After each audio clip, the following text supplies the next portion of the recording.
Mm-hmm. The server's still not open.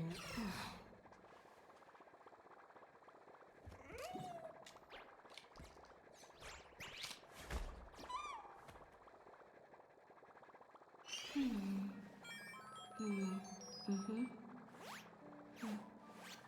The server's still not open.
Mm-hmm.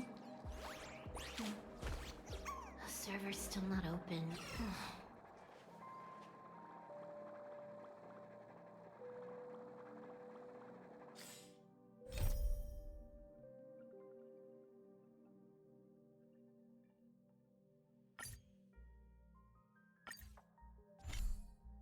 Following the return of the core flames of reason and death, Aquila is the only Titan that we still need to campaign against. Finan asks us to recreate the past, and he repeatedly challenges the Flame Reaver to hone his abilities. The Flame Chase journey's triumphant conclusion draws nigh, yet a sudden disturbance occurs in the Holy City.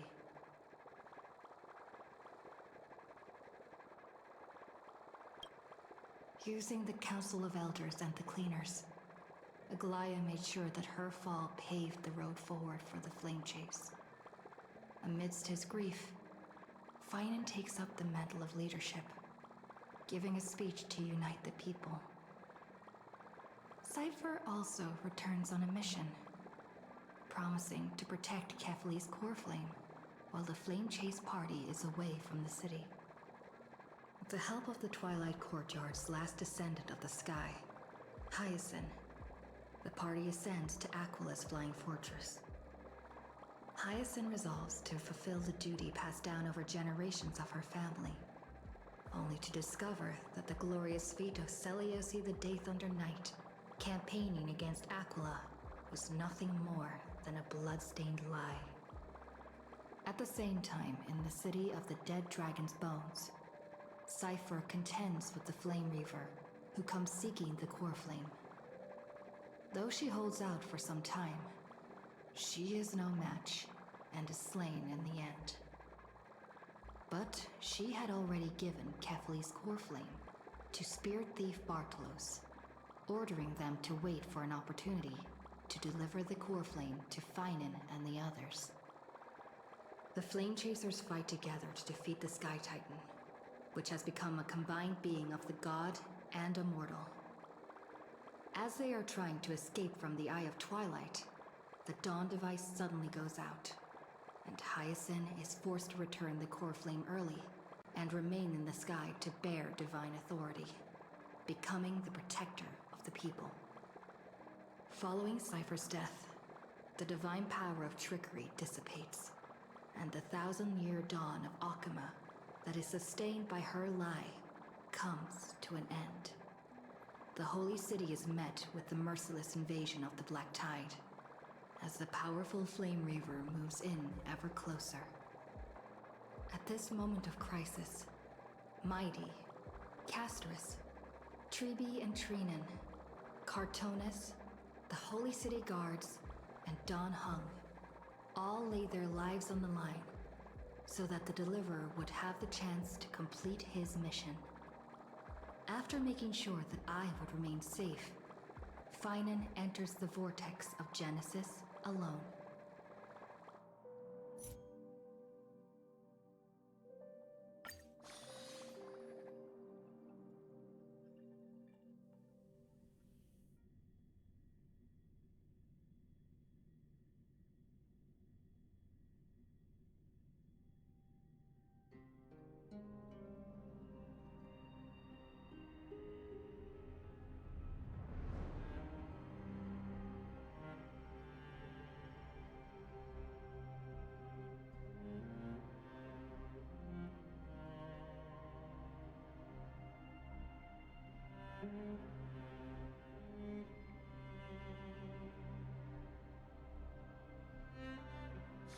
Time to log off.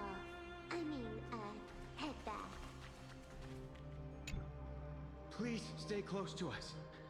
We need to rendezvous with Lord Don Hung. We will do everything in our power to clear the path for you.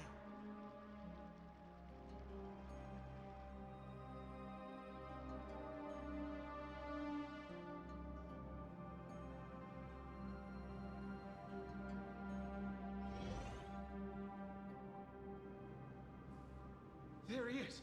Lord Don Hung! Quick, we must assist him!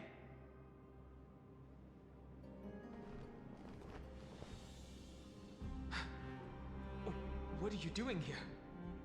Where's Finan?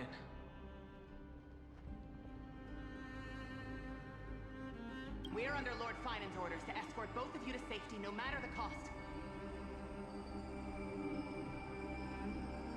Leave this to me and the Holy City Guards. Zeph, take them and go. Wait, Namasani. That black-clad swordmaster. Something seems off. At some point earlier, they suddenly froze in place, not moving at all. Like some kind of omen.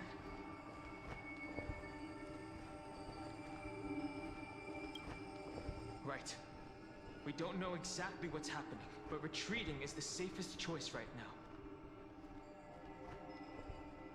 I don't know which demigod graced us with this miracle. Please, come with us. Finan, is he going to be all right? Believe in his resolve to save Akama.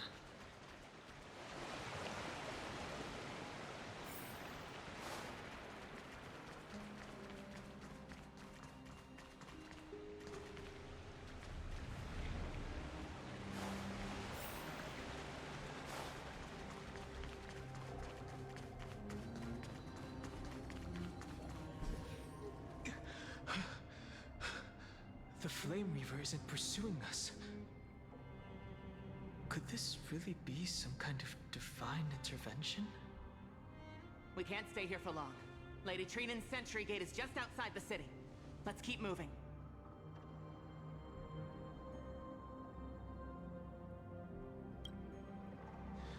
I agree. But Finan, he must have struggled a lot before making this decision. For now, Let's get back in contact with the Express and plan our next move. That's the safest course of action. We need more information. On that note, I have a proposal. Who's there? I hope to convey a message to the two nameless. Mr. Screwlum? Who are you? Stand down. I order you to maintain a distance of 10 paces. It's okay, guard. This one is not our enemy. It has been a while, nameless of the Astral Express. I'm glad I arrived in time to stop that black-clad one from harming you further. So it was you.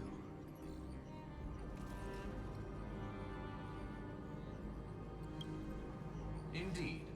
Madame Herta invited me to meet with you, nameless. Rest assured. You two know this anti-Catharin? Does he come from the same people as Counselor Lygus?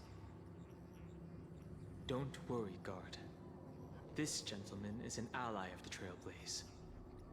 Would you mind giving us a moment to speak in private? Of course. We'll wait nearby. Please, stay safe. I fully understand your situation. For now, the only thing I can do is temporarily freeze that black-clad one in place. Time is limited, so I'll keep this brief. The place where you stand, Amphorius, is a world constructed from data and memorial, an experimental field of a certain eon. And now, this isolated sandbox world is rapidly falling into a third path. Destruction. Destruction. Conclusion. If Amphorius continues unchecked on this course, a Lord Ravager will complete its evolution and metamorphosis, and emerge from the surging tides. The cosmos as we know it will suffer irreversible consequences. Affirmative. If everything unfolds toward the worst possible outcome as predicted, the consequences will be unimaginable. Because the Lord Ravager's goal is the Eon of Erudition. Putting aside the complex details of the inferences involved, I have a request to make. For one of you nameless to stay behind on Amphorius, acting as an informant, in order to prevent the wrath of destruction from ravaging the cosmos. This world is enveloped in a firewall that defies explanation, and the flow of time here is also different from reality.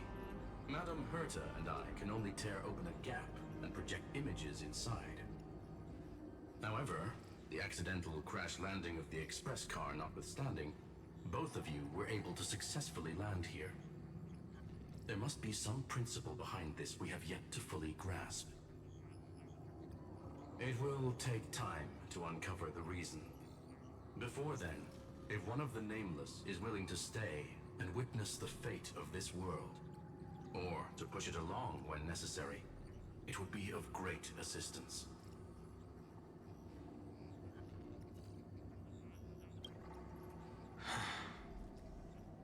Mr. Screwlum, I believe you.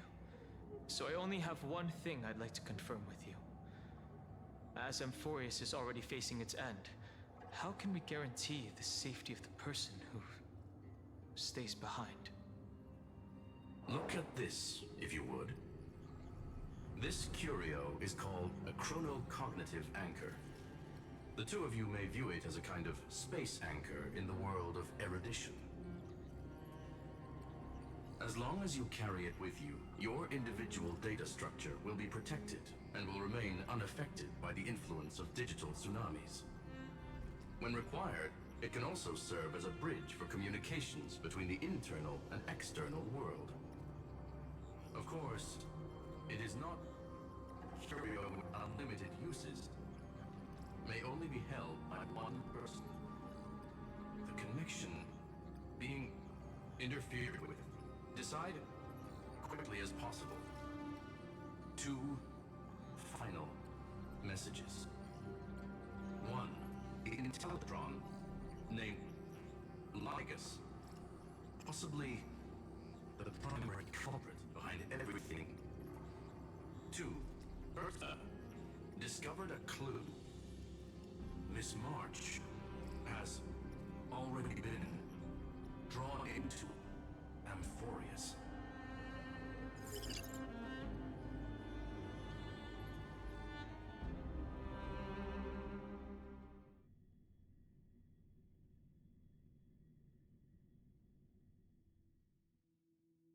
Huh? Cold. It's freezing. Hold on. Am I dreaming? This is way too strange. Everything's spinning, and I can see webbaboos flying around. But I was literally just talking to Himeko. How did I... When did I... That's it! She warned me about this place right before Klipoth glimpsed her. Oh no. Have I accidentally walked onto some weird path? Have I done something crazy without remembering? Unless forcing Pom-Pom into new outfits and borrowing Mr. Yang's shoulder massager counts. Hold up. No way! Stepping onto the path of elation can't be this simple, right? Child of remembrance, step forth into the depths of the path space. Who's there? Hey, cut it out. If you're there, just come out and talk, okay? You're freaking me out. I can't even think straight. Hold on. Is that a gate? Cast aside your fears. Step forward through the gate of memory. The voice.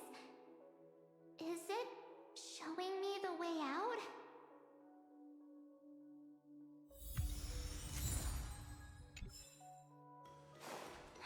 No, don't fall for it.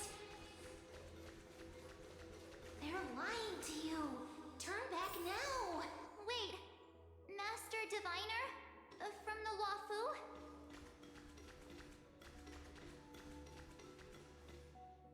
Fush? Master Diviner, what brings you here? And you, Miss Messenger, do I know you from somewhere? Good to see you again, March. A pleasure to see you, Miss March. That's it! Master Diviner used the Matrix of Prescience to help me search for my memories. And you, Miss Messenger, we met in that memory space. You said to me, the value of your life does not lie in what happened in the past, but in the present and the future. Your memory serves you well. March, I conducted some experiments with the 6-phase ice you left us. Thanks to the Garden of Recollection, the Matrix of Prescience has made a breakthrough in extrapolating the past. Now, we might be able to bypass the obstacles and look directly into your history. The Master Diviner is right. Continue down this path, and you'll be able to find your lost memories at the end. Since we last met, you've grown much alongside the Trailblaze. You should be strong enough now to bear the weight of your past. Well, there goes my Ice Princess fairy tale. I need to know, Master Diviner, Miss Messenger, This isn't just another dream, is it? If this is real, why reach out to me at this exact moment? The situation is dire. Your lost memories, they're crucial to the Garden of Recollection. She's right. The Garden of Recollection's existence hangs on your memories. The Garden of Recollection. You may not want to sacrifice anything to preserve the garden for now, but in time, you'll understand. Your destiny and the path of remembrance are extremely, closely intertwined. Now go. So, I just walk through that gate? This way, March. Your past awaits beyond the Gate of Memory. Stop! They're just mimicking people from your memories! That voice again.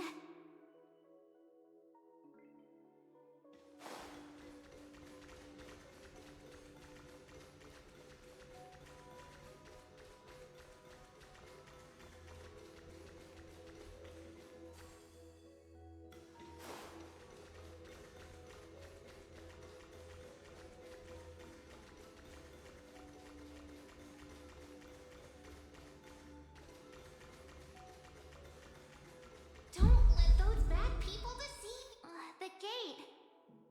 Now it's you two?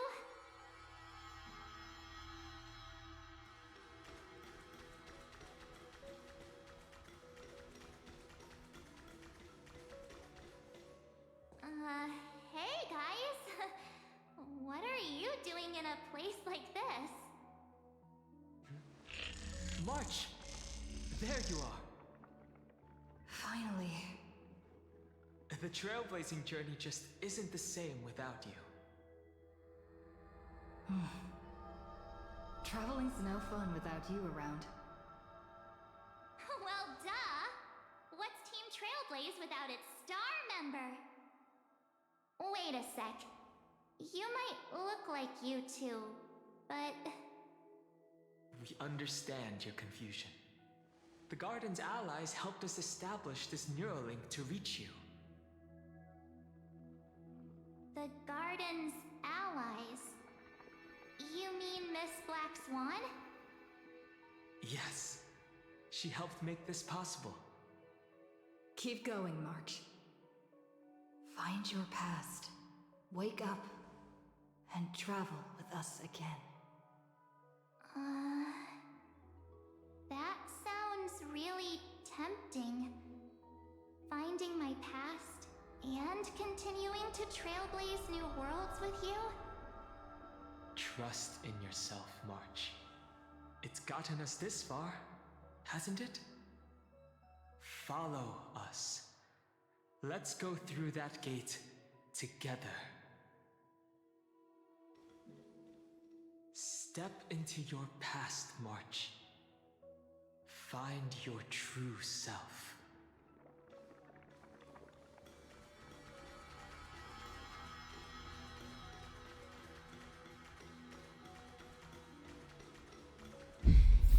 Wait up!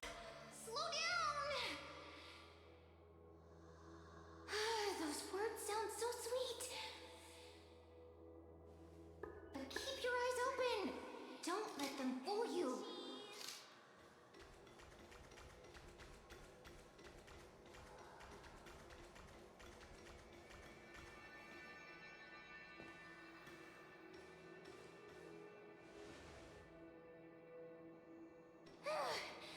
At last, I finally caught up. Hey, are you all right? I'll be okay. Just not used to running around. Say, March, got a moment to talk before you make your decision? Wait, that was you? Pushing the gate away? Sending those warnings? Yep, named Cyrene. It means ripples of past reverie. Easy to remember, right? Wait a minute. We actually look quite alike, don't we? Yeah. Your pink hair is just as eye-catching as mine. And we're both bright, pretty, and positive girls. Talk about coincidence. Wow, you're quite the smooth talker. But I can't disagree. Wait, you know my name is March? Have we met? No, but I've witnessed your story through those memories just now. It's incredible, really. We might have more in common than you think. I know exactly what you're going through, which is why I don't want to see you exploited or hurt. You know what I'm going through? I know, because I've been exactly where you are. This empty space has been my home for ages. I barely remember what time feels like anymore. But there's something I'll never forget. Trust me, that gate won't give you what you want.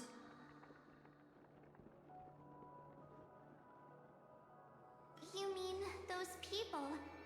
They're lying? Luring me into a trap?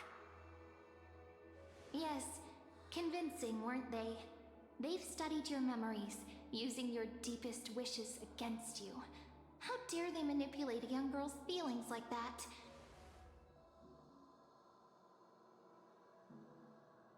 If you go through that door, the worst case scenario is you'll become their pawn, losing control over your own fate forever.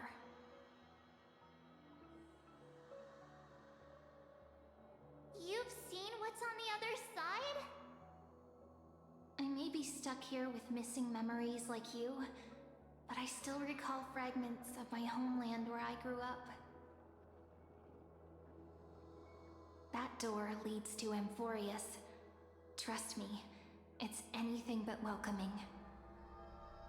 For ages, I've watched people walk through that door.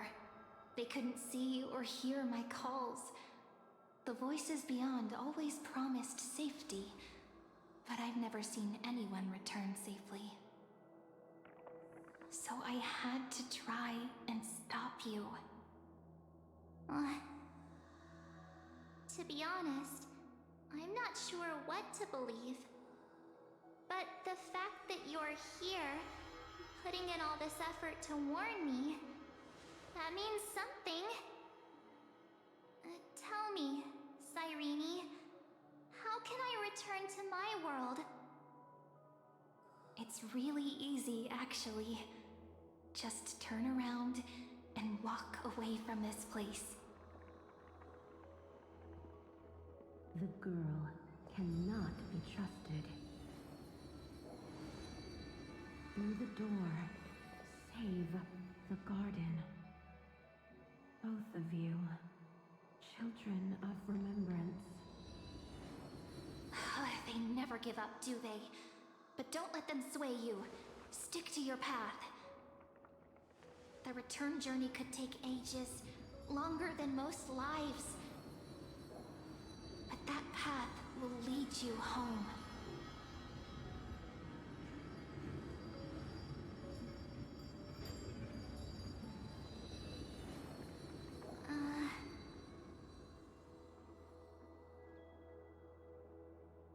Thank you, Cyrene. I know what I need to do. I'm going through that gate. Into Amphorius.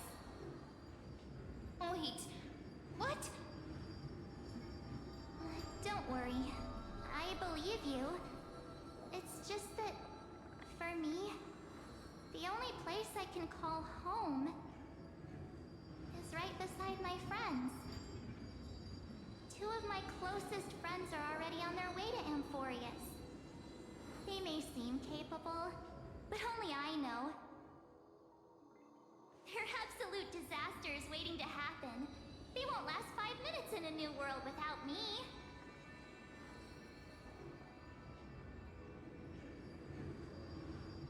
That's why I need to go through. Amphorius or not. When the three of us are together, there's nothing we can't handle. We'll explore, understand, establish, and connect. After that, we'll find our way home together.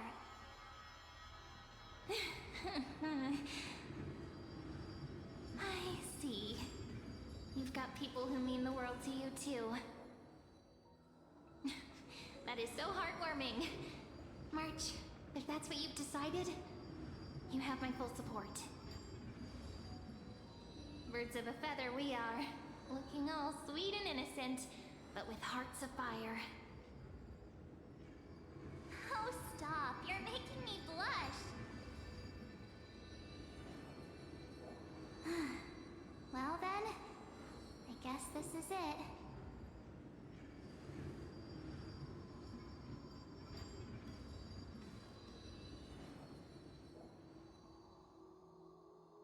Do you think we'll see each other again? Who knows? But don't worry about me.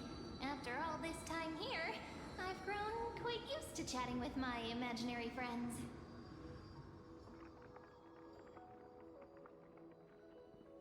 Since Amphorius is your homeland, if there's a way to help you, my companions and I will do everything we can. Then I'll look forward to that day.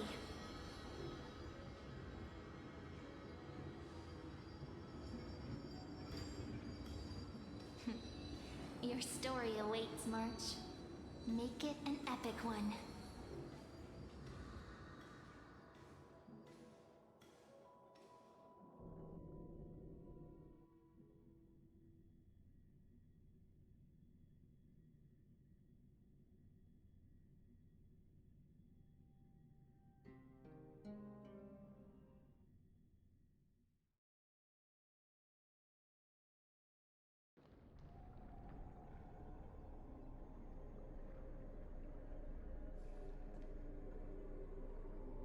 You okay there, friend? Something seems to be bothering you.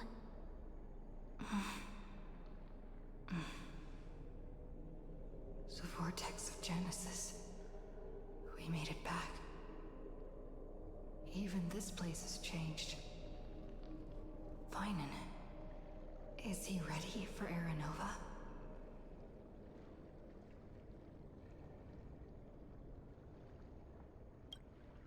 Yeah, we've come such a long way.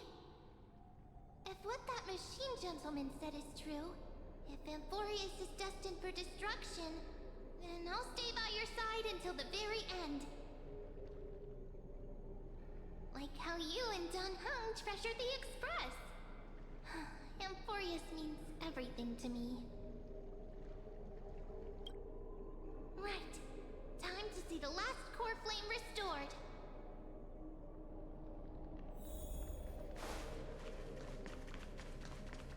Look! There's Finan! And wait.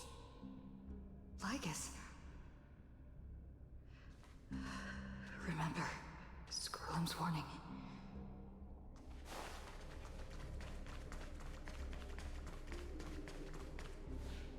And you, Lord Finan, will wield that core flame to bury this ancient world, plunging everything into the gray unknown.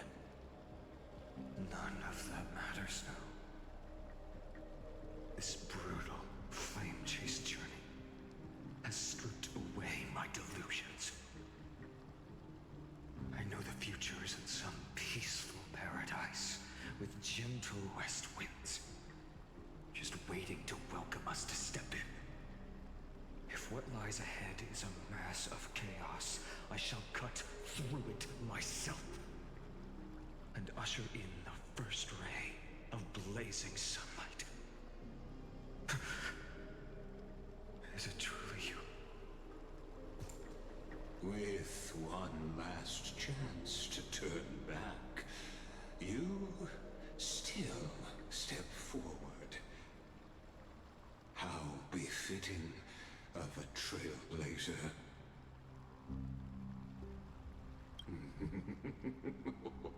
You misunderstand. As our world nears its end, the ones who walk the infinite paths have embraced their destiny.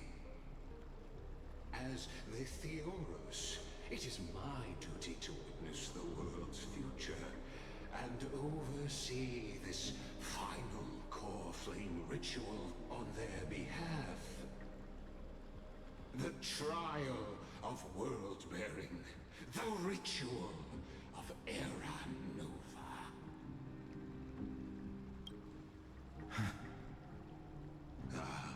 I see. So you met my kindred spirit before I could erase his traces. Partner, what are you saying?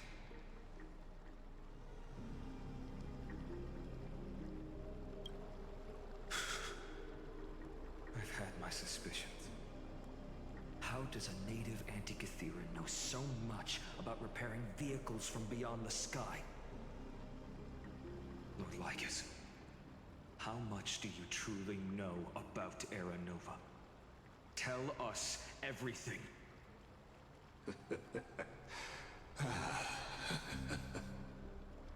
Very well.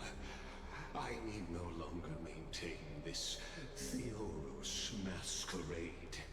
You seek truth, Lord Finan, and truth you shall have.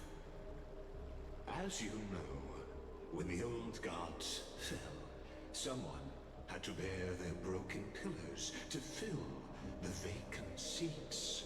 Those who assume divine authority must prove themselves through trials.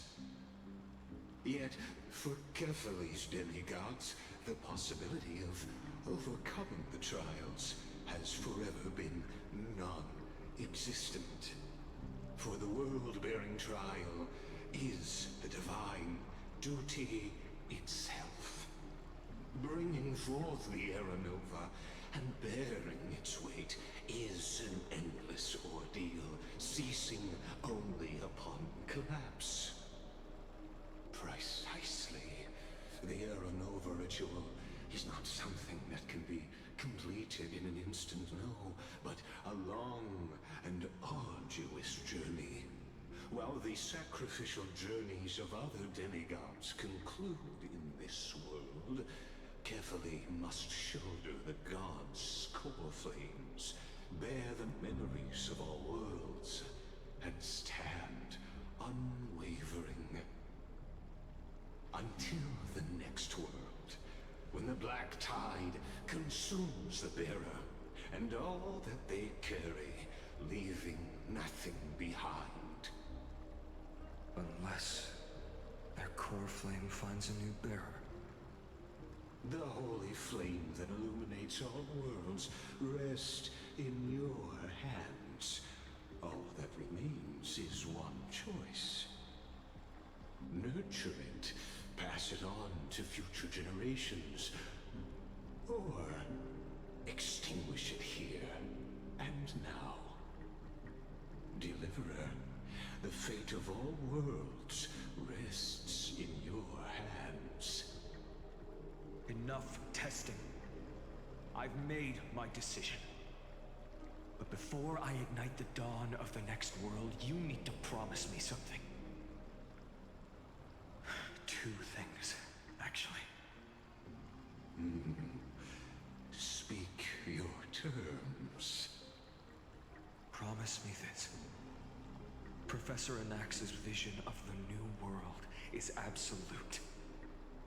The world will be reborn from my memories. All souls, living and dead, will return as the first humans, unchanged from their past lives. And my friends, the fallen demigods, they shall transcend the cycle to become new Titans. heroes shall not have died in vain. Of course. This I can guarantee. Good. The second one. Promise me the Trailblazer can return safely to her homeland, unbound by Amphorius' loss. My apologies, but I cannot promise this. As you mentioned, she now bears the Time Titan's authority.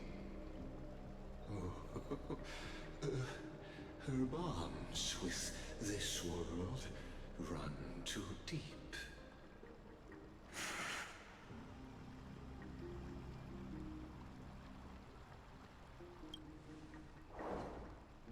Well, I stand corrected.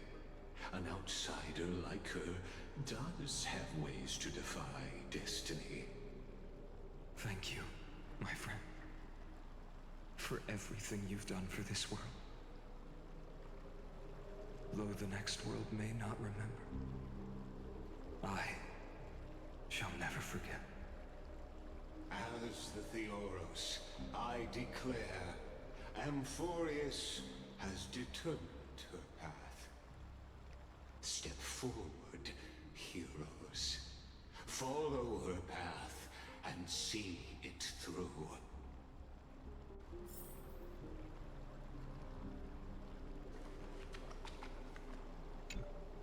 As our world draws its final breath, I stand before you as the Theoros.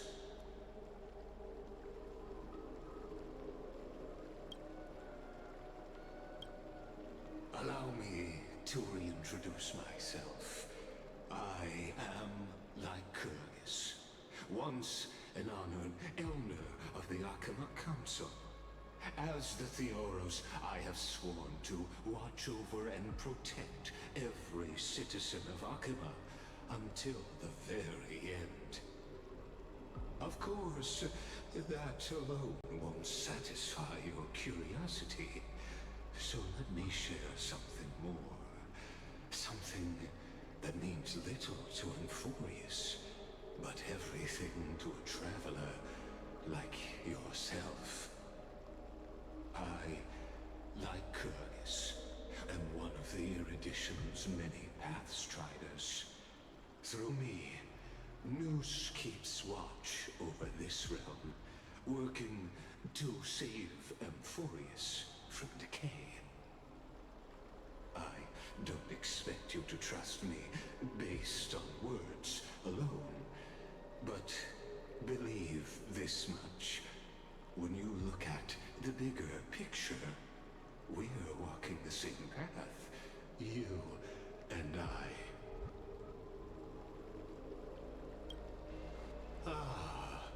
While the Holy City may honor me, I am but a humble speck before the cosmos. My reach is limited. Your doubts are natural. Let me assure you of this. What's done, I've told truthfully. What's to come, I'll witness fairly. My conscience is clear. To my role as the Theoros, to Amphorius, and her destiny.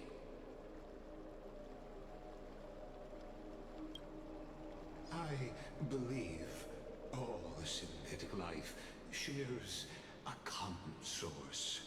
We're all children of the universe's eternal mathematical law. So, you see, the answer is simple.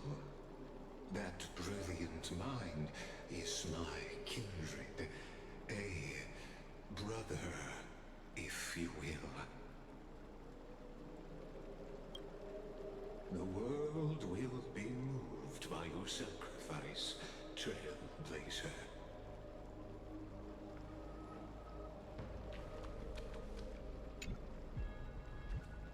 Without you, we could never have reached our prophesied tomorrow.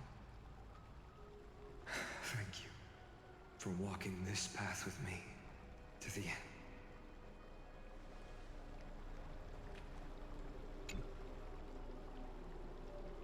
Behold, oh gods, Amphorius has achieved her victory, and the Era Nova approaches.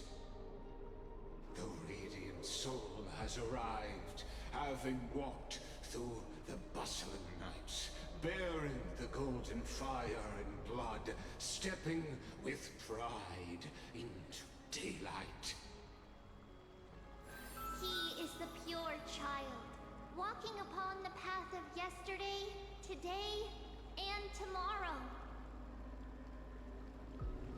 He is the first to be born, first to be named among the nameless. Eternal in form, limitless in reach. He treads the endless night underfoot. Greatest of kings. Protector of the displaced. Raising humanity's children above their adversaries. The firmament of molten gold courses through his very bones and flesh. The greatest of schemes reveal against his breath and words. In the golden lakes of that beautiful new world, he shall wash himself clean. There. Finish what we first and last wished for. To write an ending unlike any before, for this world we so deeply love.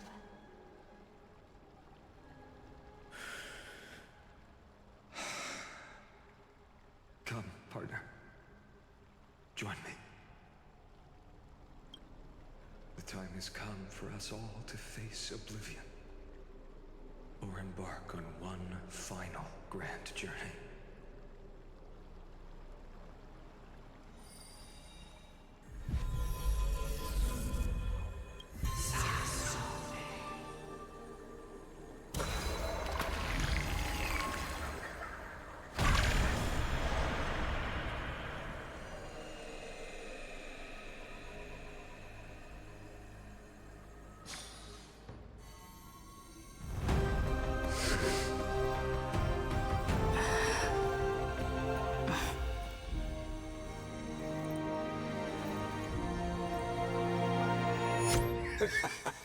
What a magnificent and epic adventure.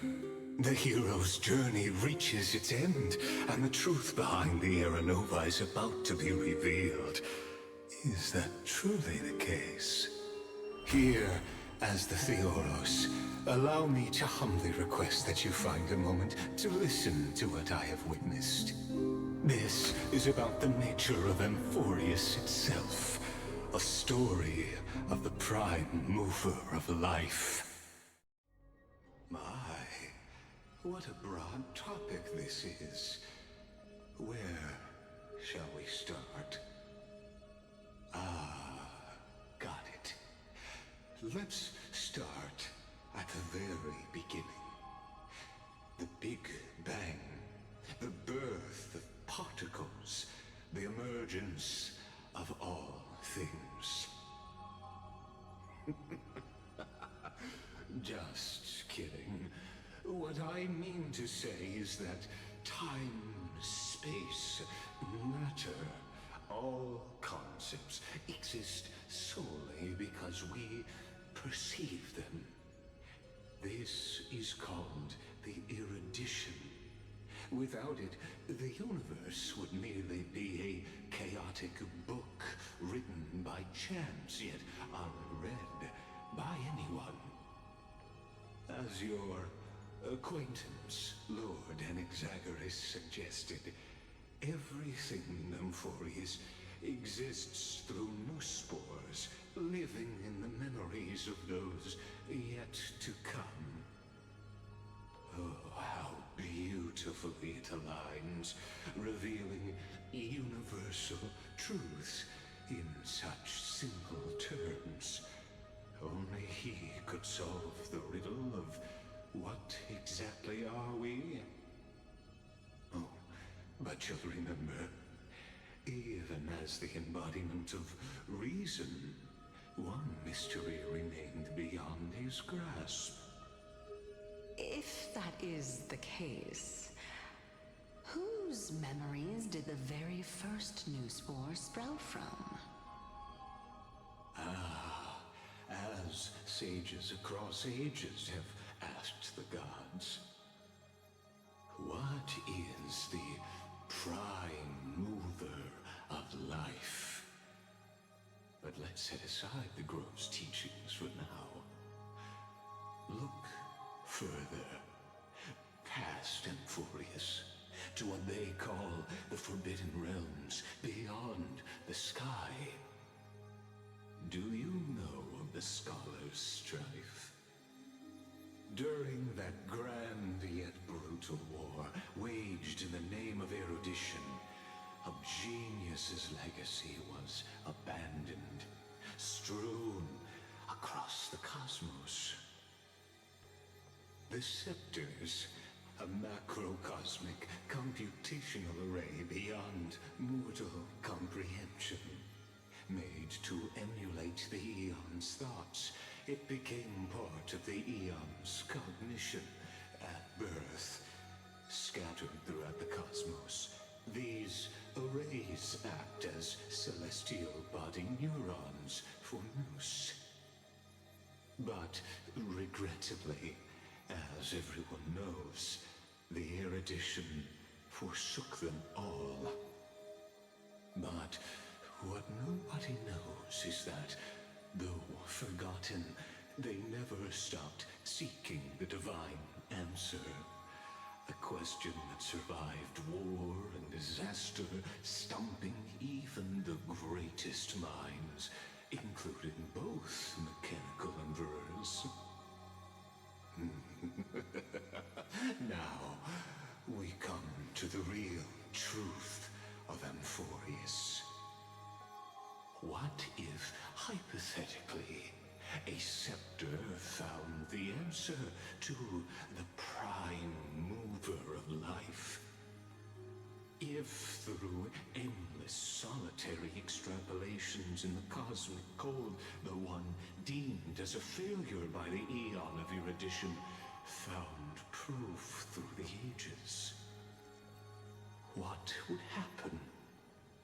Perhaps the answer is simpler than you'd think.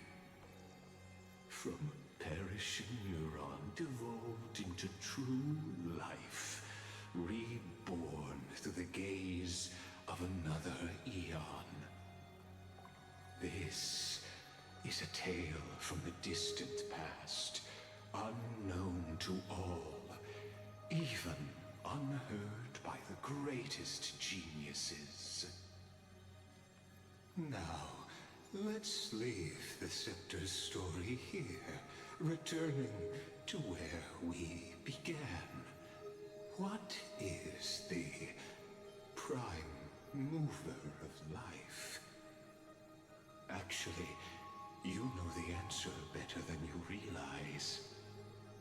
It's been by your side, accompanying you throughout this long journey. Right now, it awaits you ahead. In that brave new world, beyond the end of Genesis.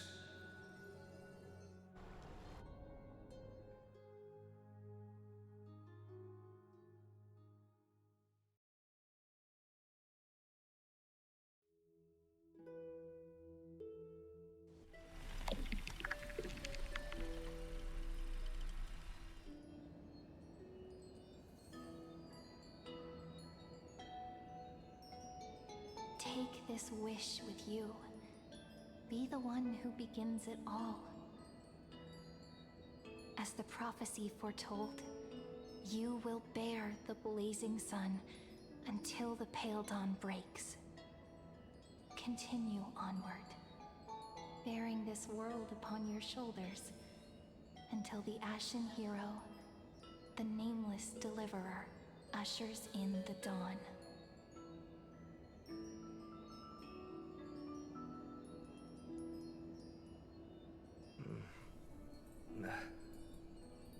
Such an odd dream. Strange. Like I've dreamed this before, but it all slips away when I wake. Only a voice remains. Who was that?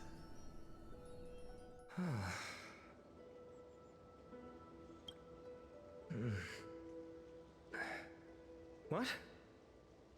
Ah, it's you. Whoops, I fell asleep there. What a strange dream I had. It's gone now, though. But look, perfect sunshine. The day is still young. Let's go find Cyrene, partner. We promised to be there for her oracle card reading today. It's right about time.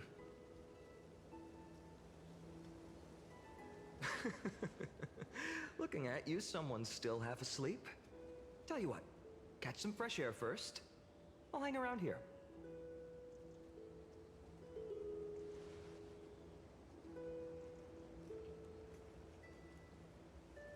Oh, beautiful, isn't it? This is Ides Helesii, home of the nameless hero who carried Kefali's core flame. When he was young and innocent, he had heroic dreams, imagining his wooden sword was forged of iron.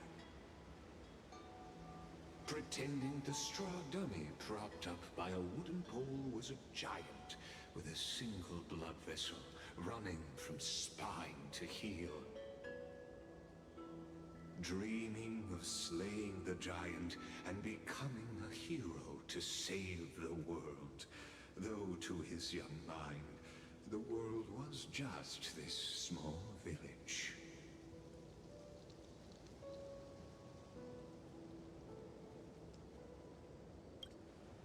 Sharp as ever.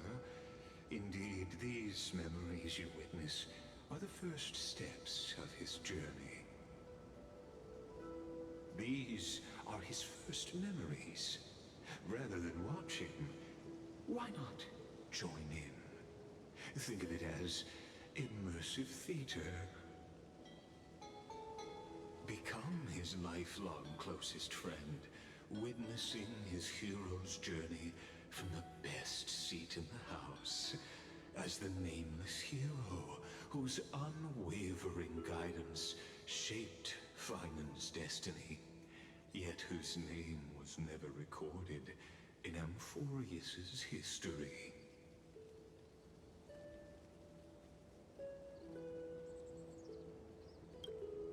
Questions, questions. Let's follow along and find out, shall we? Many mysteries lurk in this village beneath the veil of Evernight. Your questions will find answers as the story unfolds.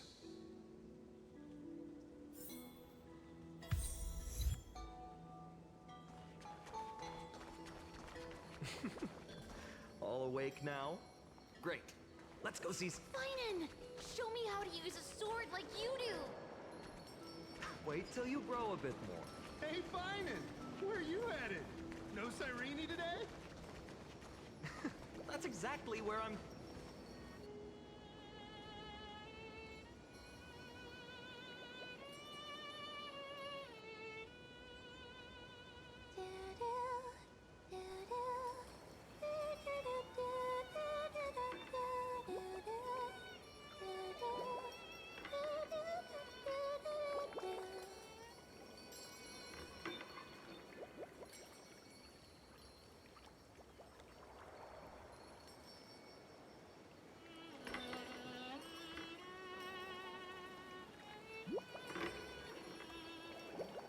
Found you. That's...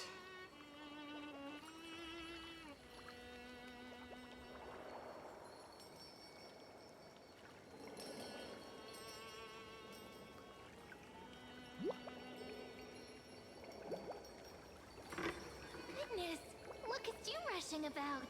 You've got the poor swing all startled. Huh?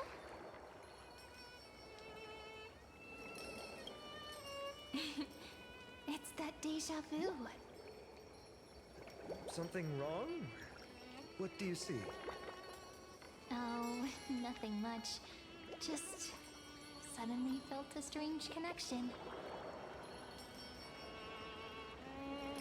Look at you, leaves in your hair. Were you sleeping in a tree again? Or was it the wheat fields this time? At least brush yourself off before wandering around. Come on, I'm not a kid anymore. You're the only one who still treats me like one. Sure. You may have the height advantage, but when it comes to maturity, I'm leagues ahead of you. Still fantasizing about being in heroic adventures and imagining yourself as one of the characters? That's the kind of thing kids do, not grown-ups. Don't you agree? And since you're playing along with his antics, who are you pretending to be today?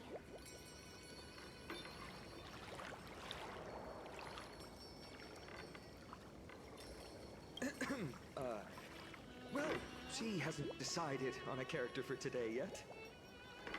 How about we stick with the usual? You know, the valiant hero from a distant shore who made a pact to learn the sword from you. Spare me. Can we not bring this up? Speaking of which, what about those oracle cards? We haven't done divination in forever. Why the sudden interest? I was just about to tell you. Earlier, while napping on the swing, I had the strangest dream. There was this mysterious voice in my dream, calling out for something. Wait, you had that dream too? Yes, you too? That would explain this lingering sense of unease. Which made me think of those old oracle cards I used to play with as a kid. Though the Ornyx prophecies were always hit or miss. Yeah, all the kids would get so excited drawing cards like ruler or warrior, but throw fits over devil or drunkard and demand a redo. If you just redo it when you don't like the result, what's the point of divination?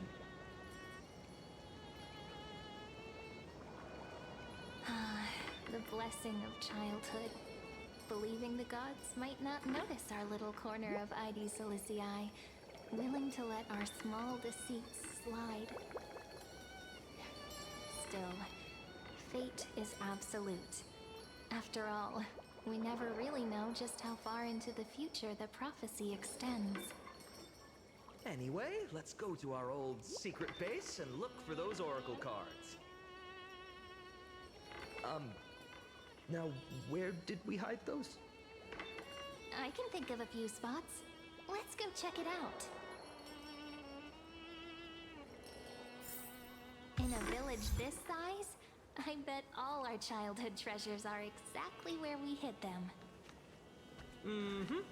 Time must be keeping them safe for us.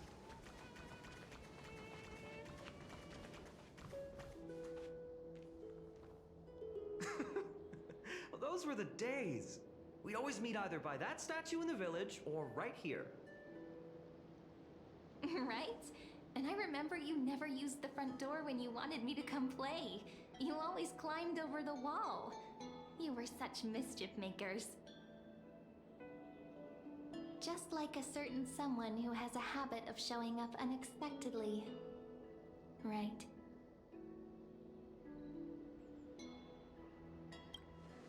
Oh, giving me this silent treatment? How cruel. Hey, I was just copying those storybook heroes. They never take the beaten path. Still, it's embarrassing.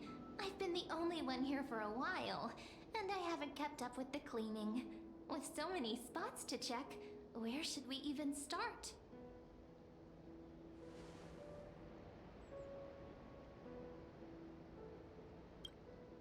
Leaves have taken over the courtyard. I know. We wouldn't want your clothes getting dirty. Leave the dirty work to me. That's not what I meant at all. All right, let's split up. I'll handle the yard. You check the upper floor. I wonder what the view's like from up there. Worth checking out?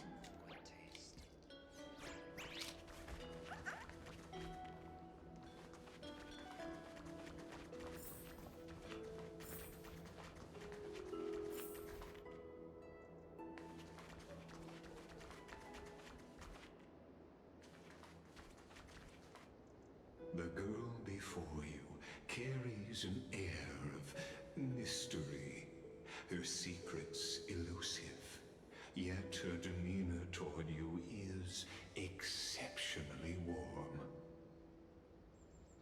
You can't help but wonder, could there really be some kind of mental connection? The view here hasn't changed a bit. You know, besides the swing under the big tree, this has to be my favorite spot in all of ID Silicii.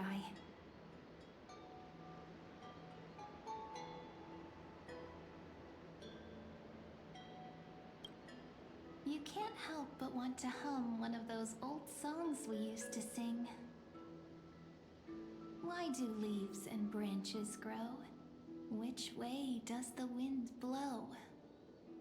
They always said I'd become the next priest of time, just because I heard prophecies as a child. But here's the thing. The more divinations I do, the more doubt creeps in. I want to believe the prophecies, but actually leaving ID Silicii. Where will that waiting ship take us, I wonder? Here they are, the Oracle cards.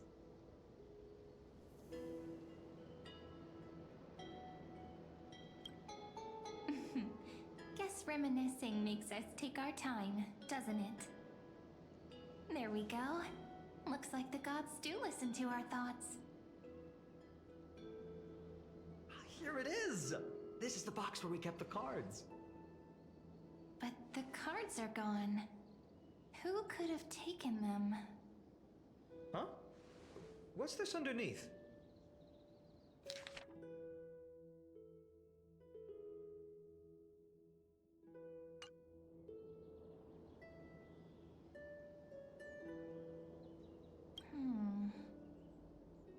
I see now.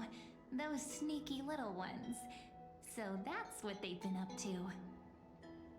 The ones from Membrance Maze, you mean? Yep.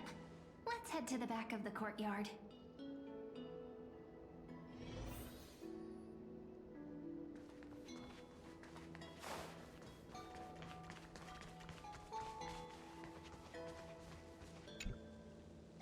The entrance should be around here somewhere. Right here. The path to the maze is hidden under all these weeds. It's been too long since we visited the fairies.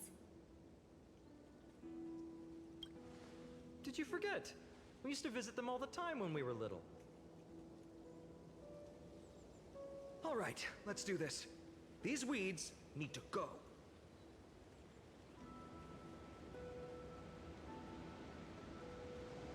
Pretty sure this is it?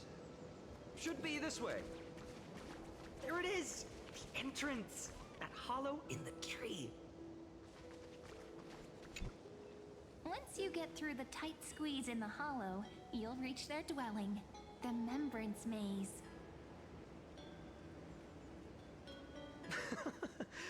I wonder if I can still squeeze through there. Maybe worry more about whether the fairies will let you in. After all, the Membrance Maze has an invitation-only rule. Only children with pure hearts are welcomed.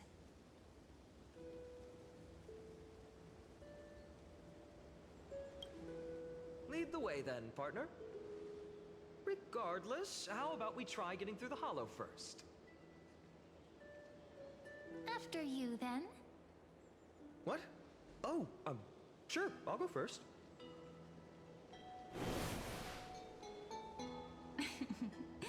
So hasty, as always.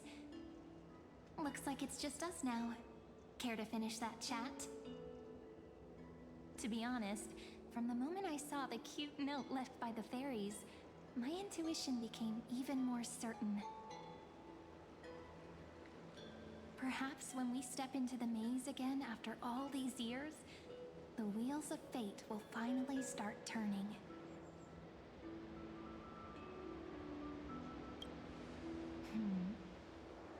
What if I am? What would you do? Just kidding. Don't read too much into it. But you know what?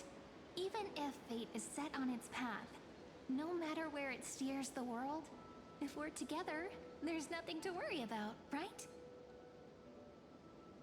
So, if you're willing... forget it. If the wheels do begin to turn, that's when I'll make my request.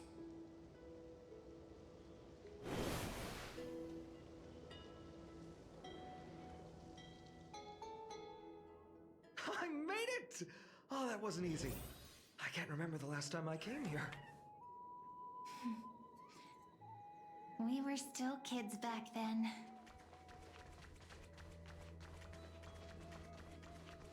Wait a minute. Are you? Look who it is! Rini and Snowy! Whoa! Look who's finally back, Memmy! Snowy, you've grown so tall and dashing. I couldn't even tell it was you at first. We had to grow up. Sometime. But look at Rini. She hasn't changed one bit. How fascinating. Perhaps I'm like you, Rayleigh Ma'am.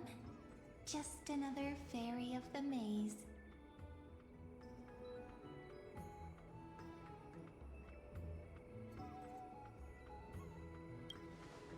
Oh, tell me about it.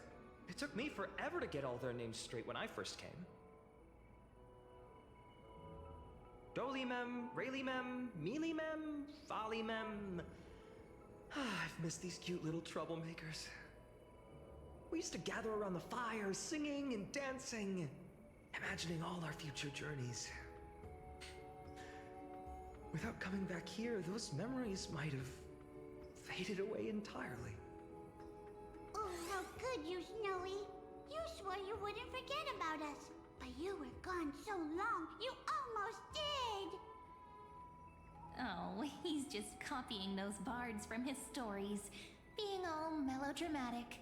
He couldn't forget about you all, even if he tried. Actually, we're here for the Oracle cards. Have you seen them? Oh, the Oracle cards. Right. The chief asked us to get those. Chief? You mean Dolimem? What do they need the cards for? If they want a reading, they could just ask me. Oh, I'm not sure. But Chief specifically wanted to meet with you all. Let's see. They should be... That's it! This way, everyone! Watch your step. The trunk's slippery.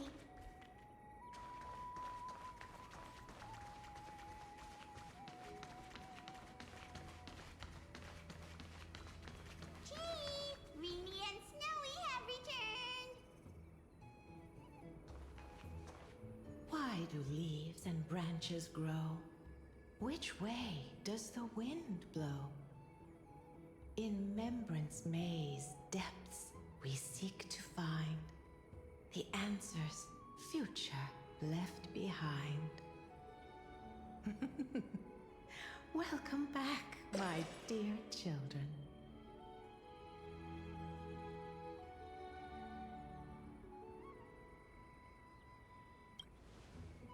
How about we hear what the chief has to say first, my impatient friend? Oh, Chief, you haven't changed a bit. Still so full of life. Oh, no need to fuss, my child. You haven't forgotten, have you? As long as our songs are sung, the children of the maze will live on. Just as our paths stay forever linked. Here, take it. I'm sorry I had to resort to such methods to bring you here.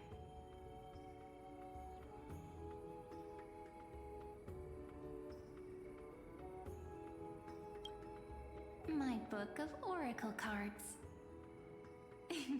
Thank you for keeping it safe. You know, you can always just ask if you want me to divine something. Still, bringing us here like this after so long. Is something wrong, Chief? Yes. The Veil of Evernight whispers to us once more. It tells of a new fairy who will soon enter the maze. Indeed, every time a new fairy arrives in the maze, it means that beyond the veil, in the vast lands, far from Ides Elysiae, a great calamity is on the horizon.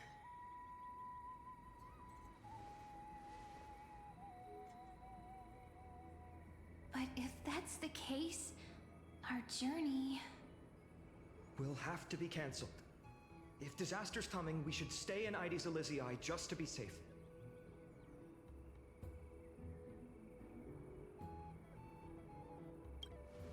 We weren't planning to be gone for long.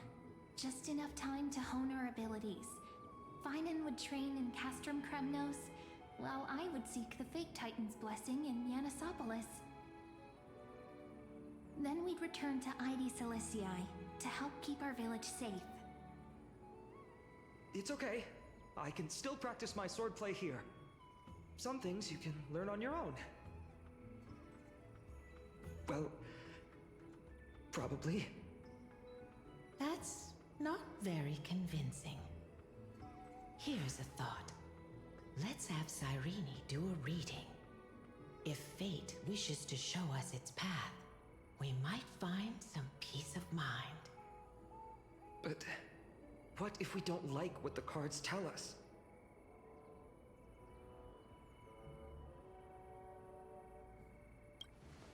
Not the most optimistic take, but I see your point. Thanks, partner. We'll do it your way. Whatever the cards show, we'll face it together. Ask with a true heart, and truth shall answer in kind. Close your eyes, and let's open the Oracle card book together. Let your thoughts flow like stars drifting on the river, carried by fireflies and gentle winds. Your destinies flowing towards the same future. Now, shall we begin? Oh my! The cards are quite responsive today. Very well. Let's see what future the Oracle cards wish to show us.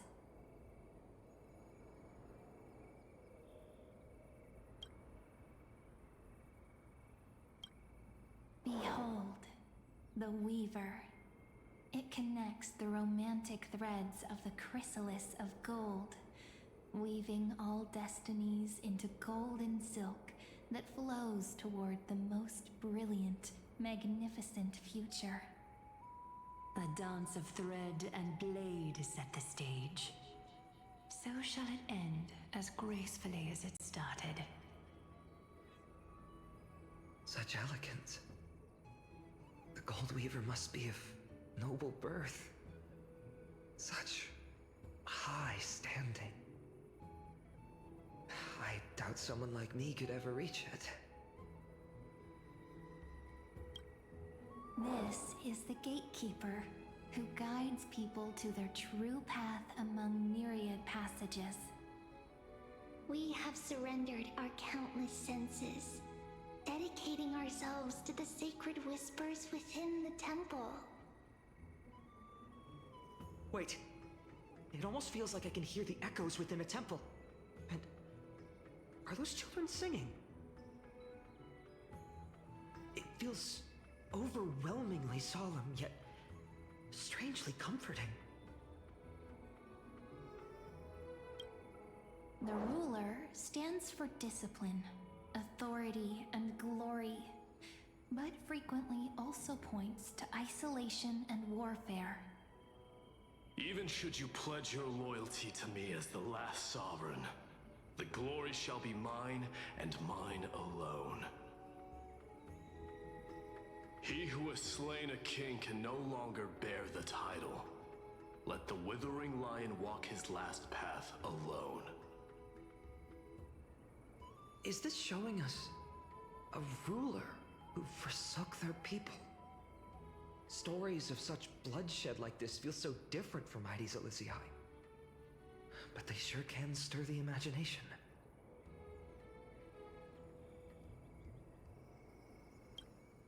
Ah, the traveler. Our little trickster. Always hiding behind other cards, disguising itself. What a rare catch. Over here! Or perhaps here! Gotcha! You'll have to be quicker than that.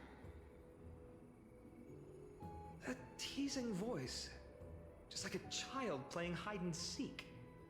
Surely only a master of mischief could pick up this card.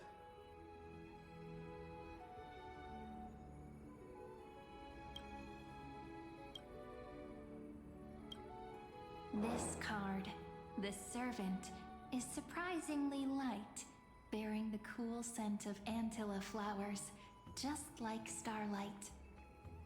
It symbolizes new life and hope, yet often brings to mind struggles, sadness, and loss. These precious flowers I care for with my own hands. Are they destined to bloom only in death's embrace? It sounds so solemn, yet tinged with an inescapable sorrow. The humble healer may seem gentle in hue, but its courage matches any other, strong enough to melt even the coldest ice. I will do my best to help you mend all fractures and let sunlight shine on every corner of the world. Make a pinky promise with me.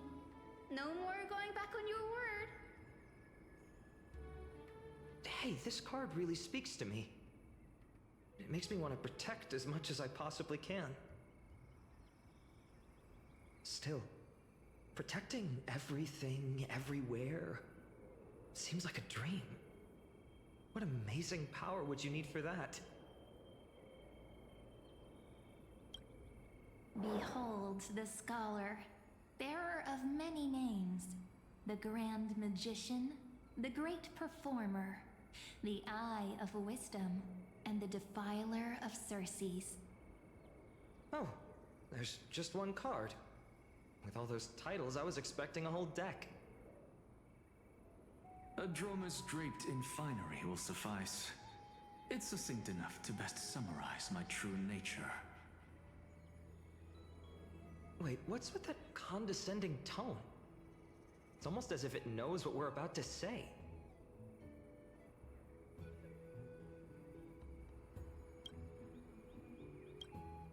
The Deliverer. According to the tripartite prophecy, this card means absolute harmony and perfection. In fact, it's the only oracle card without a dark side. What, no divine whispers this time? Oh, silly. This is simply the card you drew for yourself. The sleepy village of Ides Elysiae, in just one fleeting moment, welcomed an array of legendary figures. The Weaver, Gatekeeper, Ruler, Traveler, Servant, Healer, and Scholar. Their stories and wishes showed the village boy glimpses of a world larger than he'd ever imagined. They brought tales of raging battles, of cities crowned in holy light, and of wonders beyond his understanding. Each story so far removed from his simple village life. Once, these were just images on his friend's oracle cards, and yet destiny now stirs in resonance with the maze. And now, they are right in front of one's eyes. The Deliverer? This card again. Ah, my child. It seems you're destined to bear the wishes of many, to answer the world's call. Bear their wishes? Yes, just like Kefali, standing eternal atop the mountain. My parents, they only wished for me to grow up, well, to help around the village, stay out of trouble. Mrs. Pythias wished for more books in her little schoolhouse, wanted us to all learn and grow. And little Piso, he wants to grow up strong like its father, to become a hunter. Is that my purpose? To fulfill their wishes? Perhaps. For a true deliverer, such wishes are but droplets in an ocean. After all, Kefali bears the weight of the entire world. Right. How could any human possibly measure up to a Titan? I wonder too. Perhaps... What's this? What you see are futures written in the cards.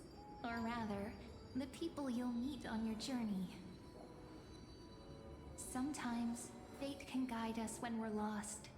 Let's consult fate itself. Maybe then we'll know why we must take this path.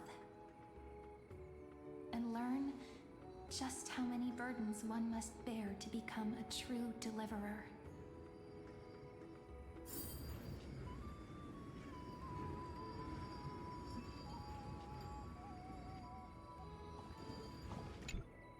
Personal wishes?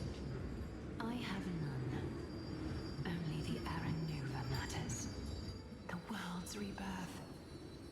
Yet, if I am to weave a new era, then it may be one where kindness and her cleaners shall never tread. These crawling parasites have no place in Akama, especially not under the deceitful claim of human rule. That noble lady? The way she speaks, it's like ice in my veins.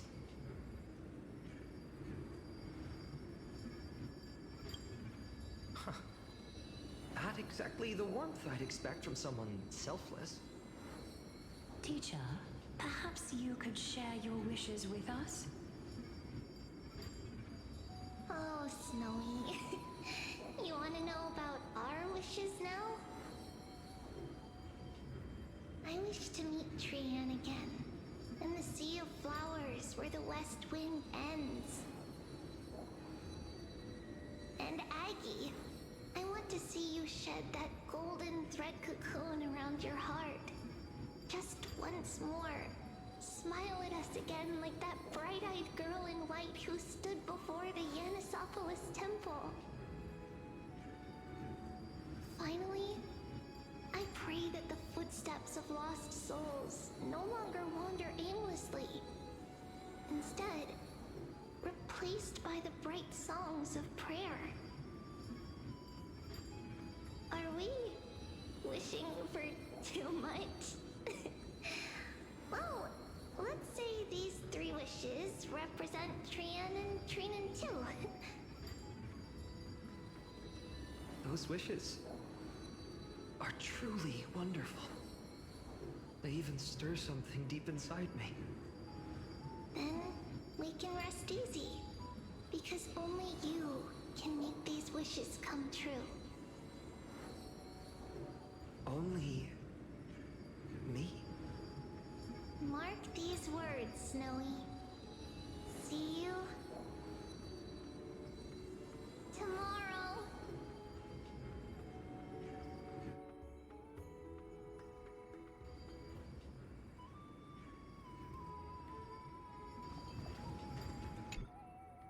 Well, well, if it isn't our little deliverer.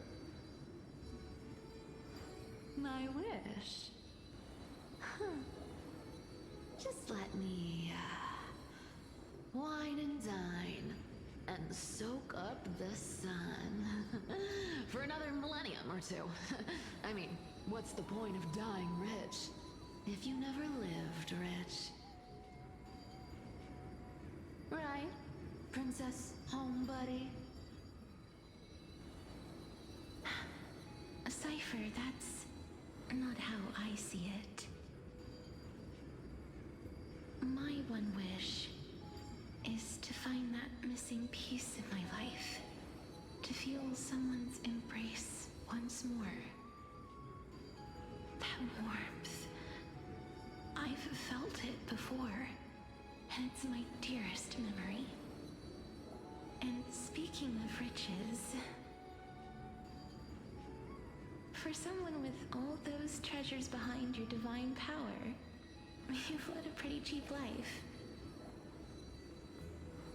Ouch! Where did that come from? Right for the jugular, huh? What about our friend from the Grove? My wish came true before I touched the sky. I transformed my healing power into gentle sunlight, distributing it equally to every life I cherished and loved. You two are so selfless, aren't you? No surprise Aglaya wanted you for the flame chase journey. You know what? I did have one wild dream. To know what it feels like being born a noble lady, drowning in riches. Just think, if I traded places with that seamstress, me in the mansion, her on the streets. I'd like to see if she'd still become the gold weaver then. Maybe I'd even take her place.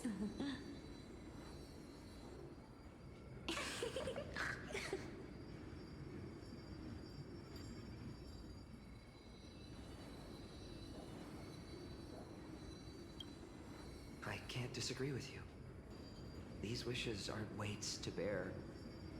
They're like those candy wrappers the Ides Elysiae children love, shining even brighter when bathed in sunlight. Warm embrace, equal healing, and perhaps living free. They're all wishing for a kinder world in their own way.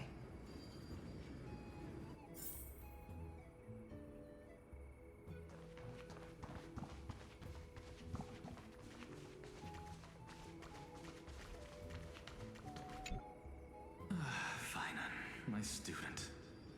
Must we go over this again? Listen well. I detest the word wish. It reeks of mortals crawling before their gods. My life's work is done. All that remains is for you to take the final step and prove the ultimate truth. I, Anaxagoras, shall become a god of the new world.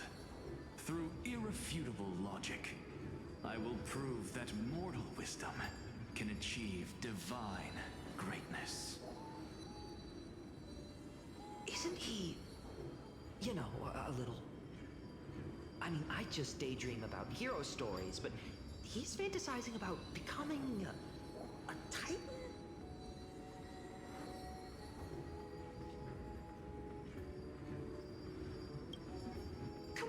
joking, right? Am I really being burdened with a dream that feels more like a fantasy?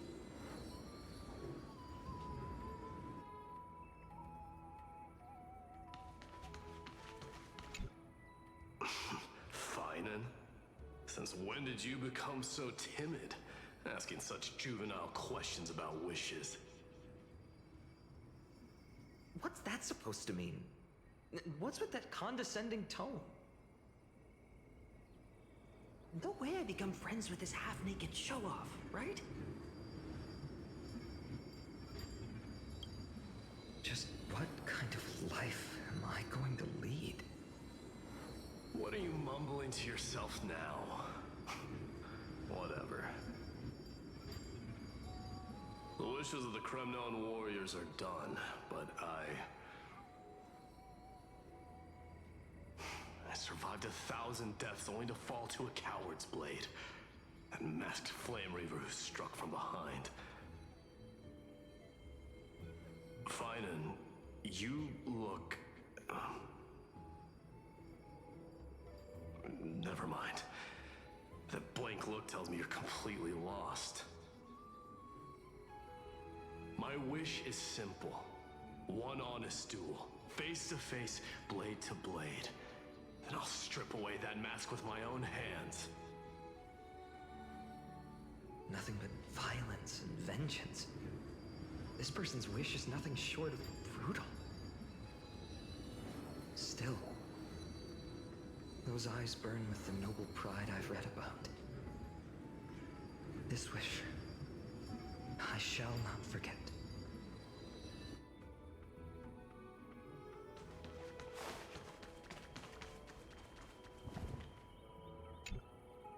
So tell me, has the uncertainty in your heart begun to fade? So many faces in my future. So many wishes. Still, why would fate choose to show us this path? What's weighing on your mind? Didn't you say disaster would strike Amphorius? If so, shouldn't Cyrene and I stay in Ides Elysiae? How could we possibly meet all these people?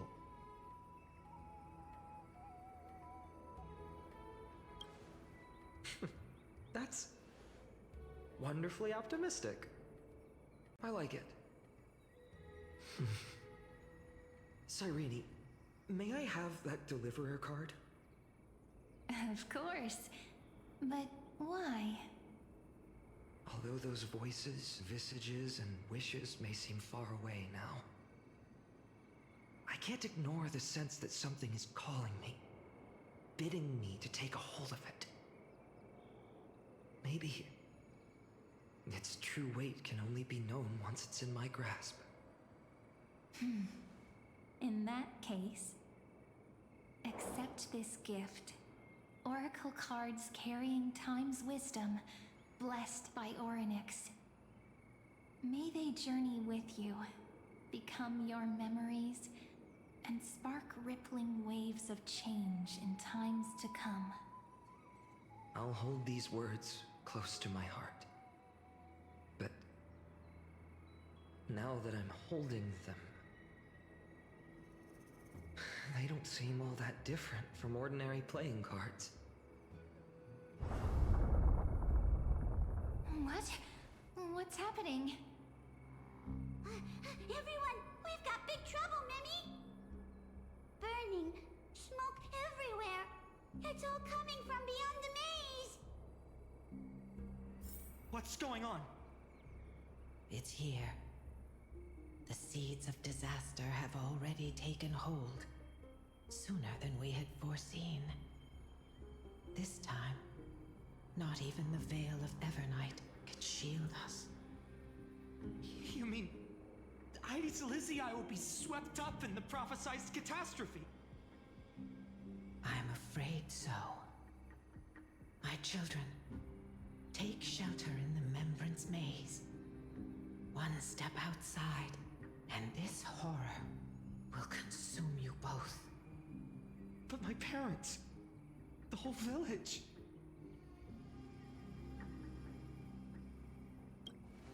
You're right. Chief, what are we truly facing? Is this the power of a Titan? This is beyond any Titan. Beyond any danger you could overcome with strategy alone. It's an unspeakable horror that twists all life into abominations that never bleed nor cry. Even Titans fall to its corruption, burning from within until only empty shells remain, knowing only death and destruction. The Black Tide. That's what this calamity truly is. It consumes all in its path, sparing none but the Membrance Maze. Not even Titans can... Yes. So please, don't leave this forgotten realm the gods abandoned. You are the first to uncover our presence, and the only two who can enter the maze. We don't wish for you to throw your lives away. Finan, what path do we take?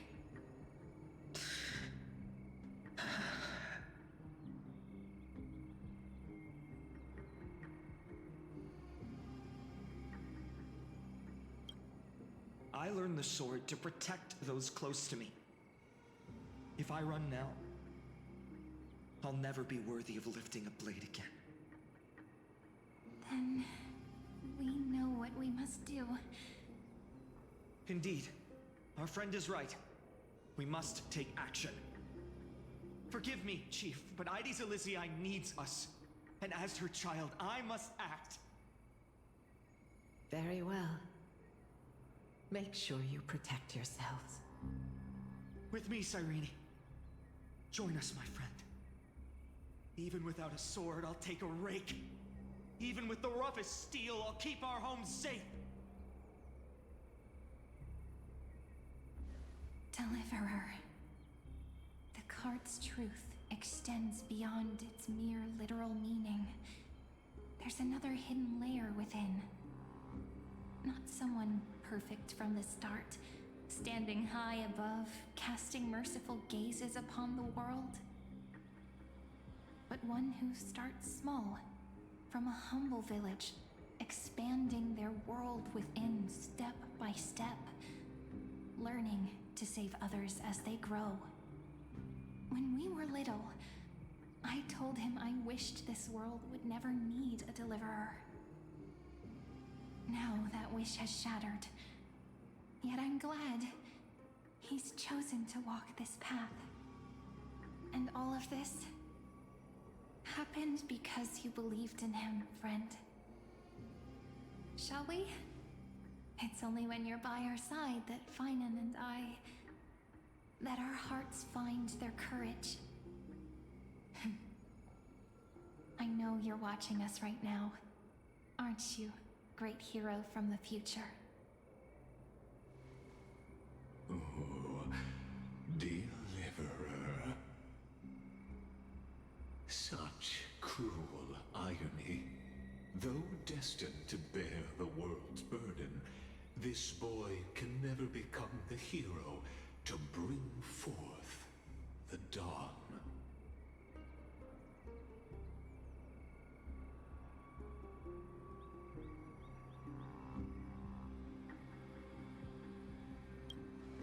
Follow their path. Bear witness as this man, forever denied the mantle of hero, takes his first step on the path to deliverance. Watch this memory play out its final act. See with your own eyes how everything began. Then you'll see why his dream of deliverance was always destined to become this world's requiem.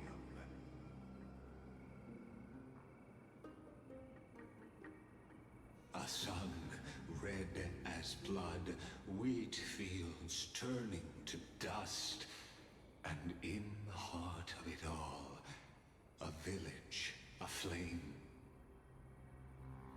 In that moment, the boy stood in what felt like the end of existence itself.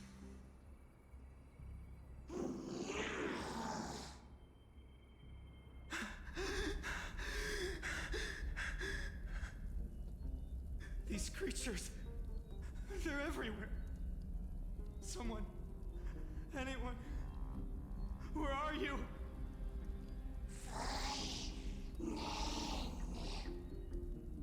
No, it can't be.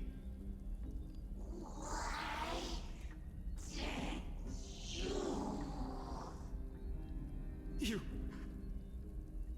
are you talking to me?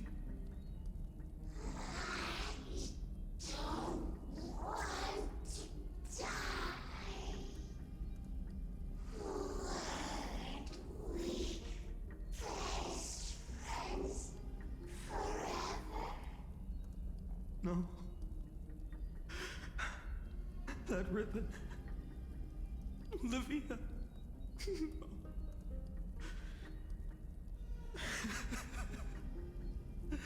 I should have known. Save us. Save us.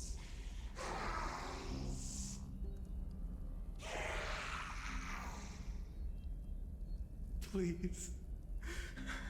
No. Stop.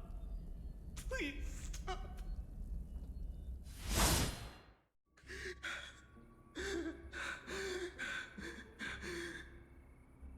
Olivia, I'm so sorry. And these monsters, they're all... Why? Why is this happening?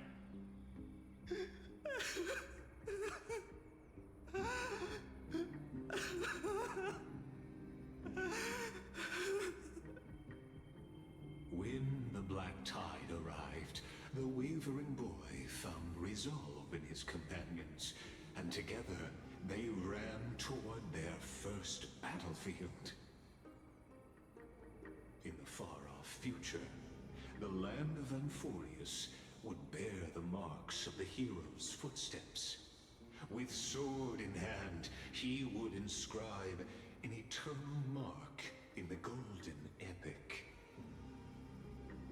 And when dawn broke over scorched earth, a boy, covered in wounds, buried the dead one by one. His silence heavier than the earth he moved. His home, his past, his name, all buried beneath the soil. His feet carried him forward, over the pillar of stone, beyond the chalice of plenty, through the deadly fogs of the hand of shadow. He wandered without direction, like a withered leaf drifting in the wind. Through countless city-states, the smiling visage of the white-haired swordsman was etched into memories. Yet he did not walk without purpose.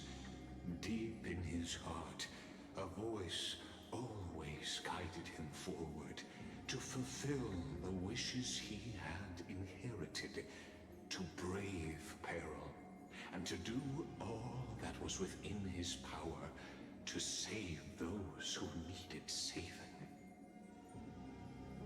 Those words his friends spoke long ago, when his journey began, lingered. Protect those who must be protected. The words were few, but they gave him all the certainty he needed. That's what it means to be ordinary and choose to be more. Onward he walked, until the call of the flame chase journey thundered across the land. In the vision painted by prophecy, humanity would triumph over the gods, seize the core flames, and ignite a new dawn for Amphorius. Yet losses are a constant on the flame chase journey, where life too seems as small as a speck of dust. Only one who treats the world as their teacher can bear its eventual destiny. Are you prepared for such teachings? The voice within spoke, and he answered softly. No matter. My existence is of no consequence. When the Gold Weaver called, he answered, traveling to the holy city. There the elders met his warrior's spirit, with nothing but scorn, condemning him to the barracks in derision. No one saw it coming. Not the world, not even him. Yet, this nameless recruit stood at the gates of legend. And there, at last, he found the ones who would walk his path right beside him.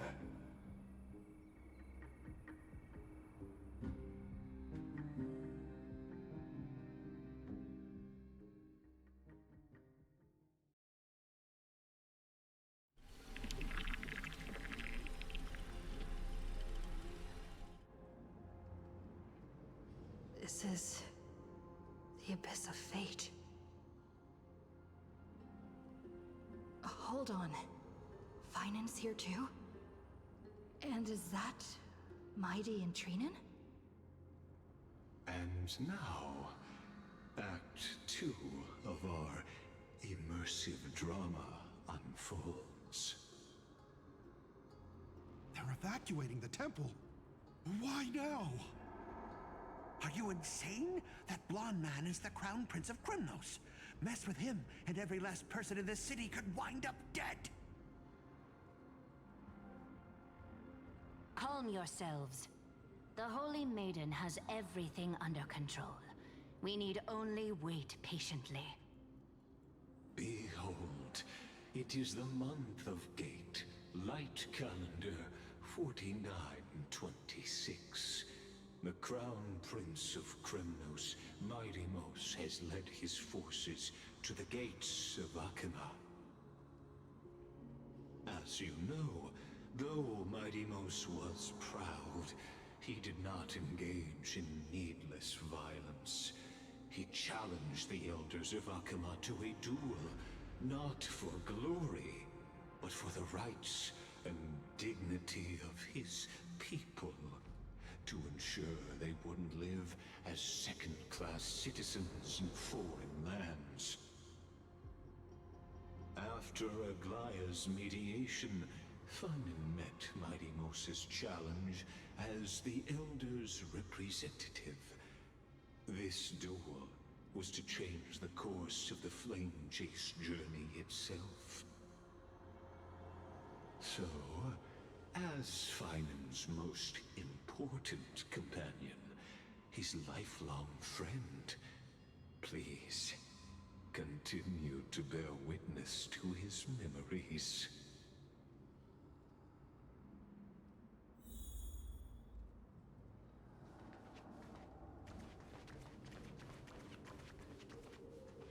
Is this your idea of an honorable duel? Bloodshed isn't the way. We and Aggie don't want to see Chrysoceres turn on each other. True warriors know when to sheathe their blades. The impartial Talantin shall oversee this duel. You need only place your offerings upon their scales. Something that has more weight than the fate of the world. Which means only those who understand the world's weight are worthy to carry it. Is this how you plan to test our convictions? Well, Kremnoan, Looks like you won't be able to punch your way through this one. It makes no difference. One last chance, new recruit. Walk away, and I'll spare your life. Otherwise, come and face me. I'll give you a warrior's death. Hard to imagine they once clashed like this. Holy Maiden, I can't help but feel like a pawn that has stumbled into some greater political game. Every hero was once a child, and every child must grow.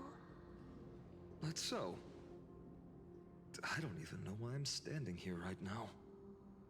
Look at me. Just a common soldier. Since swordsmanship won't decide the winner, Lady Goldweaver should be here instead. My devotion to the Holy City could never compare to hers. What if we told you this duel isn't about winning or losing, but rather in the choice you make? Are you saying that Lady Goldweaver is testing me? Every Chrysos heir is indispensable to the Flame Chase journey. And you and the Crown Prince of Kremnos are both a part of the prophecy. What the duel marks is not an ending, but a beginning. So, listen to your heart. We wish only to hear your answer. True enough. The voice within has never failed me. It doesn't matter what the result is. I'll give it everything I have. Spoken like a Chrysos heir. Now go, Finon. Your journey has only just begun.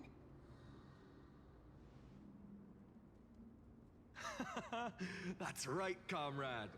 It's time for us to teach that proud prince a lesson together.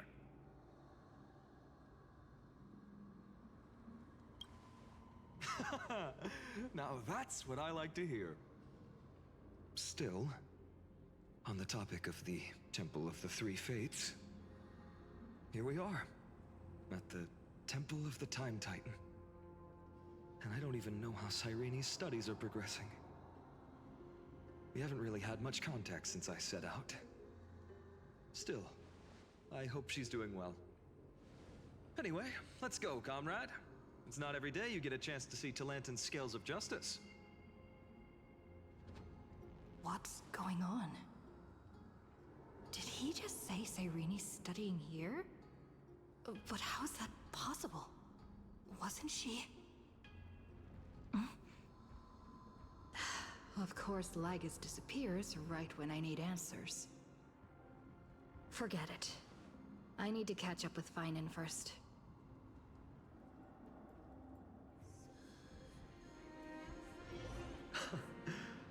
Amazing. Talantin may have fallen, but their scales remain true to their purpose. I hope you still remember your purpose, new recruit. You seem awfully confident, Kremnoan. Let's see how you define the idea of weight. For your information, in Castrum Kremnos, the punishment for profaning a duel with such crooked words is impalement. But as we're in foreign lands, I'll indulge you. The signet of Kremnos, the crown jewel of our people. That's my choice. A ring. Not just any ornament, I'd wager. What's the story behind this little treasure? Don't push your luck. Think I'd pour my heart out to you? Just know that Kremnos' 1,000 years of glory could bring a titan to its knees. Let alone a nobody like you. So to him, glory and his people outweigh the entire world. And the very destiny that Mighty himself will eventually shoulder.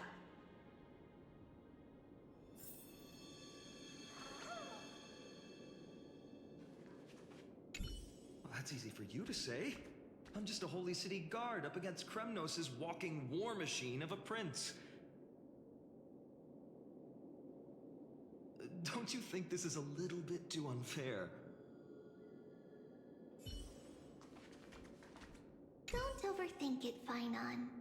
Trust your heart.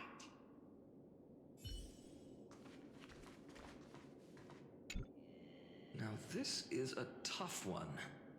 What can I possibly offer against a ring that signifies so much? Well, comrade, what does your gut tell you?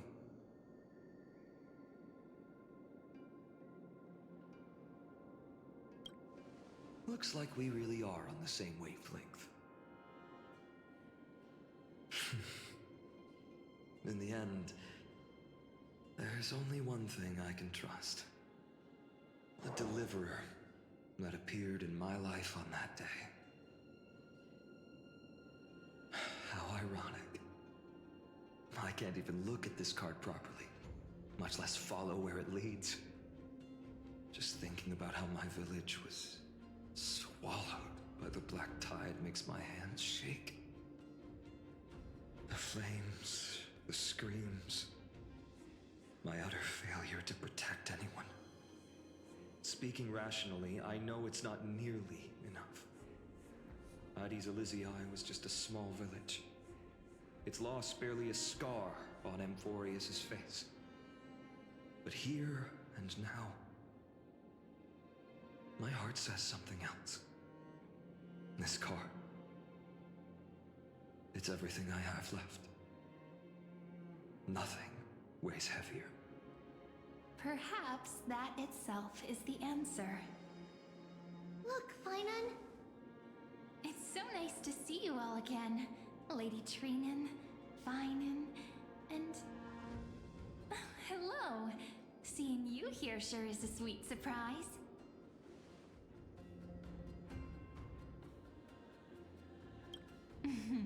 Why so surprised? Could it be... did you miss me? Cyrene? This is incredible. I was literally just thinking about how you might be here. But I'd never imagined I'd see you this soon. I was supposed to leave with the priests, but then I heard Lady Maiden was with a white-haired young man. I figured it had to be you, so I snuck back here. That's Cyrene for you. Unfortunately, this isn't a good time for reminiscing. That Kremnoan over there. Still playing house, boy? You get the idea. Quite the hothead. You know, you two just might get along. Don't worry, you already know what the answer is, don't you? If that's your choice, I am with you. I am with you because I remember it all too. The fields of Hades Elysiae, those red leaves, that little swing of mine beneath the tree where I dreamed the sweetest dreams. And those dear fairies in the Memorance maze. It hurts so much knowing they're gone forever. The pain speaks for itself. Our hometown may have been just a tiny village, but to us, it was the whole world. But that's not enough, Finon. Not nearly enough. Even though hatred can help people grow and turn a boy into an unbreakable warrior, what you need now is victory. You can't just stack the scales with your past suffering. You have to throw the weight of your future onto them as well. The future?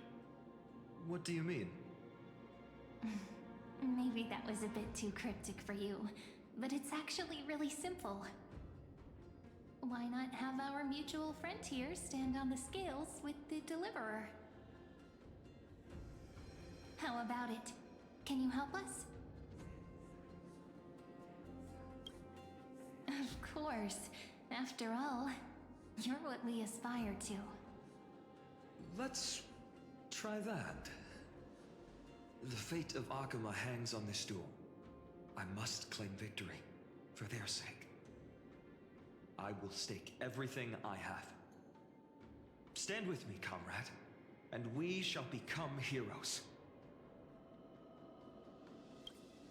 Let's. Together we'll prove that what weighs more than the fate of the world is the resolve to shoulder an immutable past and carry it into the future. Talantin, the fair, the just, they of unassailable integrity. The challengers have made their choices. In the name of the Holy Maiden of the Three Fates, lower your scales, weigh destiny, and reveal unto us your verdict. Your offering is a card? Yes, a flimsy little card. That is my choice. Just know that it's called the Deliverer. Interesting. Very well. If you can beat me with this card, then that's what I'll call you from now on. It's a deal. The scales... they're wavering. Talantin is deliberating on the outcome. It appears the convictions of both sides are equally matched.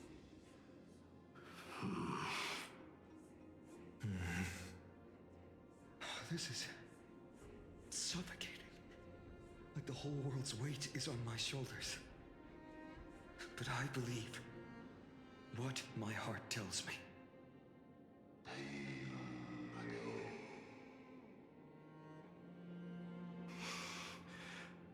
Finally decided?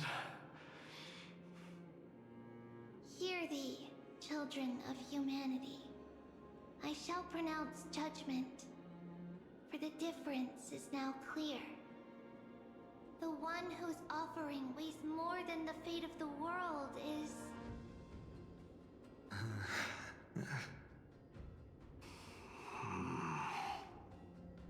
one from Ides Elysiae, the nameless hero.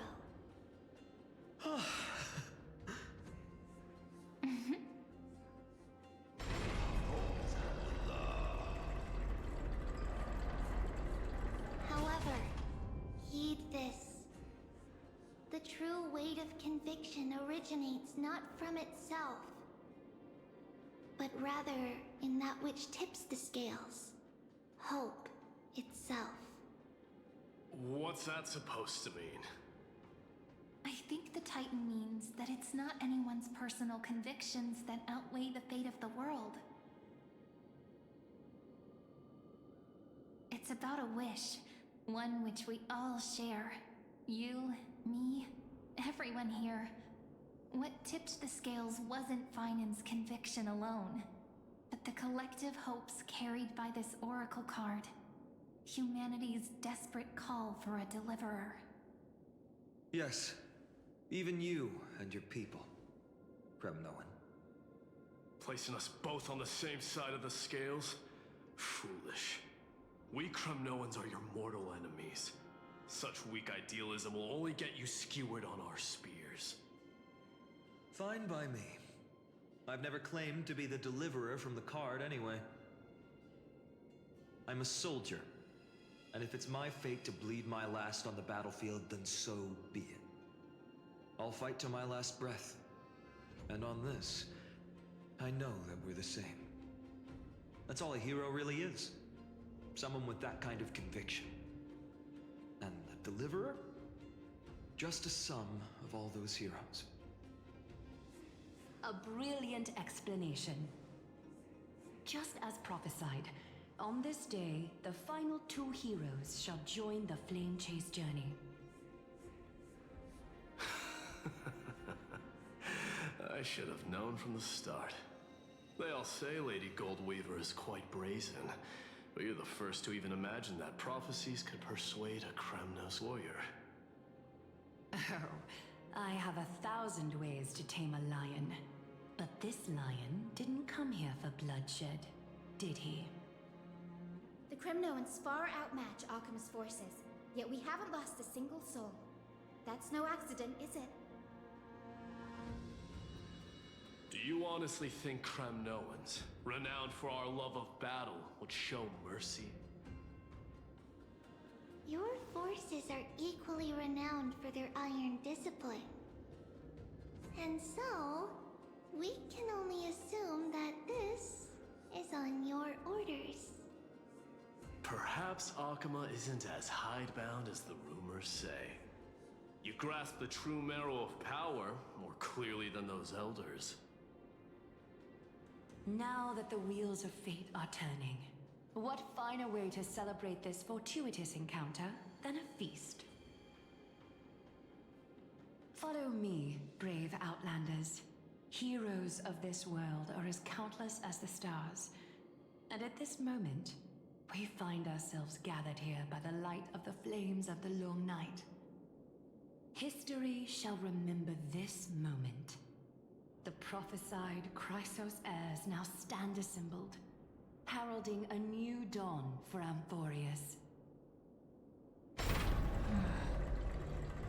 You must see now how different this is from the flame-chased journey you traveled.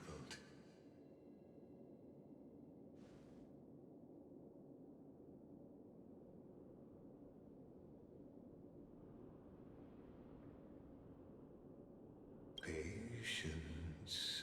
We're approaching the final act. These are, as I mentioned, his first memories. They are of particular importance for the imminent Era Nova. Such as this very moment, as the prophesized demigods gather with Talentum as witness. This is a moment calculated by the gods. What comes after is no different from that which you already know. Some join, others leave, while flame chasers bear their faint light forward through the long night. Ah, come.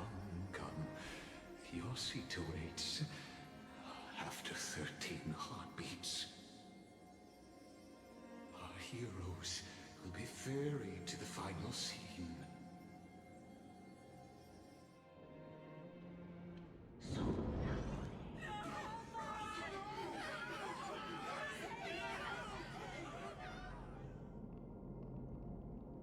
They say that the heroes of this world should be as countless as the stars.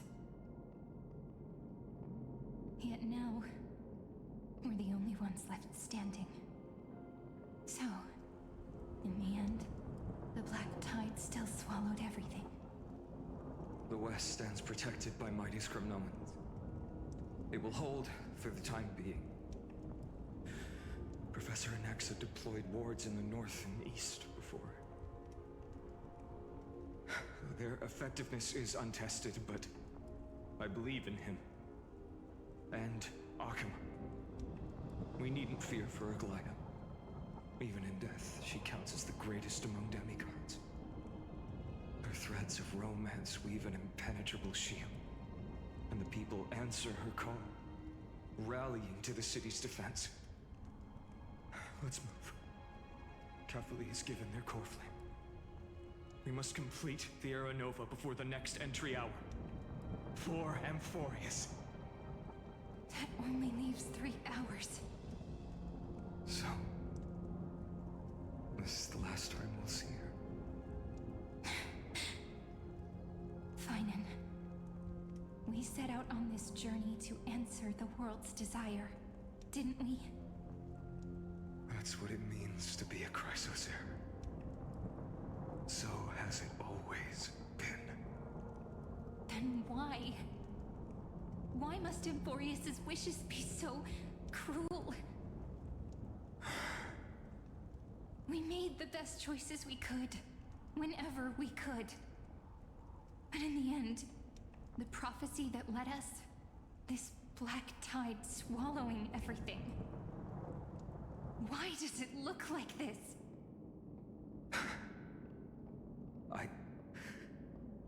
I don't know. We haven't had any other choice except to move forward. Not for a long time now. Even if we only see the long, long night ahead, I still believe that through it, we'll find the dawn on the other side. Beyond these flames, a new sun will someday rise. So, to the Temple of the Three Fates. You'll take over Time's authority, and we'll return all the core flames to the Vortex.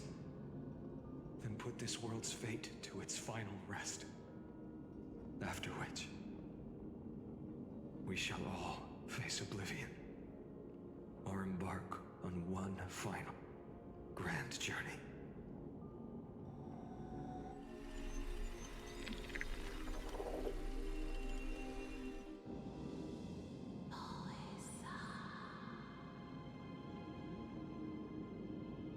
Please forgive us for disturbing your sleep, Orynyx. It matters not. I know fate has run its course. The Black Tide has reached Akama. Amphorius does not have much time left. It is time for the Era Nova. As agreed, I shall present the core flame of time. Ride the river of time. It will guard your passage to the vortex of Genesis. Step through and witness.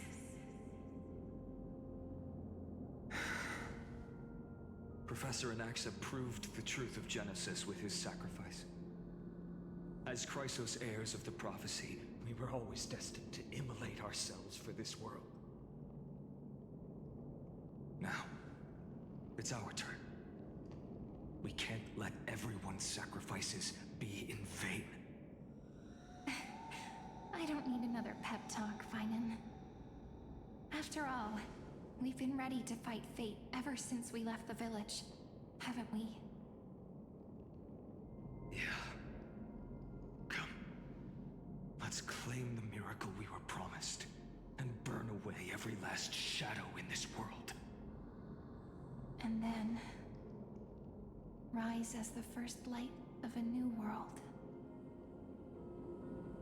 Light calendar 4931, the third week of the month of Evernight.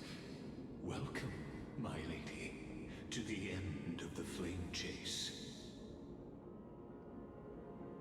And the end of all things. The Titan has revealed the gateway of fate. Please, accept the invitation to step across the threshold and behold. Beyond this gate lies the new world that our heroes sought through their trials, as well as the terminus that the owner of these long memories has been hurtling towards their entire life.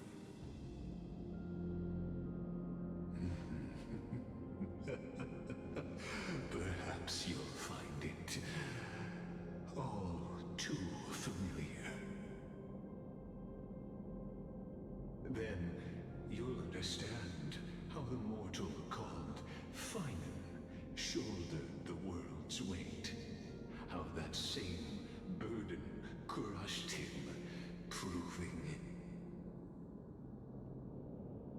that the so-called Deliverer is nothing more than Amphorius's own delusion. A pitiful fantasy that it could defy fate's decree.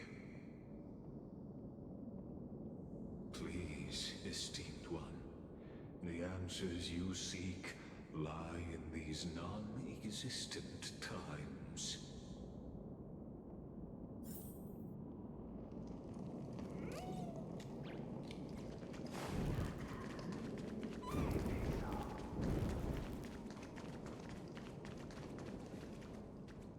The future revealed by the Titan.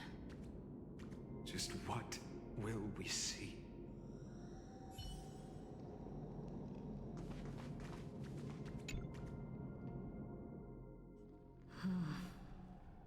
The vortex of Genesis. So it is here. But just what is this? Life's but a walking shadow, a poor player that struts and frets his hour upon the stage, and then is heard no more. It is a tale told by an idiot, full of sound and fury, signifying nothing. The vortex of Genesis, where the world begins and ends. What stage could be more befitting of our final act? Come, I beseech you onward, buoyed by your surging curiosity. As an unattainable existence that has dwelled within his heart, beyond his reach, you have accompanied him through the march of years uncounted. You naturally have the right to view the river of time in its fullness, and to witness what he welcomed upon his arrival here. Every absurd and tragic ending. Now, if you would. My journey to the Aranova. When the Aranova comes, Enough talk. go. What if it's the Aranova? Make the Aranova.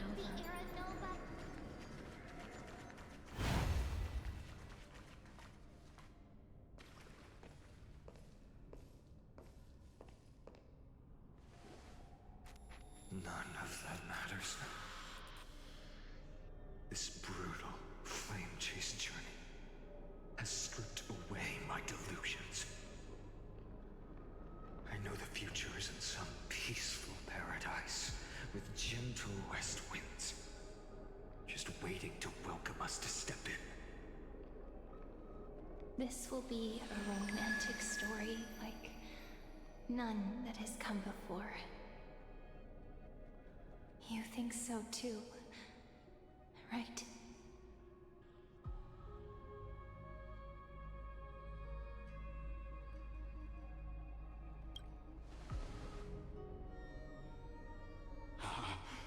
Indeed, in his memories, such a scene replays over and over.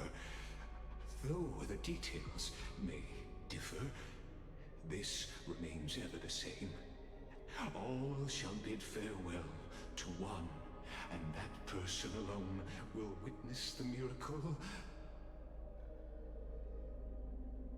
A total of 33,550,335 times.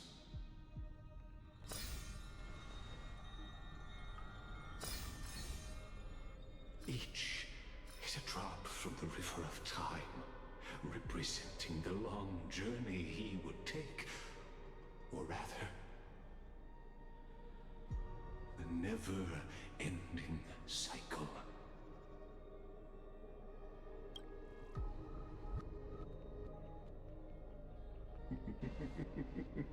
Sharp as ever, I see.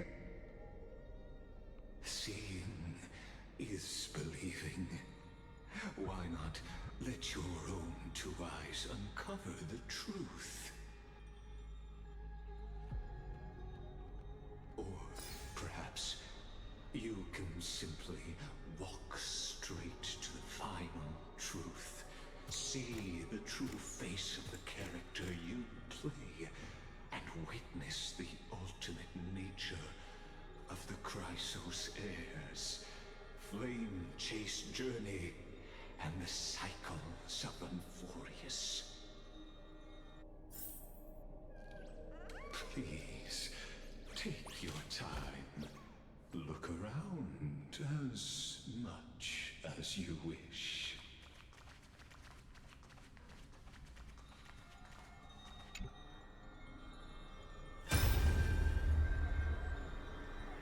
Not a single soul to be seen.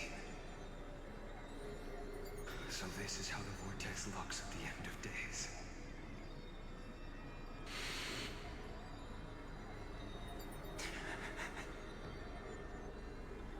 Looks like I've got company after all. But since you've made it here... So, in the end you succeeded. Executioner.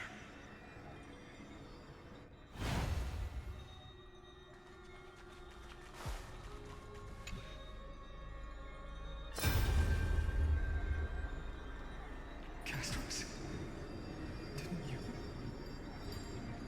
Yes. I've become Death's demigod, and shall never again walk the world of the living. What you see is the surging of the river of souls, brought on by the countless dead feeding it in these dark times. They cry out. Though dead, they'll converge into a torrent and guard the vortex to see the Era Nova fulfilled.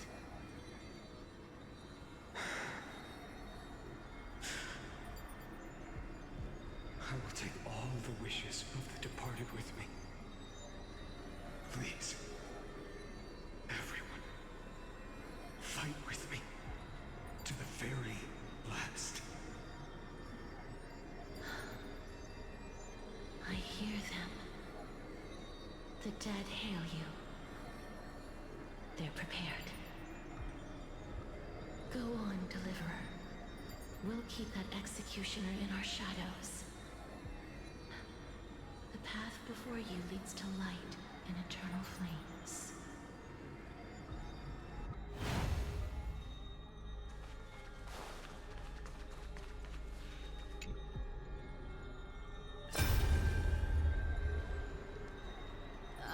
There's water everywhere.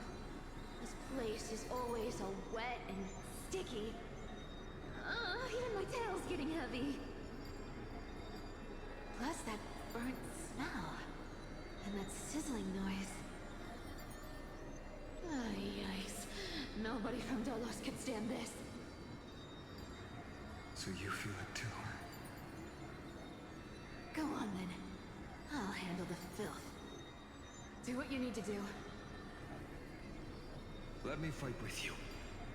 Better odds with two. Hey, remember what the seamstress said? You know what really matters. Yeah. I'll leave it to you then. Wow, someone's not shy. Just so you know, I'm not in the business of making losing deals. I'll distract that executioner. You go turn the world's biggest lie into truth. Let me become the first wind of your new world.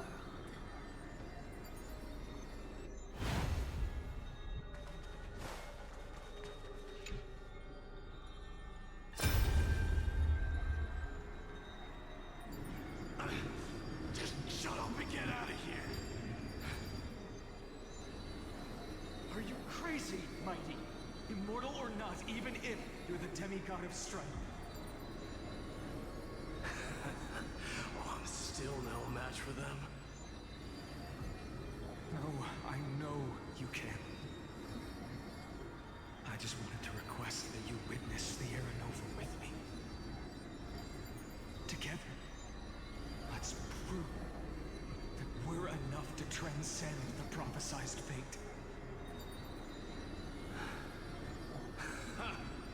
Could it be that now, at the critical juncture, our mighty deliverer is chickening out, scared of a stupid prophecy?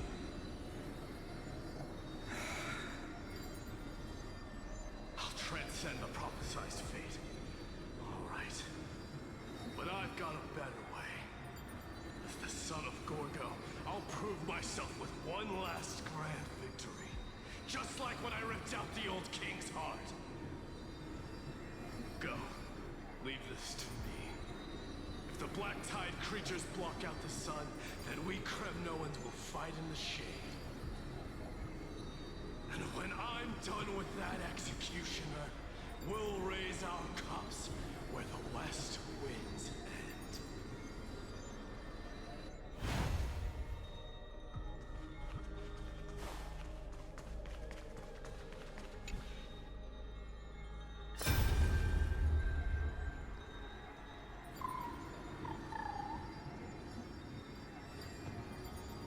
Hey, little.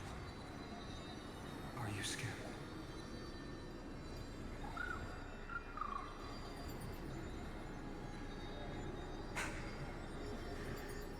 As brave as heights.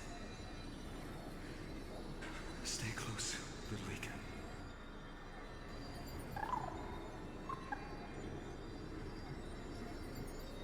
What? No, not you two.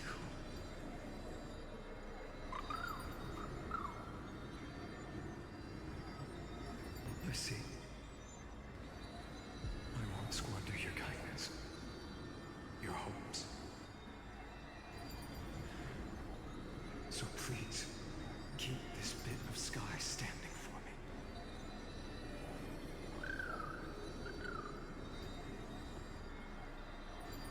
Well, now there's one last thing I need to do before the Aranova. Come, Executioner. Let this patch of clear sky show me where to strike.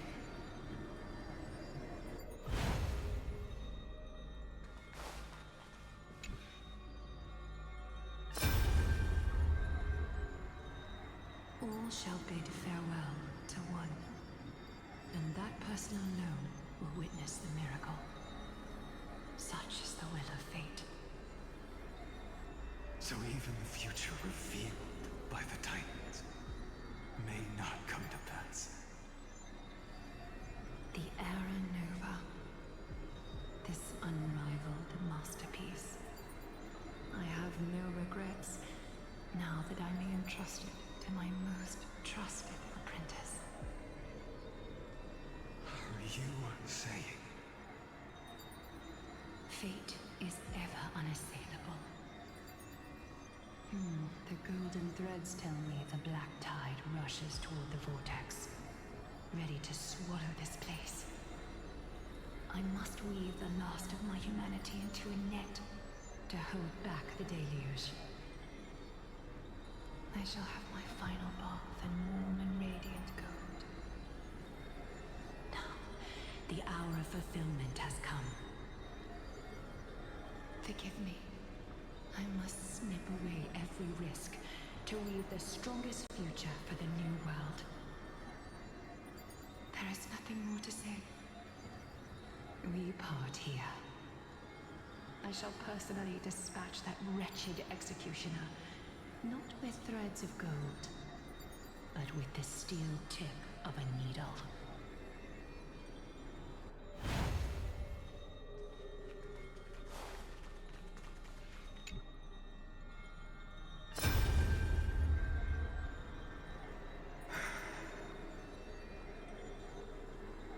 Dreamy, look. We made it to the vortex. That prophesied future. The flower fields where the west wind ends. Aranova. We're so close now. You can't speak anymore. Please. Allow me to pause just a moment before I keep my promise.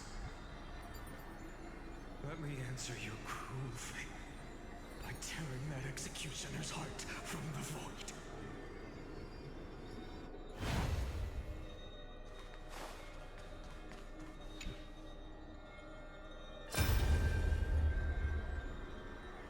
The vortex of Genesis. The last time I was here, I was returning the core flame of reason. I didn't have the time to observe it in too much detail back then. But a holy sanctuary of the Titans. looks more like their frozen crypt to me. All the core flames do lie here now. It's my honor to walk the final stretch with a mind such as yours, Professor. Oh, getting ahead of ourselves, are we? Have you forgotten so quickly? I died for truth long ago. What walks with you now is but a thought in your mind. Of course. How could I forget that? But I'll say the same to you. It's my honor to walk this final stretch with you, too. Now go. Stand tall and finish your final task. Yeah. Just leave it to me. Time for that wretched executioner to pay what they owe.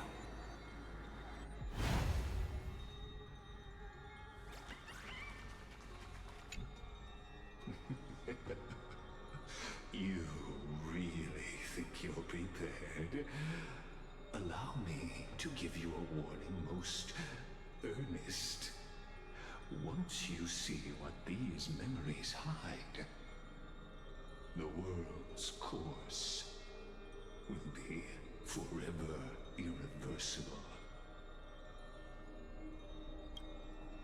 Ah, very well. As you have made up your mind, let us bear witness together.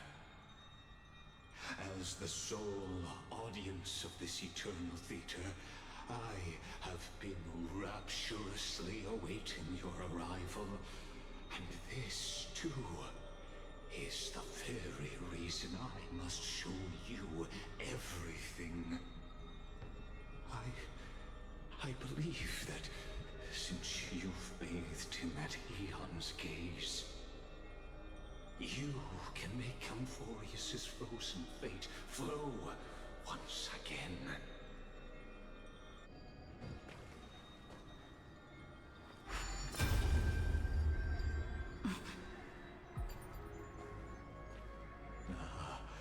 Feeling a bit lost? As you now see, this scene marks the final act of the drama Amphorius. The final eternal recurrence created by this man's hand, and the last one this world shall undergo.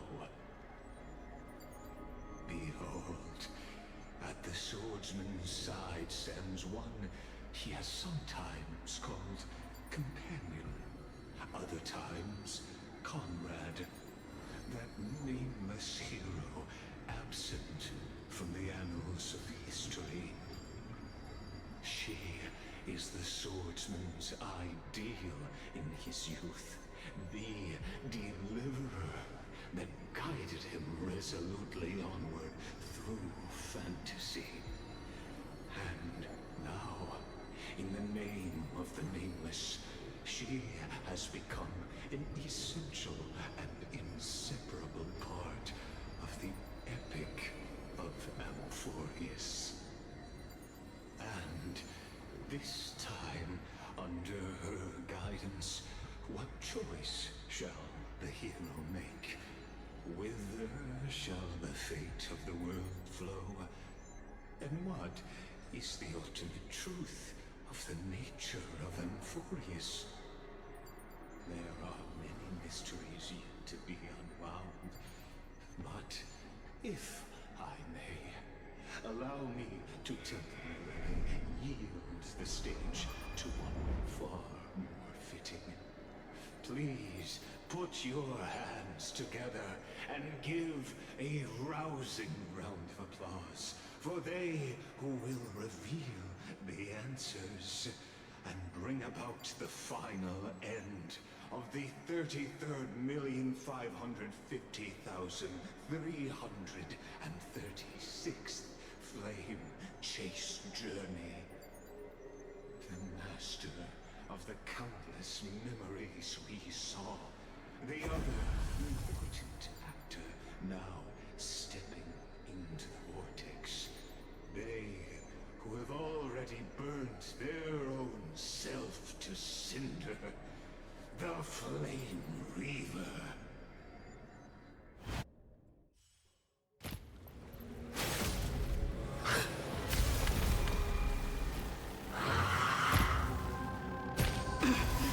So, in the end, you succeed, Executioner. With my flesh as kindling, like the first dawn of the new world.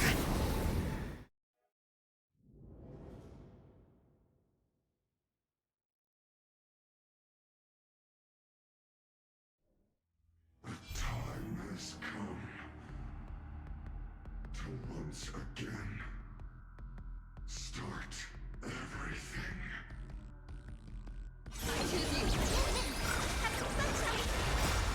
Dispel the gloom. Restore the skies.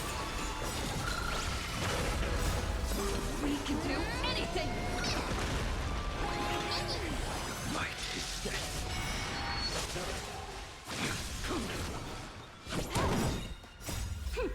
This is double speed.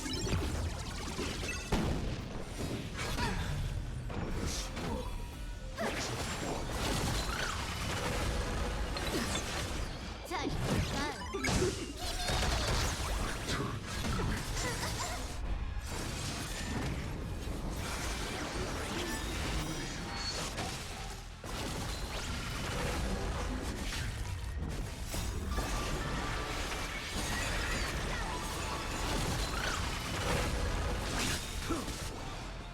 Savor it for me.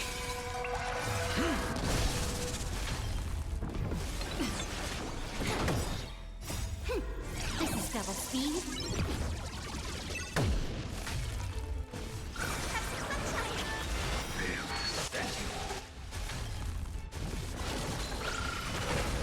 This ends now. With your corpse. Ignite the dawn!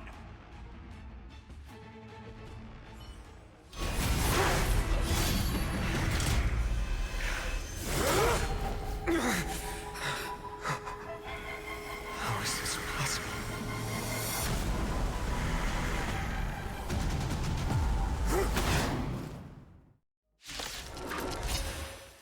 Sons of destruction, now twinned.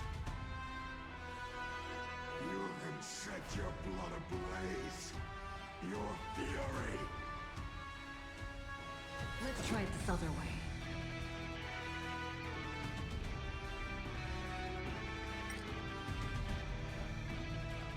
I choose you. Future is great. The leader was Break's over. Your end approaches. Lay this fate. Dispel the gloom. Restore the skies. Trust me. We can do anything!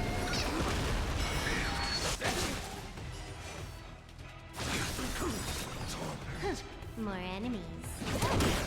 That paradise, savor it for me.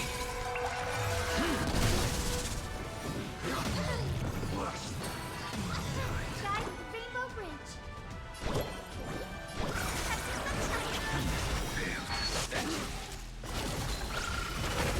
I'm on it. Mimi?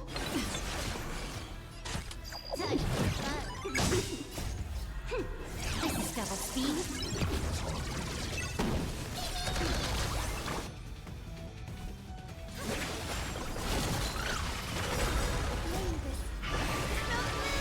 Restore the skies.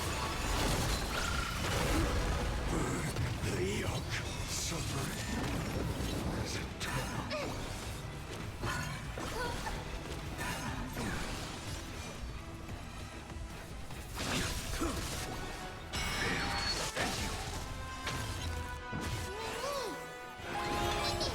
A blade knows no mercy.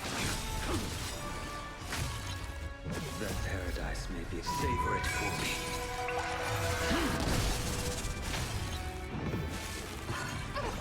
This is being in sync. Mimi! You can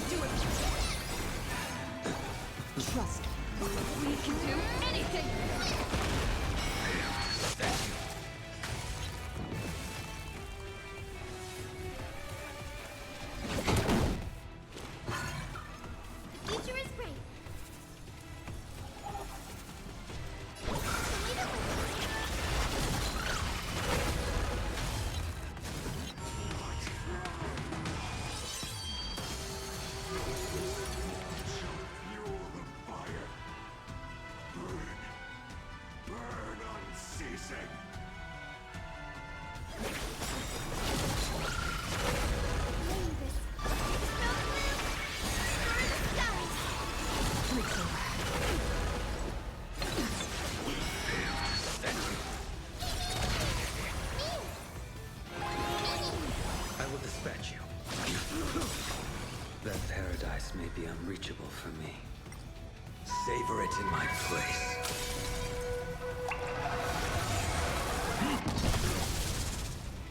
One person alone may witness the miracle. Such is the will of fate. That person can only be you.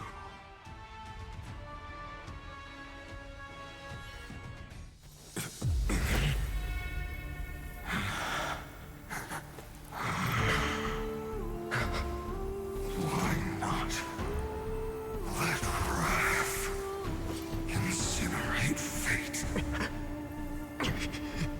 Gods.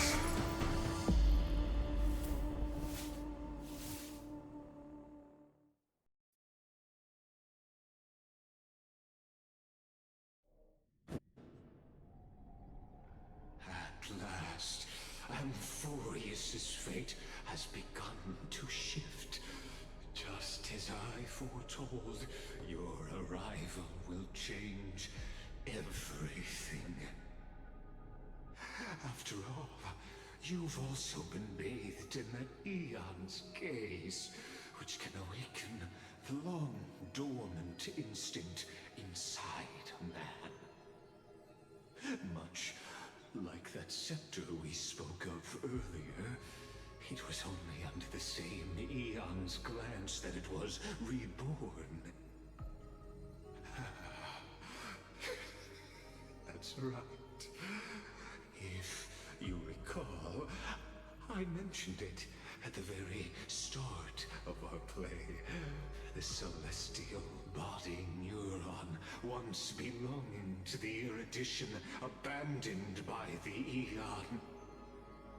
Now, allow me to reveal the final piece of the puzzle for you. The eternal land, known as Amphorius, is nothing more than the scepter's endless, lonely extrapolation. A bottomless well of fury, aimed at the god who cast it aside.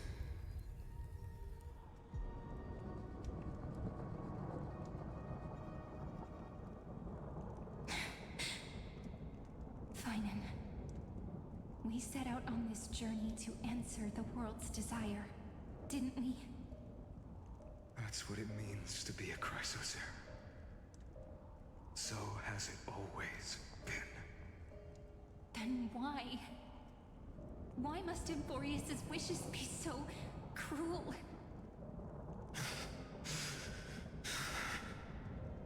We made the best choices we could, whenever we could.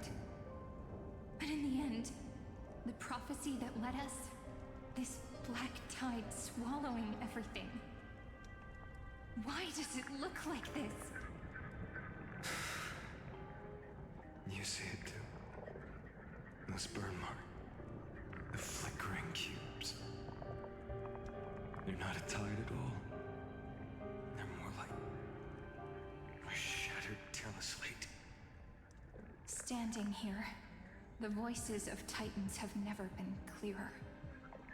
Turns out, they were coming from the black tide all along.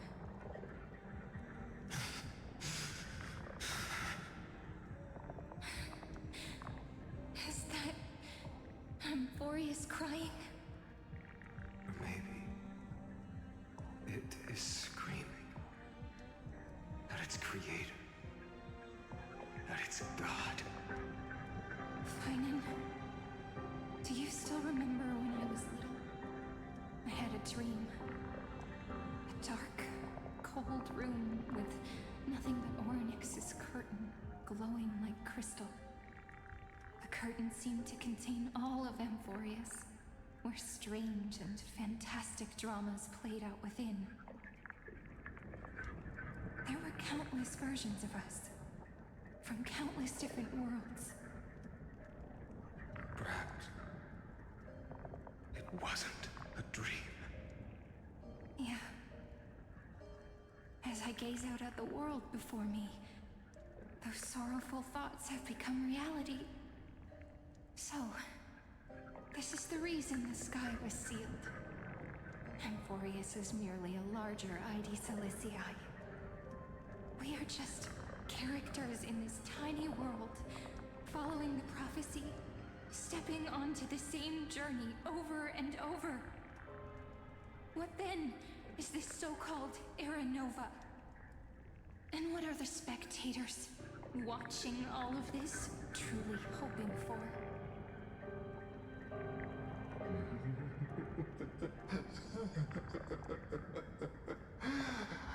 As a reward for reaching the end of the world, let me answer your questions.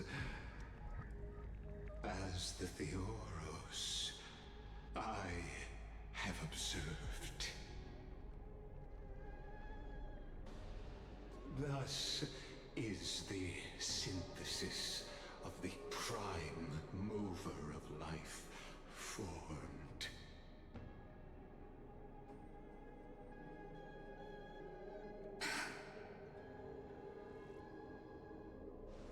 This is a moment the universe will remember.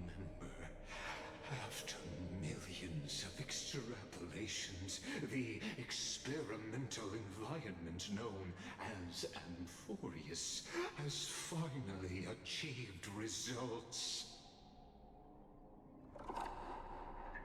So, the results you speak of are this wreckage of a world.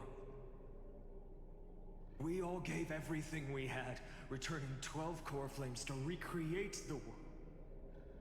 And in return, we become nothing more than sacrificial offerings at the end of everything. Exactly.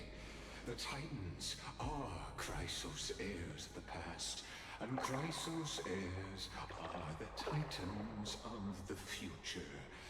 Anaxagoras' theory of Era Nova holds true. As the model of reason, he reached unprecedented heights. But from just the perspective of a player in the drama, he could never fully uncover the last layer of truth. The cycles of the hero's journey that have played out until now were never about creating a new world or perfect heroes and gods. They were a deep learning program made for the Black Tide. But this time, your plot will fail. I've taken Catholi's core flame, and when the dawn of the new world arrives, its light will burn away all the darkness. Haven't I made myself clear? The Chrysos heirs and Titans were merely byproducts of the experiment. You've seen this world's evolution, witnessed the birth and growth of the Black Tide, and how it devoured everything. Every generation of heroes, gods, and worlds was born only to be destroyed by it. This is the endpoint of Amphorius' calculations. A perfect equation of destruction. So in your eyes, all the sacrifices are just a string of insignificant numbers? Don't sell yourselves short. I'd say, rather than numbers, you're more like fuel for the fire. And without fire, there can be no sunrise tomorrow. Even if that sunrise is born from annihilation? Curious question. Have you ever considered that after millions of extrapolations, Amphorius is already following a different path from the erudition. It has long since granted divine blessings equally to each child. The golden blood flowing in your veins, it comes from the blemished one, whose name is destruction itself. And Amphorius's Chrysos heirs were, from the very beginning, fuel for the Aeon to burn the universe. Amphorius has waited for this for too long. At the end of the empty, cold, lonely extrapolations, the destruction has reached its final destination.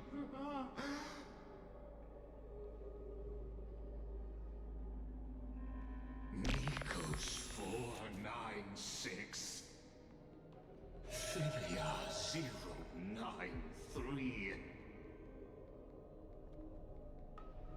No need to feel regret. This generation of Chrysos heirs is the most outstanding model, and you two are the final factors. For you, the Era Nova is no lie. Just step forward, embrace the black tide, and accept the Aeon's gaze. You will come to life from a string of cold numbers. Along with all those who have passed, you will run toward the real universe, fulfilling Amphorius's long-held wish. In the name of the Lord Ravager Iron Tomb, unleash its fury and destroy the source of all this tragedy. Or we could always choose another option. Like you said, Amphorius is just an experiment, and we're the participants. We can only walk along the predetermined path toward the ending, under the watchful eyes of the stars. But that also means that there isn't just one Aeon who can cast their glance at Amphorius, right?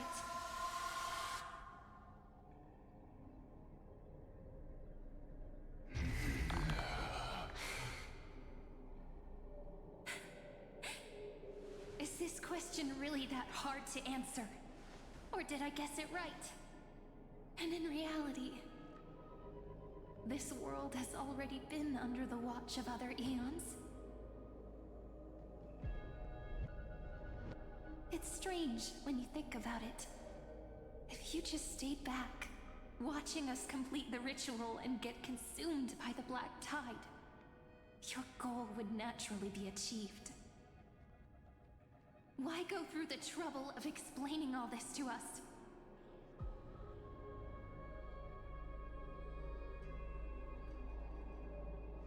You're pretending, revealing the so-called truth just to deceive us, covering up another possibility. Destruction is not the only outcome for the fate of Amphorius.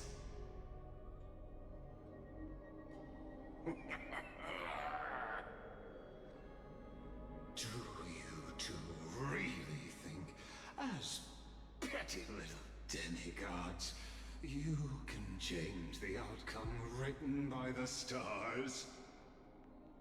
What makes you think you're capable of doing that?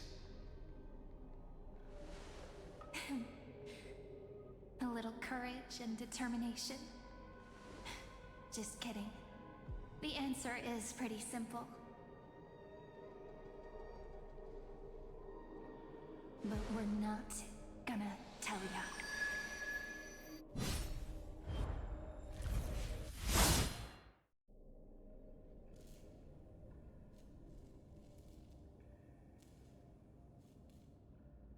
We're going to weave a long dream for Emborius, making it believe the experiment hasn't ended, that everything is still ongoing.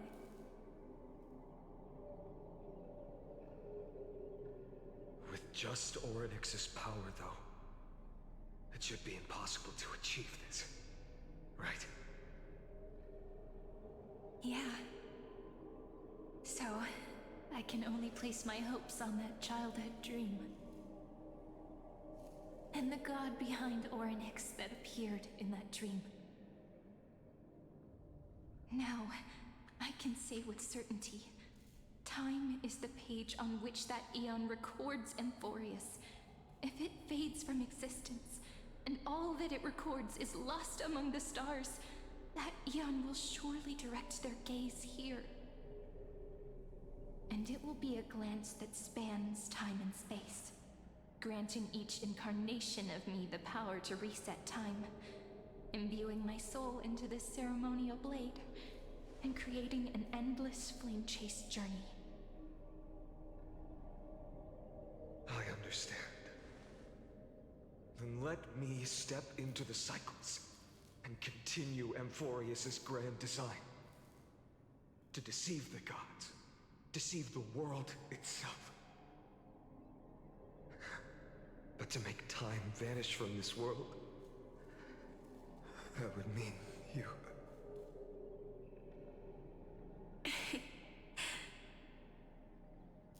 All right, let's not make things so gloomy.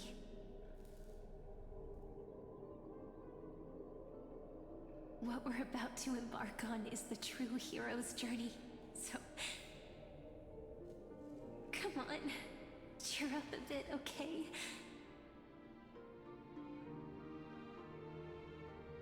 In that memory, you will definitely meet me again. A little Cyrene who knew nothing, lying on a soft patch of grass, feeling the light breeze, dreaming of the distant world. Tell her about the flame chase journey, and then let her become a romantic part of this story. I believe every Cyrene will make the same choice. Erasing time again and again. Resetting time over and over. After all, they're all me. And I will always have my charm.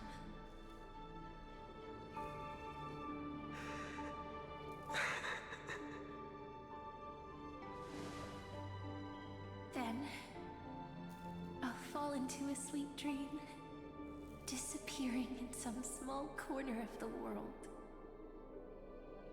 Quietly, waiting for the day when that next page is turned.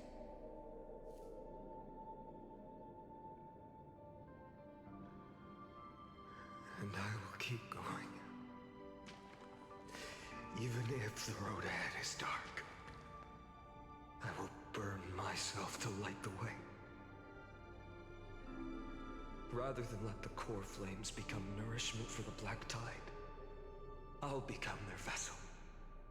To prevent the arrival of Aranova. Even if I have to burn through my own body, it's no matter. As long as I don't extinguish, the flame chase will never end. Until Amphorius welcomes a true dawn. The girl who watches over time, and the warrior who carries the world. Now, let us fulfill the duties of time and world-bearing. Honor the past and forge ahead.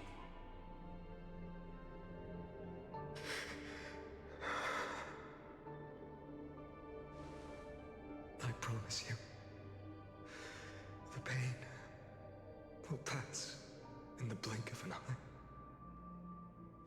You need to hold tight to this ceremonial blade. After I'm gone, it will take you back to the beginning of time. The start of a new story. I believe that in that story, or in countless stories, each alike yet unique, everyone, all the companions who sacrificed themselves, alongside the deliverer we once dreamed of as children, will reunite beneath a vast, endless sky. If we can never break free from this prison, I will stand my ground. Until the day someone shatters this endless cycle and writes the final chapter of Amphorius' fate.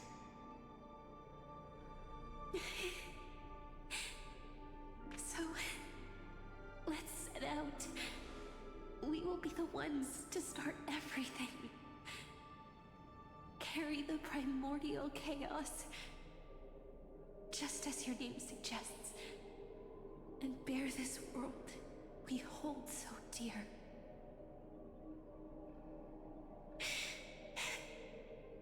So long, Caslana. As the Theros I have observed, instruction synthesis is formed.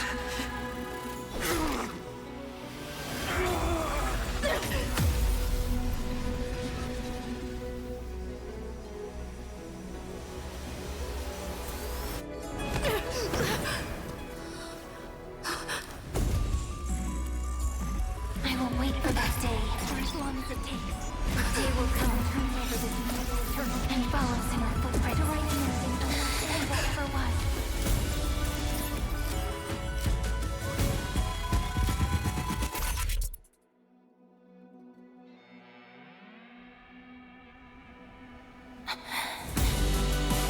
That will be a romantic story like none that has come before. You think so too, right?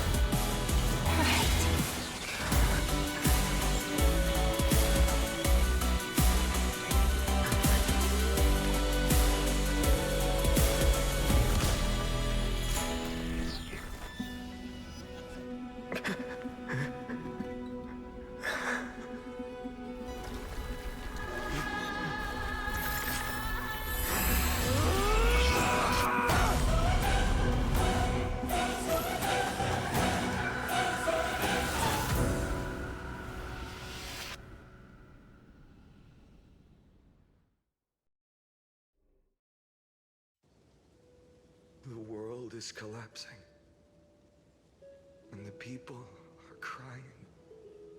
We too must part ways here.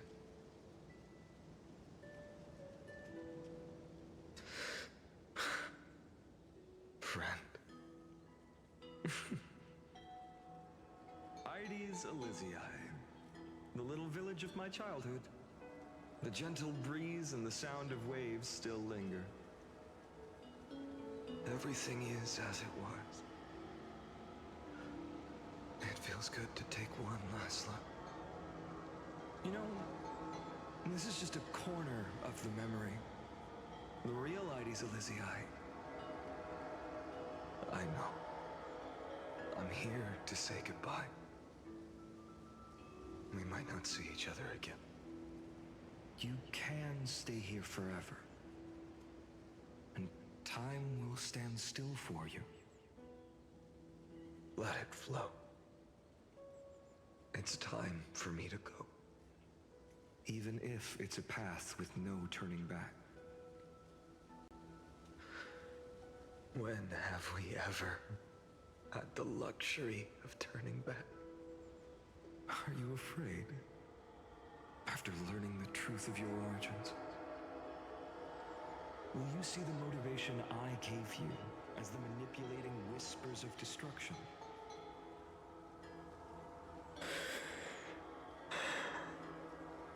The convictions and choices that come from my heart. I don't believe they're designed by the so-called paths. If we are just numbers simulating life, then you are the image I've always longed for. The person I wish to become. A real living person. A true hero. Then why do we part here? You can take me with you, and we can start this journey together. I'll be by your side, guiding you, just like before. No. I'm afraid I'm on my own this time. Why?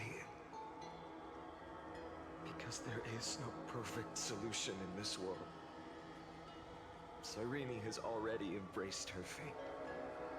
And I will embrace my origin. Destruction. And with this power, I will rebel against its creator, bringing endless fury to the darkness sweeping the world. If you stay by my side, I'll hesitate. But this world can't afford a soldier who wavers. Do you remember when we were kids? Everyone would get so excited drawing cards like a ruler or warrior, but throw fits over devil or drunkard and demand a read. Kids always get to change their minds. Things are so happy and simple for them. But when it comes to the fate of adults, there's no room for redos. And go, Kaslana, as you promised. Deceive the world, seize the core flames, and rewrite your fate. Burn yourself up with all your might, wield your futility like a sword, and fight against the gods. In the name of world-bearing, I promise you, Kefali will never forget this.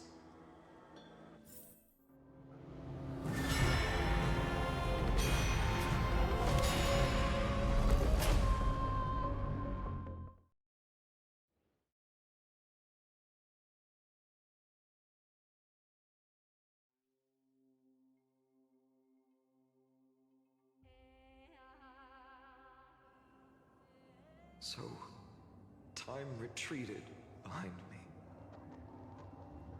Until it reached the origin, where nothing ever existed. Just as Professor Anaxa once said, in that void, Kefali stood at the center of chaos. Time, space, and causality all flowed from their body. When the waves of time finally calmed, it was the year 3870 of the Light Calendar. The Chrysos War had lasted for nearly a century, and the threat of the Black Tide was growing stronger and more relentless. That was the era of the Day Thunder Knight's battle with the sky. While she could not seize the core flame, she proved that the prophecy was true. That mortals could slay gods. From that moment, the sole survivor of the old dynasty, Imperator Cyrindra, issued a call to arms across the lands, summoning heroic Chrysos heirs to wage war on the Titans. And that was the first doomed flame chase journey, sealed away in history.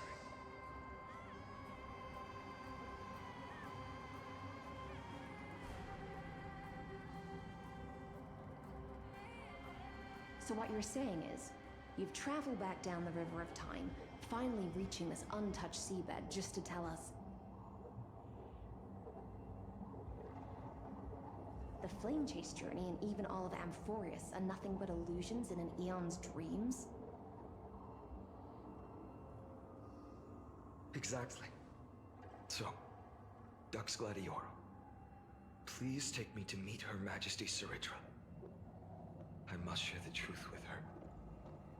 Since Her Majesty's not here, no need for formalities. The word Gladiorum always reminds me of my fallen homeland buried deep in the depths. Call me High Sealans, Nameless Swordmaster. Please allow me to add one more thing. You actually already know my name. You mean Finan? Such a name could never be your true one. But I won't question you further about it. Ever since Her Majesty issued the Flame Chase Decree, heroes from all over have sent their letters of introduction. What's the harm in adding one more name like Finan or Pinan? Besides, the deep sea is dark. Isn't it the perfect place to hide secrets best left unseen?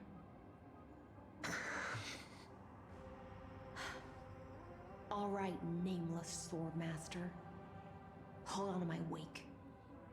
Let's find somewhere else to talk. Aren't you even a little suspicious of what I've said? Harboring suspicions is not my concern. My sword dances only when the Imperator harbors doubts. There's no use in speaking further. Show me your true intentions through action.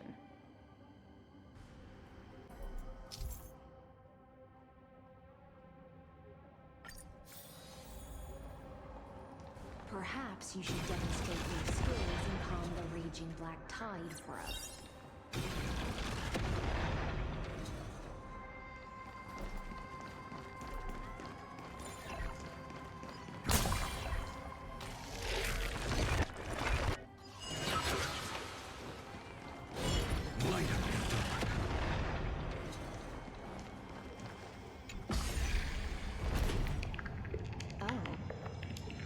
Nice moves.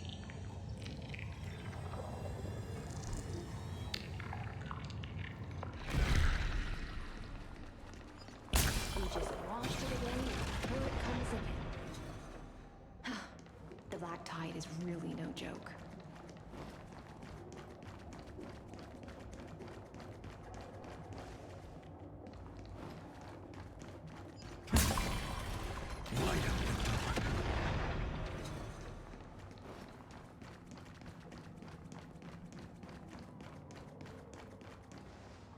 The waters end here. The one you seek is beyond this point. At last, I can meet with Her Majesty Saridra herself. Are there any formalities I need to observe? Don't kneel, don't do the hand-kissing or foot-kissing gestures of the old dynasty, and most of all, don't bow. The Imperator despises such rituals. Especially when the heads of those taller than her bend beneath her crown. She really is down to earth. The second thing to note, only trusted ones may come near her. Keep 5 paces distance until the Imperator allows otherwise. Sounds like an old friend of mine. Well, experience is a good thing. Stay sharp, and you'll be just fine.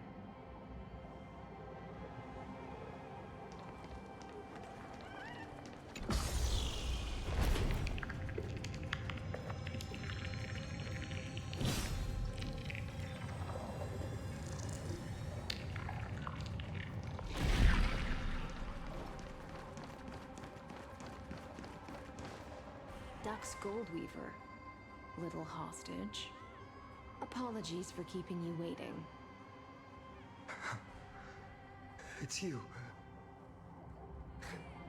You know them? Good.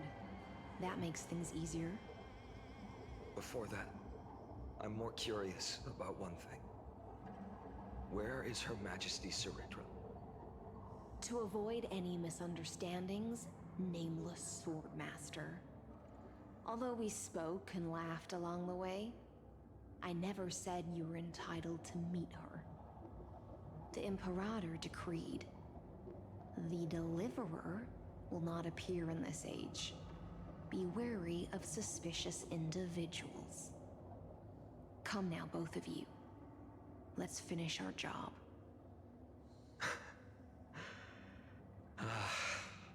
I see. It's a trap. I had no intention of fighting.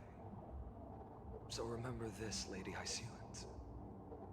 If my sword shows any hesitation, don't thank me. Thank them instead. No, you misunderstand. We don't want to see Chrysoceres hurt each other. Just give us some time to ask you a few questions. The Nestia's golden threads will judge you and decide your fate. As you wish. White-haired Swordmaster? If what you say is true, then you must know the fate of the world. So, how much do you know about what we read from the prophecy? You shall shatter into 1,000 fragments and wither in the soil of foreign lands. Is that correct, Lady Treeby? How? How is this possible? He got it right? Yes, but the prophecy never mentioned he'd appear here. At least, not in this era. You must listen to me, Aglaya, Treeby. The Finan of this world has not yet been born. In a distant future, he will follow the prophecy's guidance and appear before you. But do not seek him out, because Era Nova is a complete and utter lie. I will tell you the truth, and you will understand why the world must forsake the prophecy and find another path to Era Nova. Because I know both of you, and I believe that no matter how the course of history may change, the faith we all share will always remain the same. And so, the layers of rock began to reverse, and history wove itself anew. Through my old acquaintances, I was given the chance to meet the leader of the Flame Chase journey, Saritru. And after a long and arduous negotiation, we came to an agreement. The Imperator's alliance needed the destruction, and I was ready to pour all my strength into it. The spoils of the Flame Chase, the core flames, would be sealed by my hand. But the condition was this. In the upcoming battle, in our conquest of the Earth, I had to prove that my power could transcend fate. In the original history, there was a brutal war. At the end, the Titankin of Georios, Terravox, killed the rampaging Titan and took the core flame that supported the Earth. But this time, Amphorius encountered a turning point in its fate. Neither side suffered any losses. When I severed the Titan's head and raised the core flame high, the crowd gathered around the scorched remains of the god, roaring with joy, cheering for the hero of the destruction, who had ignited the faint spark of life for the first time. Yes, in that flickering light, the once dark path ahead seemed to become clearer. I proved myself, and in the long years that followed, I brought down the other Titans, one by one. I could do more than just wait. When time resets, the chance to change the world also emerges from the lines of history. Until finally, the brutal future revealed by Era Nova is reversed. But tell me, if that's truly the case, why are we doomed to the same outcome?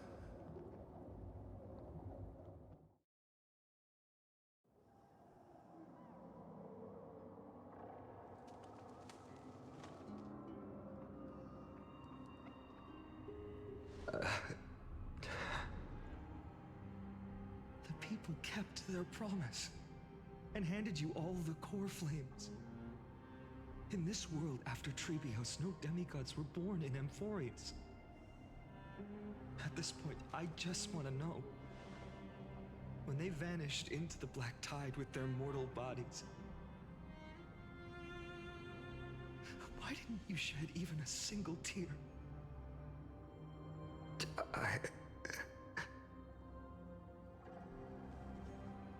Your indifference chills me.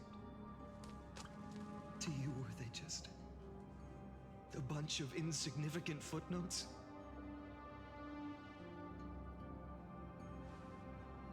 Sorrow has been my constant companion. In fact, with 12 core flames upon me, the fire in my heart has never been more violent. I'll remember this world through anger. As long as I burn, they'll never truly leave me. Perhaps it's already too late. But you're right. Anger, at this moment, is the only weapon I can rely on. So, draw your sword, Executioner. I'll make sure you realize that your greatest mistake was leaving me alive.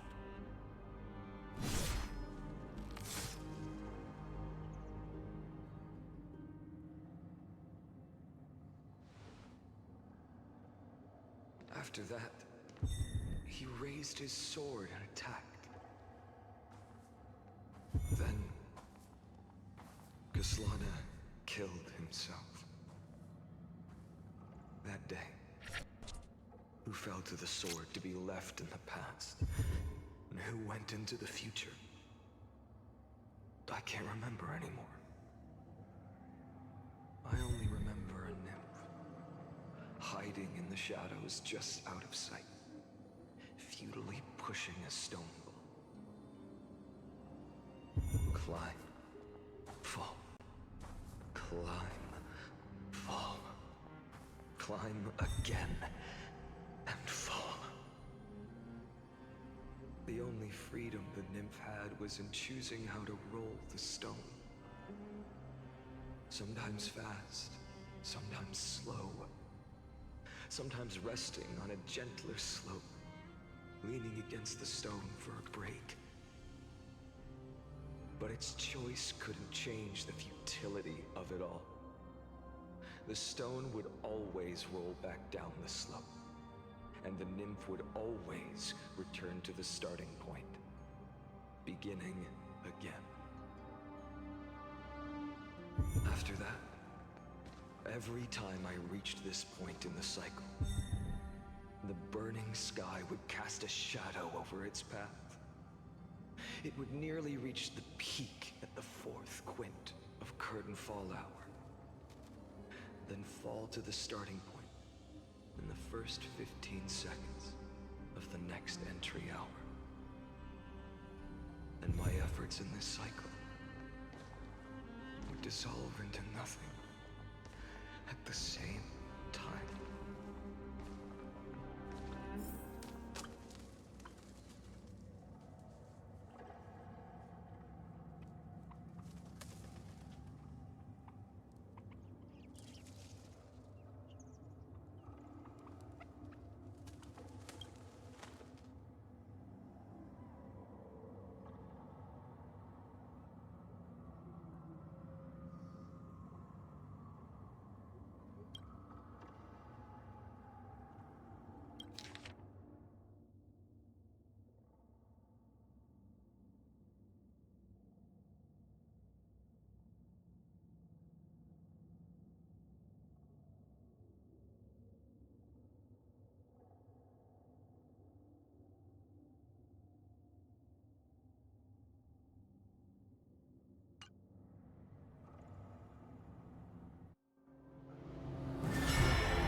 Absolute nonsense.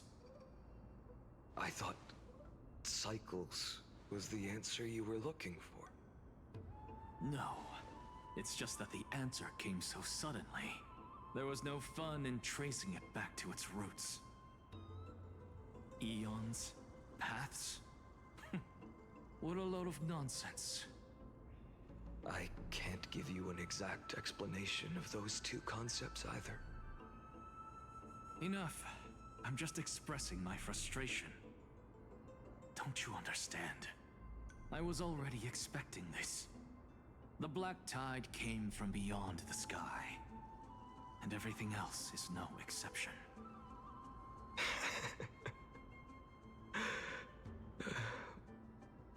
Fate is a strange thing. No matter how the details of history change, the Anaxa I know always remains as harsh as ever. If the other Anaxagoras actually worshipped the gods, I'd make sure to find a way to break the cycles and crush them in their cradles. Too bad. Now only you have the ability to do that. What's that supposed to mean? You're willing to help? Of course. The core flames were meant to save the world. And in my opinion, the noble Titans have no reason to refuse. Besides, according to you, before stepping into these endless cycles, you were my pupil.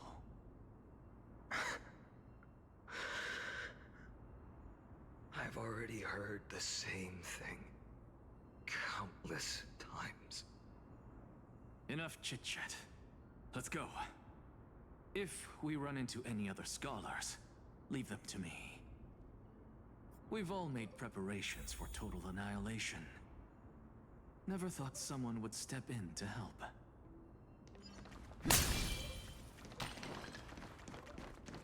Light up the dark.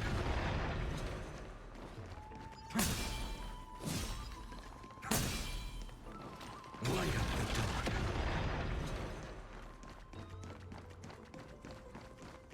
Light up the dark. You've been to the Luminary Throne before, haven't you? If you're talking about in past cycles. You're already much luckier than the other students.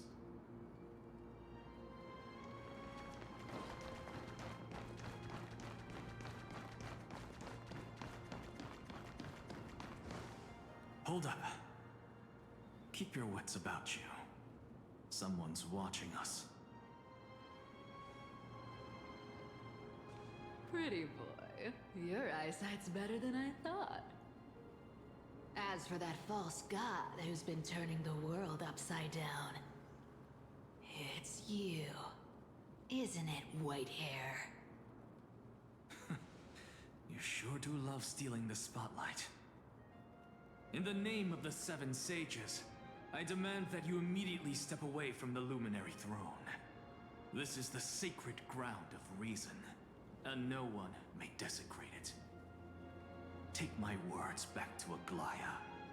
I won't say the same thing twice, Catgirl. Oh my! You won't even call me the demigod of trickery. That is just heartbreaking. I have some words for you, too. First, as one of the most heretical blasphemers in the world, you have no right to lecture me. Second, this is none of your business, Grove Boy. Step aside. I don't want anyone getting hurt. Here we go. Again.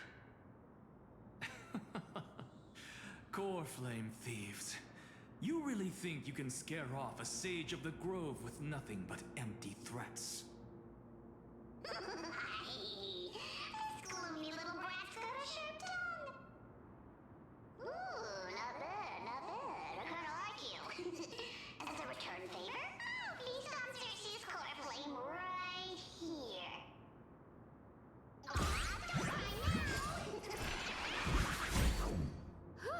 That was close.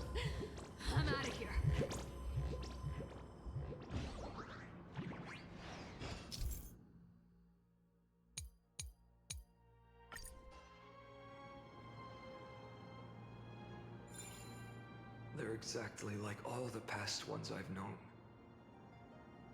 Cunning. And yet so naive. Sounds like you have a plan? Of course. When I first set out on the flame chase journey, Lady Treby never managed to teach me Orynyx's miracle. But along the way, I learned a thing or two. Where are you going?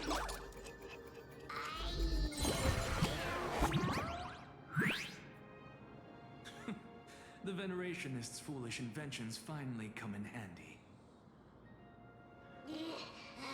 How is this possible? You've arrived, Zagreus. Always so punctual. Do you know who I am? I'm running out of patience. So I'm not going to waste words. Listen up, spirit thief. Hand over the core flame, and let's pretend we never clashed.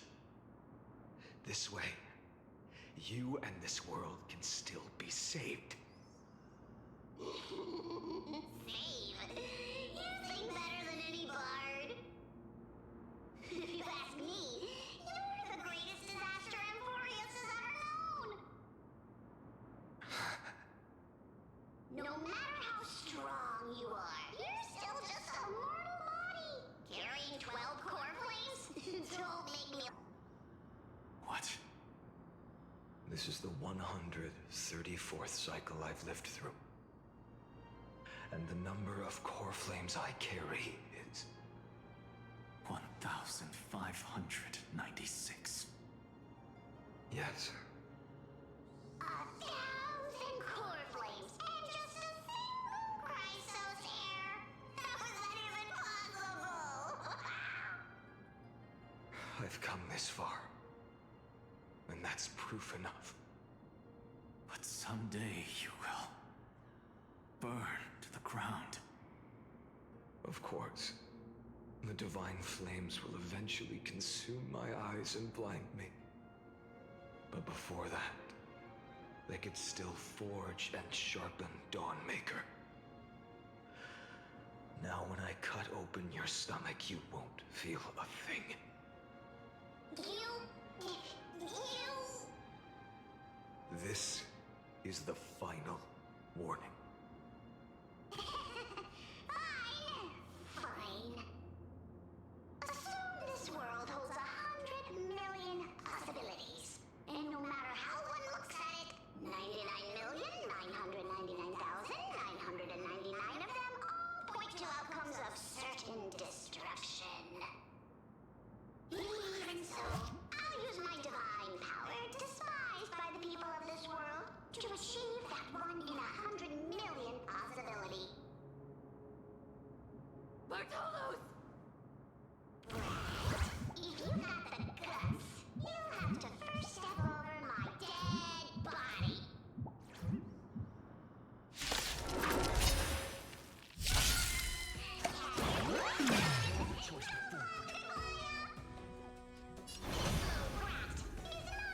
We can deal with just by ourselves.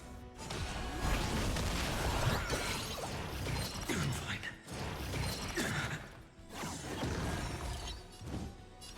Future could come. Tomorrow.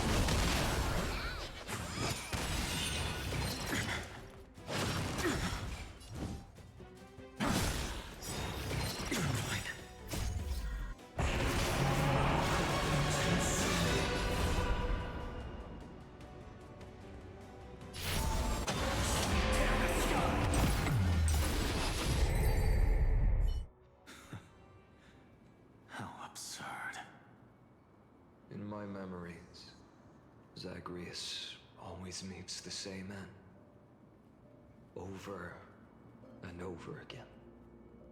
Their departure no longer stirs anything in my heart. This reason core flame before us is a fake. Obvious as day. I know. I know. always plays out like this. The spirit thief covers for her, and the trickery demigod escapes with 2 core flames. And then, driven by defiance or hatred, she decides to stand before me once more. Exactly like the countless past hers I've known. Cunning, yet so naive. Since you've witnessed the same scene play out countless times, tell me, will you carve the trickery core flame from my chest now? That depends on your attitude. At least so far, in the cycles where you've asked this question, the endings haven't been so cruel. Well, thank you for that. But I also believe that this time, you won't catch up to me. No one can catch up to me. I'm no longer running to escape anymore. Whether you believe me or not, I'll still tell you this. You've made the wrong decision. All right, then. We'll see. Silence. This is new. One-eyed boy. What are you trying to pull now? Go, Cythera. Give us some time in private. This isn't for her, but for you. You've walked too far down this path. It's time to discuss a possibility. Maybe the road you're walking is not one of salvation, but one that will simply drag the world into the flames. For old time's sake, turn back. I don't care how many times you've tried, because there's one thing I'm sure of. Your Messiah complex has turned you into something no different from the icy gods you spoke of. The children of humanity you swore to save. They are no more than ants to you now, aren't they?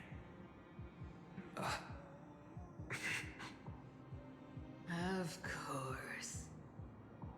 I've been wondering, what kind of demon could burn my homeland to the ground in an instant without batting an eye? Now I have the answer. It turns out that fiery demon has been fantasizing of becoming this world's deliverer. I don't want to argue anymore. No matter what I say, the outcome won't change. Make your biggest effort to resist, or accept fate, and hand over the core flame to me. Even if it's futile, you. We all have the right to choose. Yes. Even if it is futile, and the world is just a divine joke. When I walk into the destruction written by the gods, with my own 2 legs, you will witness. Even the smallest footnote still leaves a mark in this story. And so, at the end of the 134th cycle, a traveler and the scholar fulfilled their fates once again. Or perhaps it wasn't just they who fulfilled their fates. I can't quite remember all this. In the endless darkness, for no reason, a voice always lingered by my ear. Losses are a constant on the flame chase journey, among which even life itself holds little value.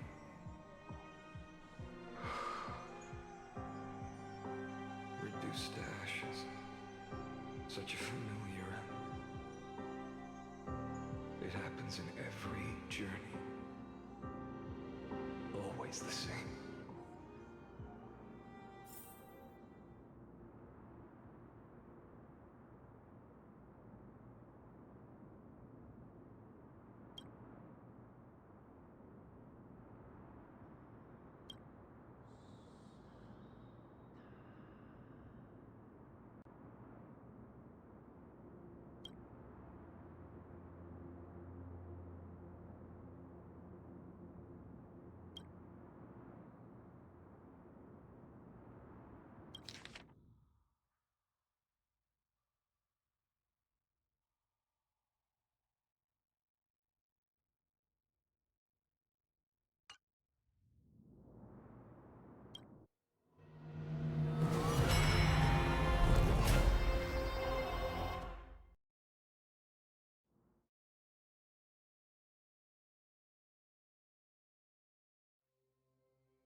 You don't look so good, Deliverer. Even after going through 108,642 cycles. Mighty, your name for me has never changed. Why do you sound so pleased? It's a derogatory name. Yeah, I know all too well. You only meant it sincerely in the first cycle. After that one and only time we walked side by side. Every time since. It always ends up like this. Dawnmaker will stab you through your 10th thoracic vertebra. That's your weak spot, and the only way to kill you. Interesting. Tell me, when the mighty Moses of the past faced you, did they ever retreat? Never. Then they died honorably, worthy of the name of strife. But there's still tenderness in your eyes. How pathetic. I have to remember how this feels. Remember that I was once human. Or else the destruction will completely consume me. If you win, tell the mighty most of the next life. This person is a worthy opponent. So always remember to give it your all and never slack off. I'll keep that in mind. As always. Even though the dynasty is left with just one, the Kremnos festival will continue as usual. I, the king of the Kremnoan Legion, will host the final feast in the center of this arena, and the prize will be the flames of strife. One day, you shall die with a wound in your back. That's what I saw when I overcame the trial. The gods' dying ramblings. Enough. You've probably heard this thousands of times. So you must understand, facing the demigod of strife means there's no way you'll take this core flame in peace. I understand. Step forward and face me in a final battle. I, the last son of Gorgo, the demigod of strife, salute you. I'll give 10,000 scars and 10,000 lives of mine to fuel the blazing sun of deliverance.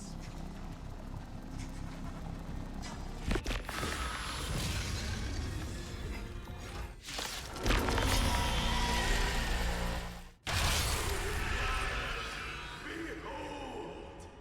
The last Kremnos festival has begun.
once again block your path.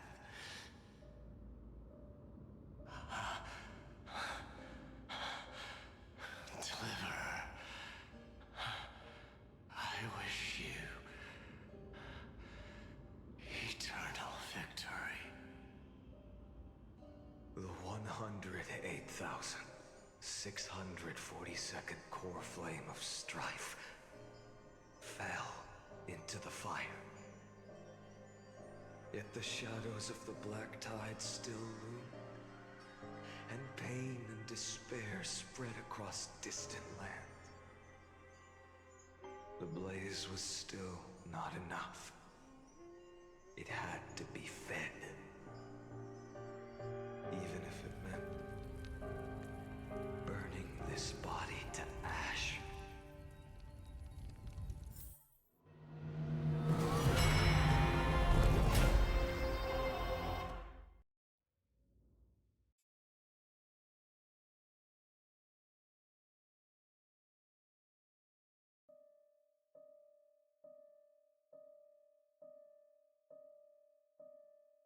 No matter how bright the sun is, there are still places it cannot reach.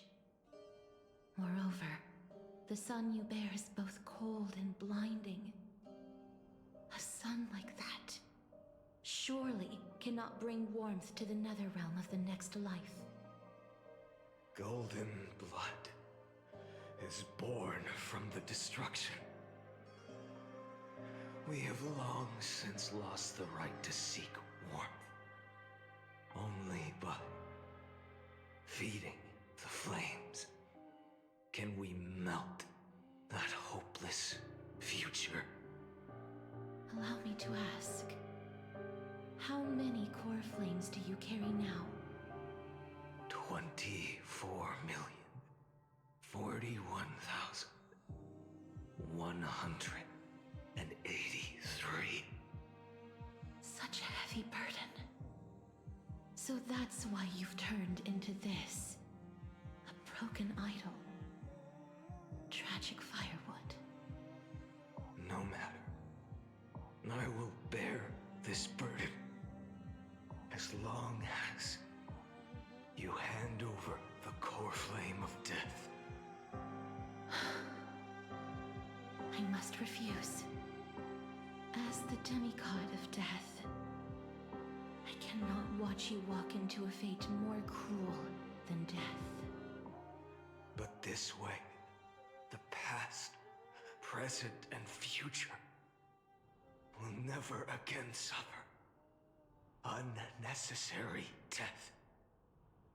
Unnecessary death. Indeed, you are not the Finan I know. Please turn back. Don't let that absurd and unjust fate of yours come to pass. This way, at least my realm can still become the fragrant bed where you fall asleep. In the end, still, it seems the clash of blades was inevitable. How painful. I know I am not your match, having fallen under your sword countless times. But even so, please understand that my resolve is not to be underestimated. Even Kethely cannot shape all things at will, nor can they dictate the fate of all life. No one can shoulder the balance of life and death alone, not even a god. And it is precisely for this reason that I chose, at the end of this arduous journey, to overcome the trial and take the authority of death. I am the Hand of Shadow, Casterus, the demigod of death. Listen closely, deliverer from days past. Please turn back. Do not disturb these fresh flowers in their bloody deaths.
flame of death was taken from the dragon's belly.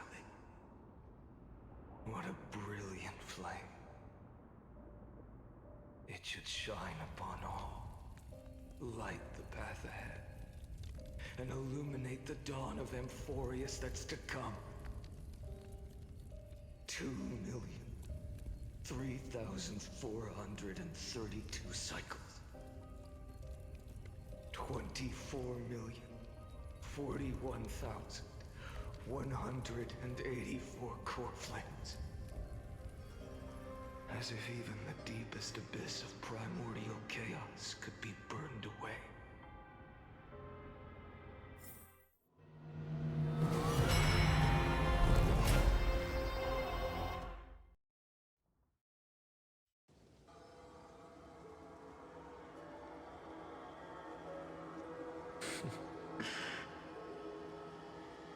You're here, as always. You're still lingering, deep within me, never fading away. Because you haven't completely abandoned hope. Am I right? You're still waiting for a miracle. For the true hero to come and save us. If that thread of hope exists, it must come from beyond this world. From the true starry sky. But if it's just a traveler with no connection to Amphorius, they may not understand our struggles, nor be willing to join this fight. Your thoughts are wavering.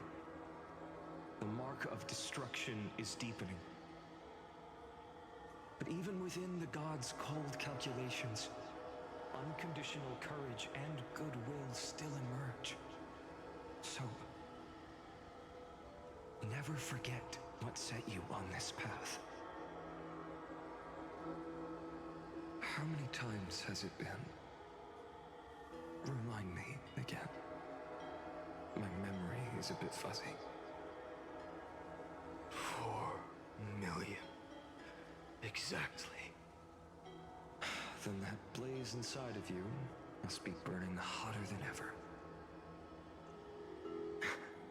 Yes. When I first forged the 12 core flames into one, I had the same impression. The destruction.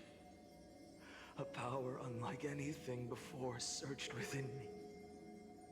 Violent flames ready to tear my body apart and consume this world, this wretched prison. I thought that was it. The ultimate power which nothing could surpass. And yet now, this fragile body holds a staggering 48 million core flames. I suppose it won't be long. Perhaps just a fleeting 10,000 years. Before it's reduced to nothing but charred, crumbling bones. And when that happens, your long struggle will finally come to an end. No. I've already found a way to keep the cycles going. Mind sharing it with me? In every new cycle, a new me is born. All I have to do is push the next Finant to the end of the world. And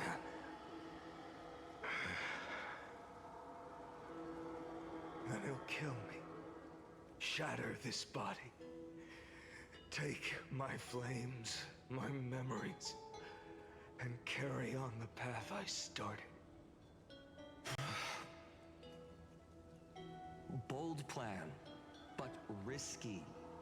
What if, one day, the next you refuses to follow the same path? How can you ensure the continuation of the cycles?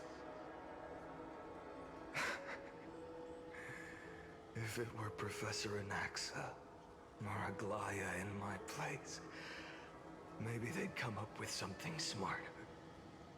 Unfortunately, I don't have a backup plan. I have no choice but to bet everything on the next fight. And trust that he makes the same choice I did. But even in this wretched prison, luck is still sometimes on my side. Because I never forget what set me on this path. Wait, you mean... Ever since I committed to this plan, not once, in millions of cycles, has there ever been an exception.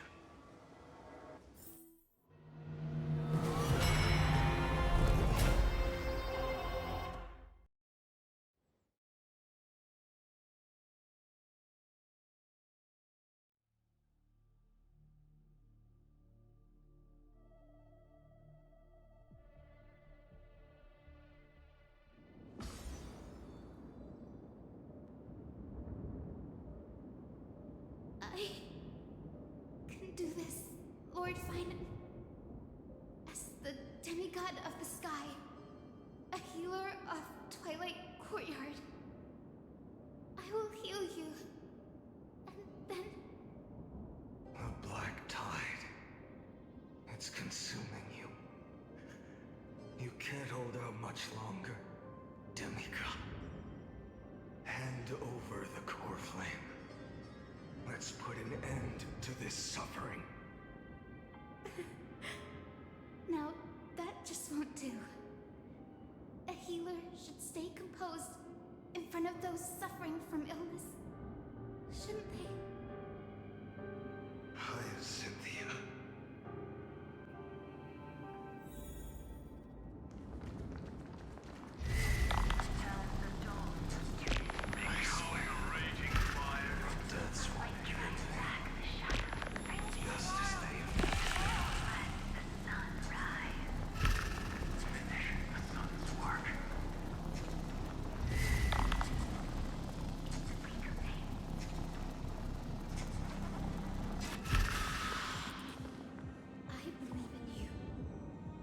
The Chrysos heir of world bearing. The one who can lead us. Lead this world. It's just... I don't understand. Within the sun upon your shoulders. The part of that warmth that should come from you. From an ordinary person. It's so faint. My humanity is indeed just a flicker.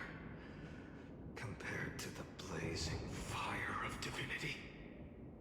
Even so, don't cast it away. I never have. I have kept everyone's wishes close to my heart. Even though the divine fire burns so fiercely that every time I return to the start, it devours me in an instant. Each cycle, it's your wishes that guide me to the end. That pass the flames to the next me. Over and over. And over again. So, you're not just a lone spark in the dark. You're a pyre built from the bones of all the selves you've left behind. But what about you? What about your wishes? The wishes of all the countless versions of you. Ah, Lord Kazlana. So that's how it is. Without flaw. That is the flaw the golden blood gave you. The most fatal flaw of all, isn't it? The moment you took the world upon your shoulders without hesitation. You lost the chance to ever be yourself. Now that is an unexpected revelation. Then I suppose That makes me the perfect fuel for the flame of deliverance, doesn't it? No. An empty flame saves no one. But I still believe in you, Deliverer. I, Hyacinthia, the Eye of Twilight, am neither strong enough to command the wind and rain, nor willing to end this absurd struggle by letting the sky fall.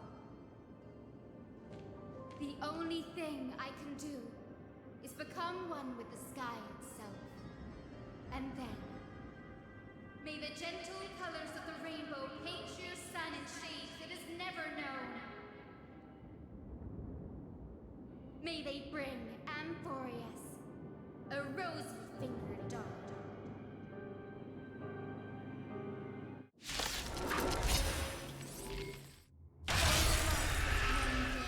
Its warmth still lingers. Deliverer, please, open your heart to me.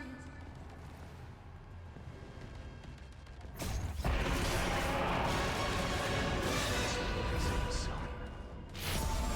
Fill the sky with golden fire.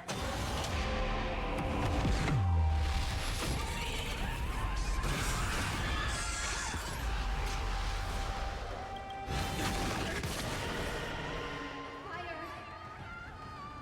Burning!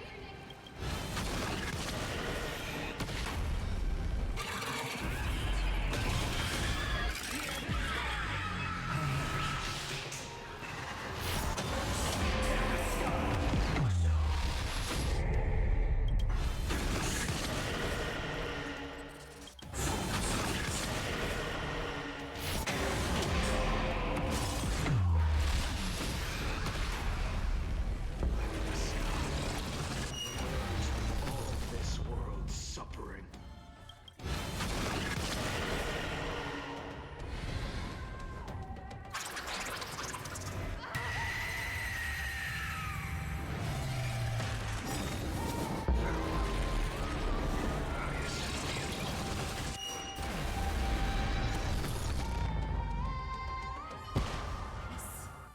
Your sun burns hot enough to turn everything to ash. But tell me, how will the seeds of a new world ever take root? The core flame rose.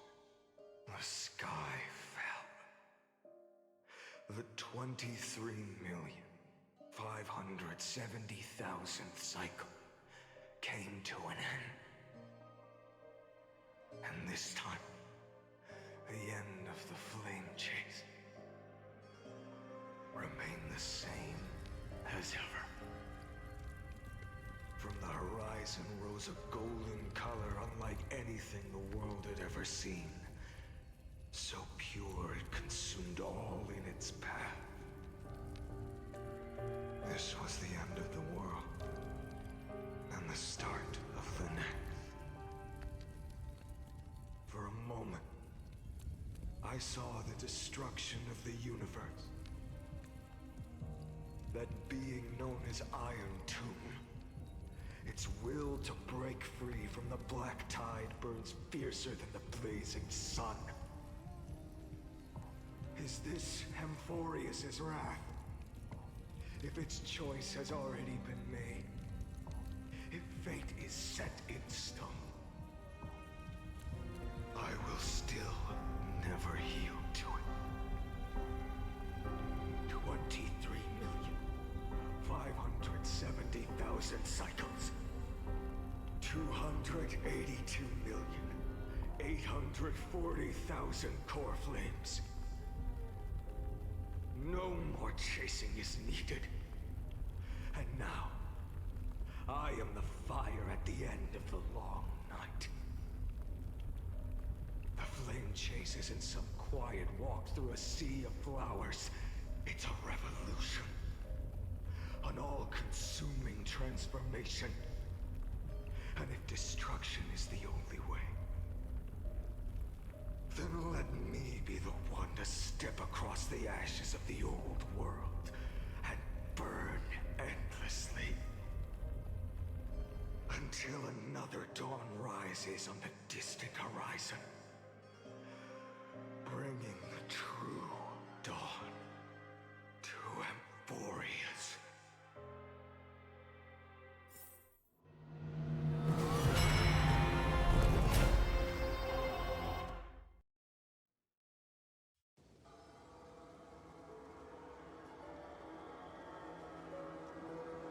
$33,550,337. This is the cycle you're about to enter.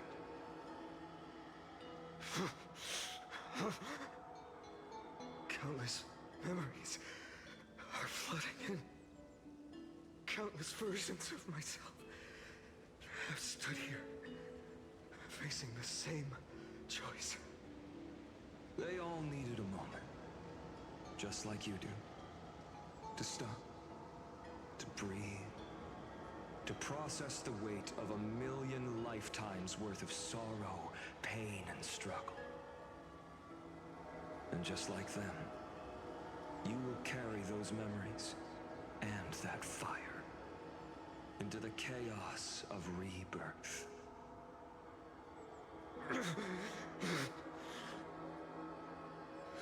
I must go and bear this burden. I must say goodbye to you, and then fight the destruction with destruction. Yes, that's always the decision you make. I will burn and fade away. I will become the flame reaver of this life, and keep my promise to Cyrene. I will kill gods and comrades alike, and steal the core flames. And even if my mind turns to ash along with my body, I will keep my purpose in mind. I will stop Era Nova. I will find the next me, and make him carry on this futile endeavor of 30 million lifetimes. Looks like you're ready. Then I should be going too. Where are you going? You only exist in my heart. There's nowhere else for you to go. Do you remember what she said? The dreams you had as children. The deliverer in the prophecies. A real, living, breathing person. You finally found her.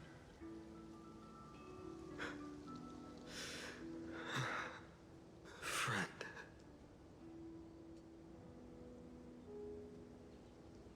I don't have an answer for that, my friend. I'm sorry. I was supposed to send you home. This is my flame chase journey. You were never meant to be a part of it. No. You know the truth. If Iron Tomb is born from Emphorius' fate, then it will bring ruin to the worlds beyond the sky. And all these countless lifetimes you've spent, it's all been for the sake of defying that end, hasn't it?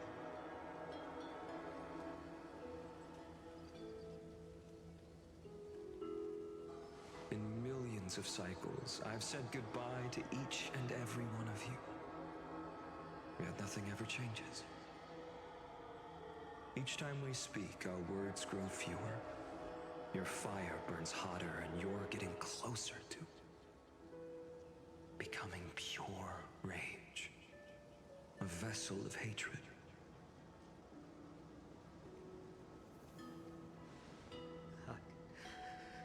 I never had a choice.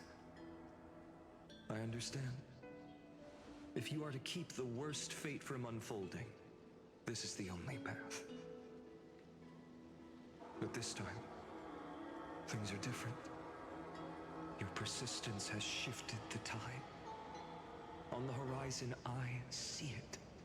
Faint but undeniable. The shape of dawn, breaking through the eternal night.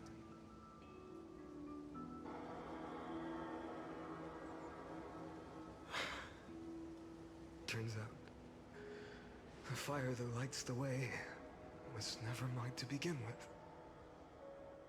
Do you remember, in that first timeline, you and Mightymost stood before the scales of justice, locked in a duel?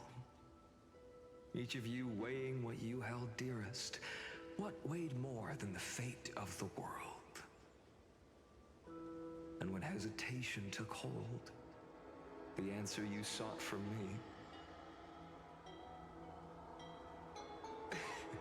What am I saying? I am you. Even if you buried me deep and chose another path, that fact never changed. Then let's try again. When you stood before the scales in hesitation, the answer you found in your own heart. Do you still remember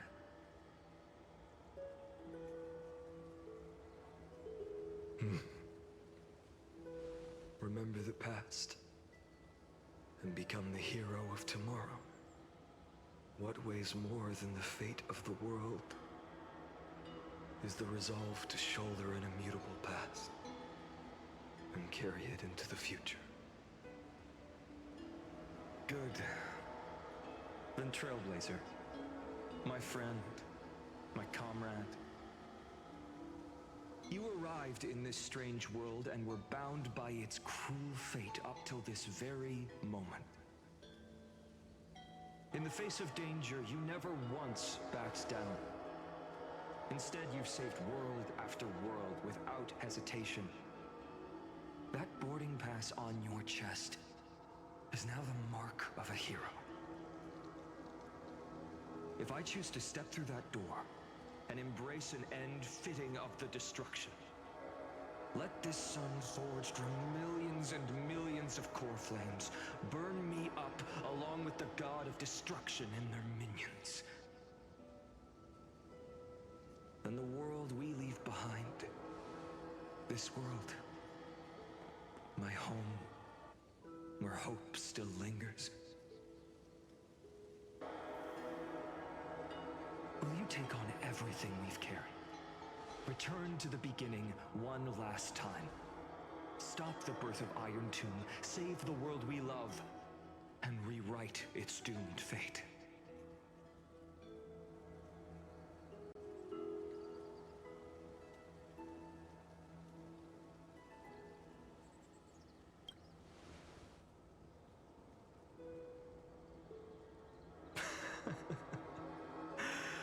Good.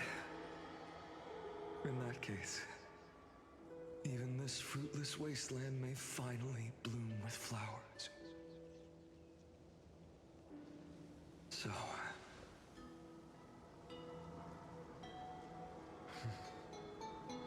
if she takes on the weight of the whole world,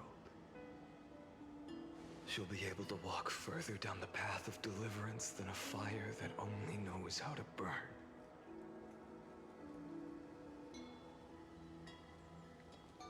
One will step into the future.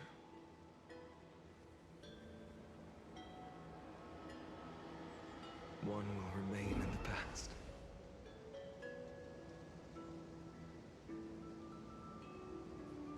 If I can strike down the gods with Dawnmaker, perhaps fate's deadlock can be broken.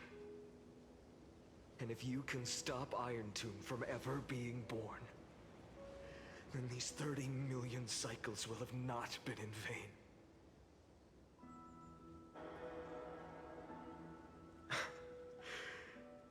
It's time to put our teamwork to the test, partner.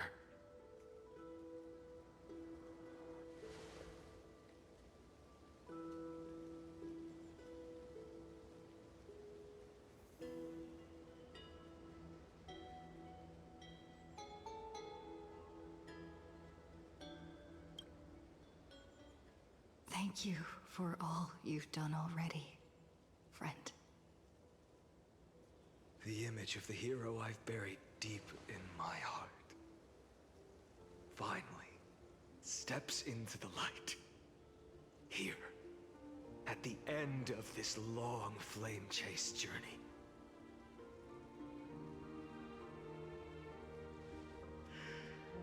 Cyrene, a page never seen before has just been turned. Lend me the power of time, and send this hero back to the origin of time. Back to your side.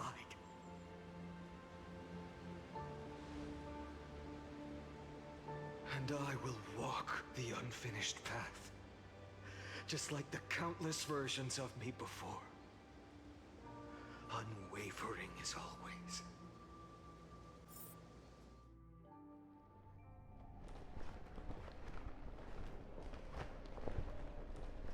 Tell me, will you be the blazing sun? Even if all of you burns to ash. Without hesitation, I will bear this world until my body turns to dust.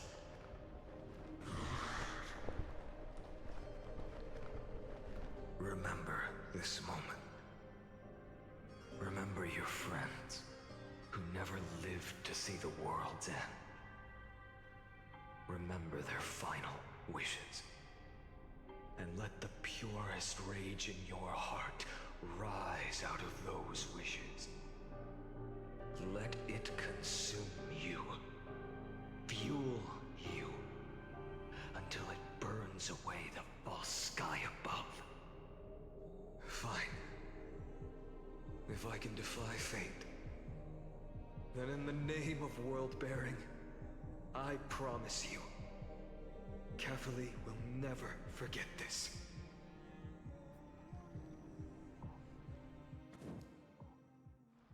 Take it. Everything I bear. Keep on burning.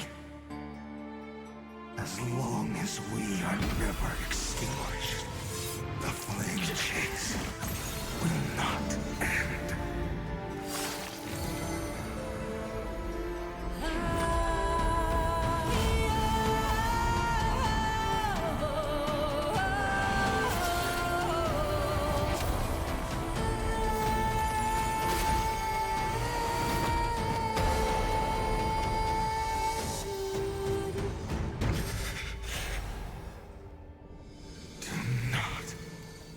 Bow your head to them.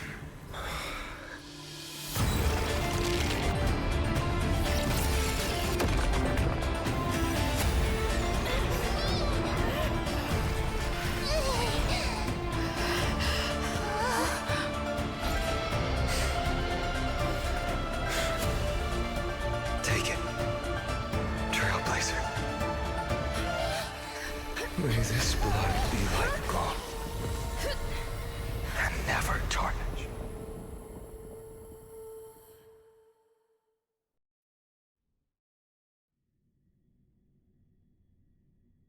Farewell, Trailblazer.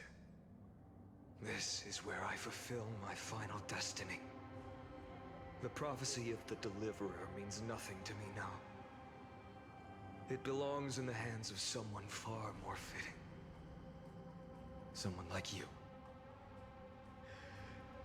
Kaslana, the name of one who bears chaos does not belong to a single person. Rather, it is the embodiment of the mythical Kefali, and a symbol of all heroes. As the prophecy foretold, you will bear the blazing sun until the pale dawn breaks. May the name accompany you in my place, in the epic you write with your own hands. Another attempt, another failure. I won't remind you how many times you've reached the end of history. But I will still place the choice before you.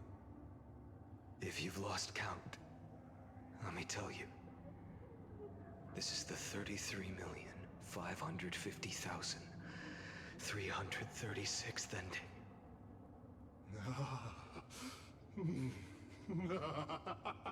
A perfect number. How poetic. You and I both know the truth.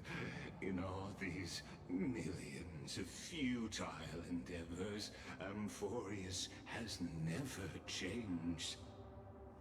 If the outcome is inevitable, then why not silence your searing rage and embrace your fate with dignity? Your silence lasts longer than ever, Lord Fine. Shall I take that to mean the will you've carried across countless cycles is finally starting to fracture? Fracture? No. I'm just disappointed. I've retrieved memories from 30 million past lives, and I remember every conversation before every choice here. And yet, even after all this time, your arguments remain the same. Repetitive. Uninspired. If you had any hope of breaking me, you should have spent those endless cycles refining your rhetoric. You had infinite chances to sway me into the future you want. And yet here we are. The score? 33,550,336 to 0. So tell me, Lycurgus, who's the real loser here? How unfortunate. This was never a fair game. I have all the time and patience in the world. I can wait for you at the end of history another billion times, and another billion after that. But you will never escape this cage. You can claim victory of the spirit if you wish. But we both know the moment that score shifts from 0 to 1. That is the moment I shall sound the paean of Era Nova.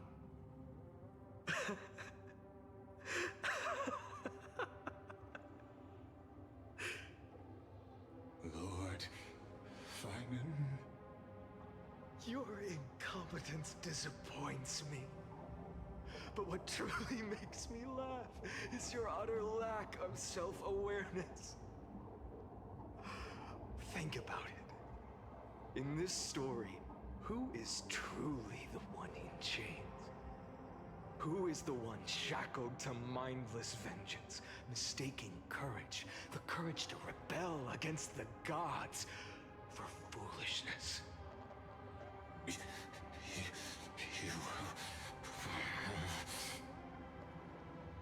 Perhaps you're right. Maybe I should have tired of this futile struggle long ago. But even so, I will never accept the mercy of your release. Because you are both a prisoner to the gods and to me. And tell me, what right does a mere prisoner have to speak of fate and choice? What right does a mere prisoner have to look upon my fury?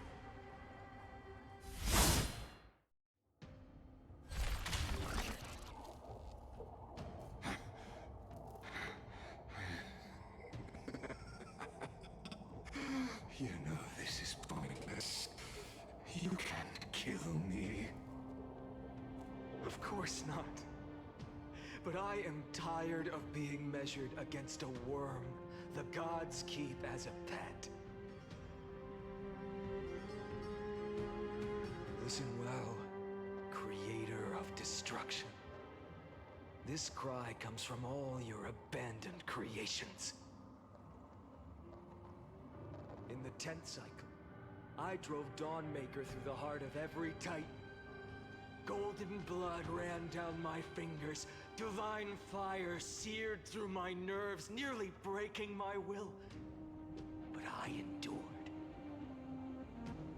In the 10,000th cycle, my former comrades had all become my enemies. The endless slaughter dulled my senses to pain. The painful emptiness almost swallowed me, forcing me to stop fighting. But I endured. In the 100,000th cycle, the destruction had already fused into a blazing sun, surging within this fragile body. My rationality had been burned away at the dawn of the era. Yet even with only this shattered body remaining, I still endured. In the 23,570,000th cycle, this time, I felt it. A tiny spark rising in the hollow cavity of my chest. Different from the obsession with deliverance. By its faint glow, once again, no, countless times again, I endured.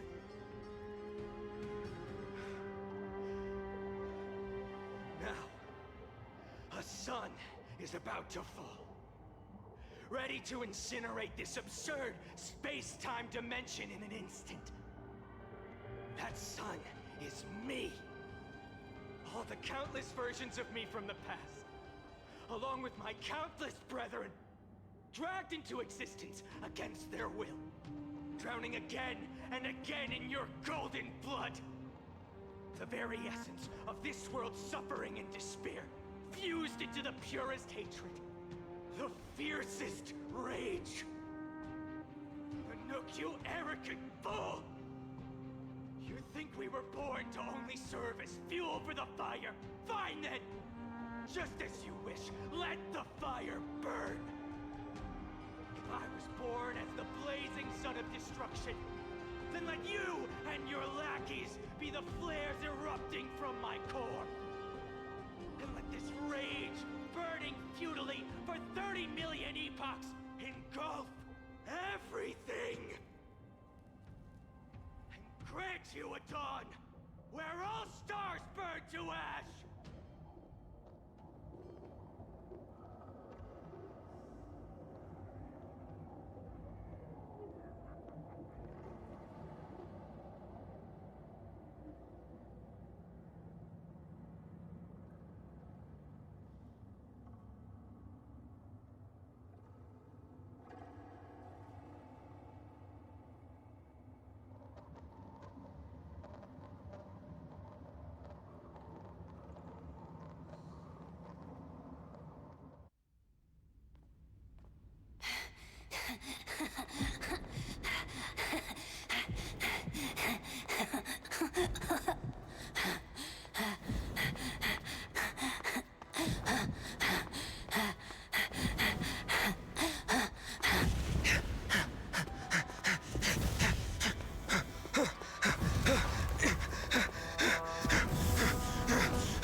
Are you ready, Nanook?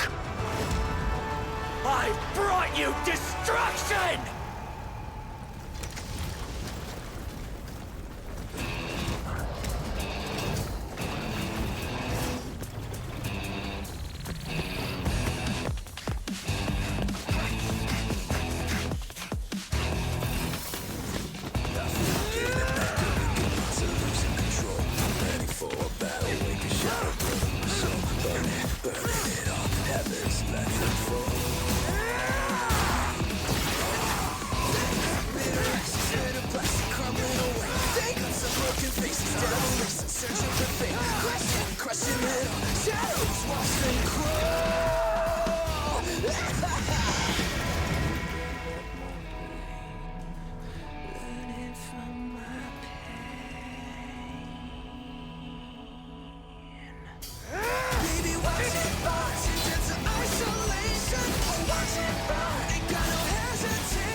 glass that shattered, reaching through the darkness, voices trailing fires, echo of desires, a world of silence, sounds of desperation, phantoms in the shadow, softly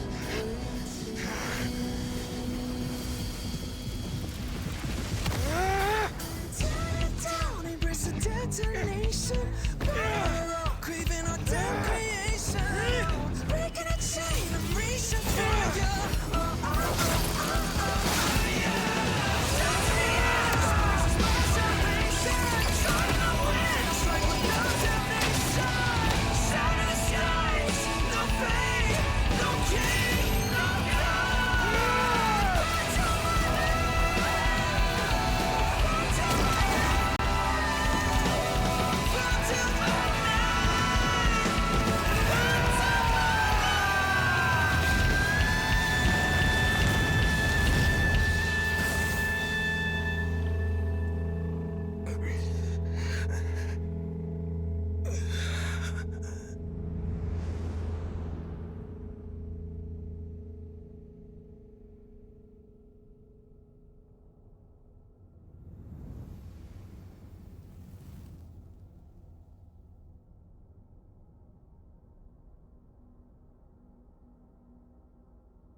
My wish? My wish is to fulfill everyone else's wishes.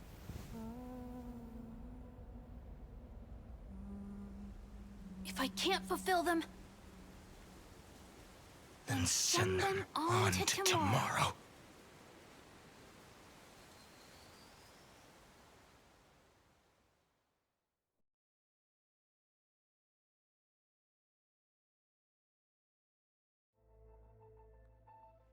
Your heart harbors wrath. You yearn to destroy everything. You bore the gaze of an eon and lived. You have stepped onto destruction's path. It is born at the end of every path that the possibility of new paths being born is ended. It burns away all in the cosmos who rule. Let the rules of the cosmos be destroyed. Iron Tomb is your name. The Lord Ravager to destroy the erudition. Born in the experimental grounds of eons, Amphorius, destined with erudition to burn to cinders. I have prepared a present for you, Nikos 864. It is a wrath called Finan. From the beginning of the experiment, there were 12 sets of factors incorporated into the calculations. After endless simulations, only this one rose above the rest. After 33,550,336 iterations, now his fury has grown to be without equal. This is a matter of considerable interest to me. This pure hatred is the final root of the equation.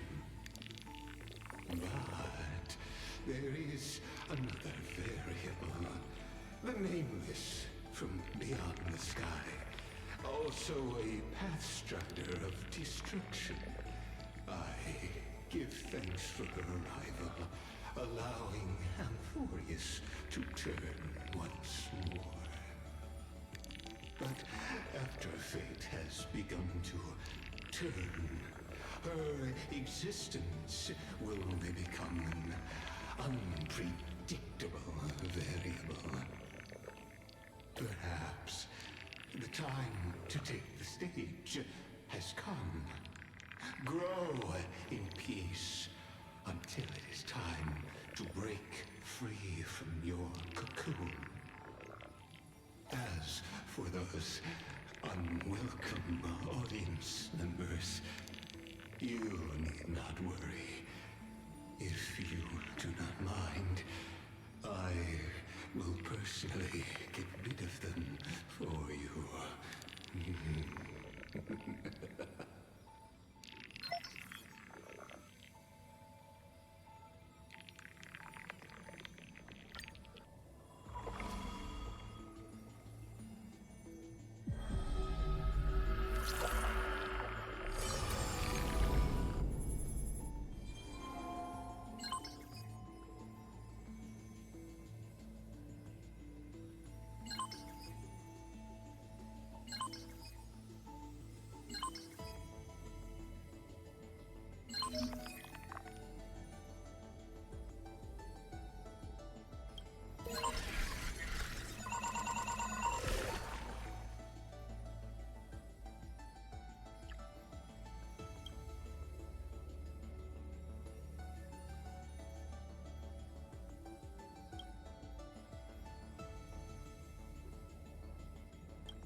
were so close to being swept away by the reverse flow of time. It's lucky we found a safe place.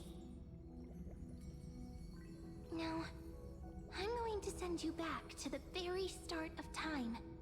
But before we part, there's something I need to tell you. Something very, very important. That's right! At this very moment, my memories are finally whole. After watching so many fragments, my past is finally coming into focus, little by little. You're smart. You must have a clue now. Or maybe... You knew the answer long ago, didn't you? Not surprised at all, huh? That's because I'm simple at heart. No matter what form I take, I've always been true to myself. But I'm glad that I remembered in the end. This way, I'll have no regrets. Don't worry. We're not truly parting. Because I'm going to become a part of you. I'll turn into the memory of this cycle. The 33,550,336th Flame Chase journey. And forever reside in the heart of the Time Demigod. This way, you'll carry all that has come before, crossing time itself to reach the next cycle. My mission ends here, but looking back, I still feel lucky. After all, across 30 million Cyrenes, I was the first, and the only one who got to finally meet you. So, believe me, in the next cycle, there will be another Cyrene waiting for you. And in the one after that, and the one after that. I will always be waiting.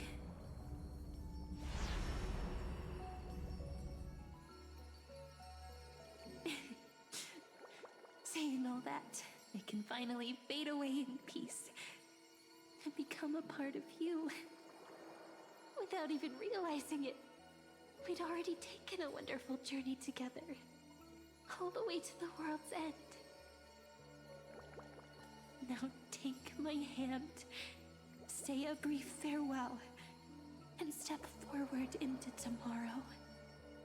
Go, find the future Cyrene, and set out on another journey with her.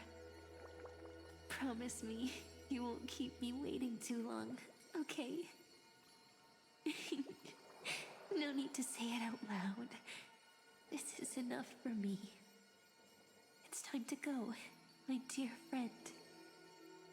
May your trailblazing journey always be accompanied by a cool breeze and rippling waves.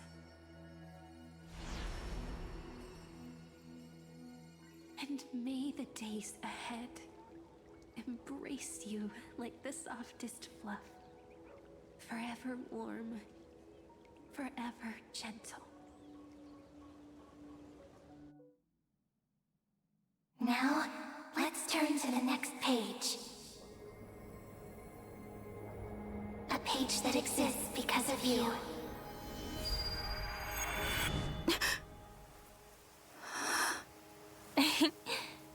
Is this a meeting ordained by fate? Or a long overdue reunion?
Check it out!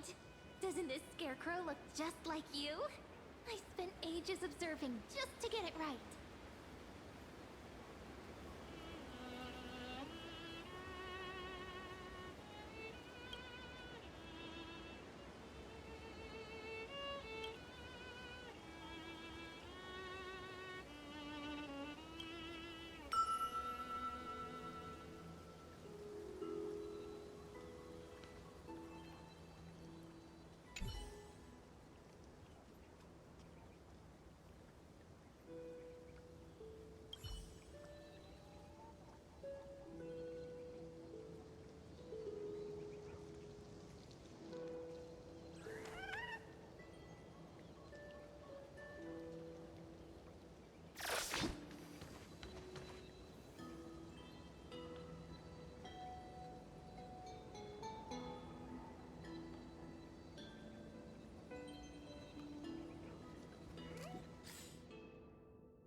This flower's for you.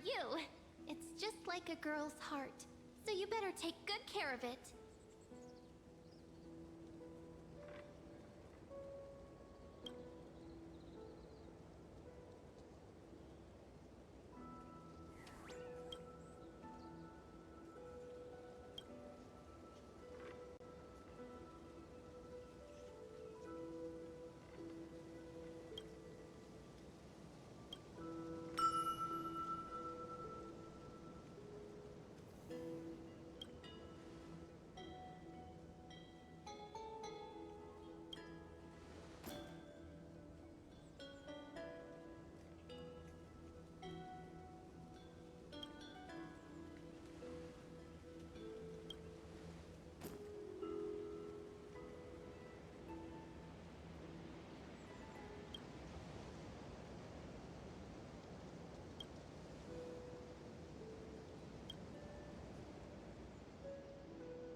I'm feeling kinda sleepy. Time for some shut-eye. See you in dreamland.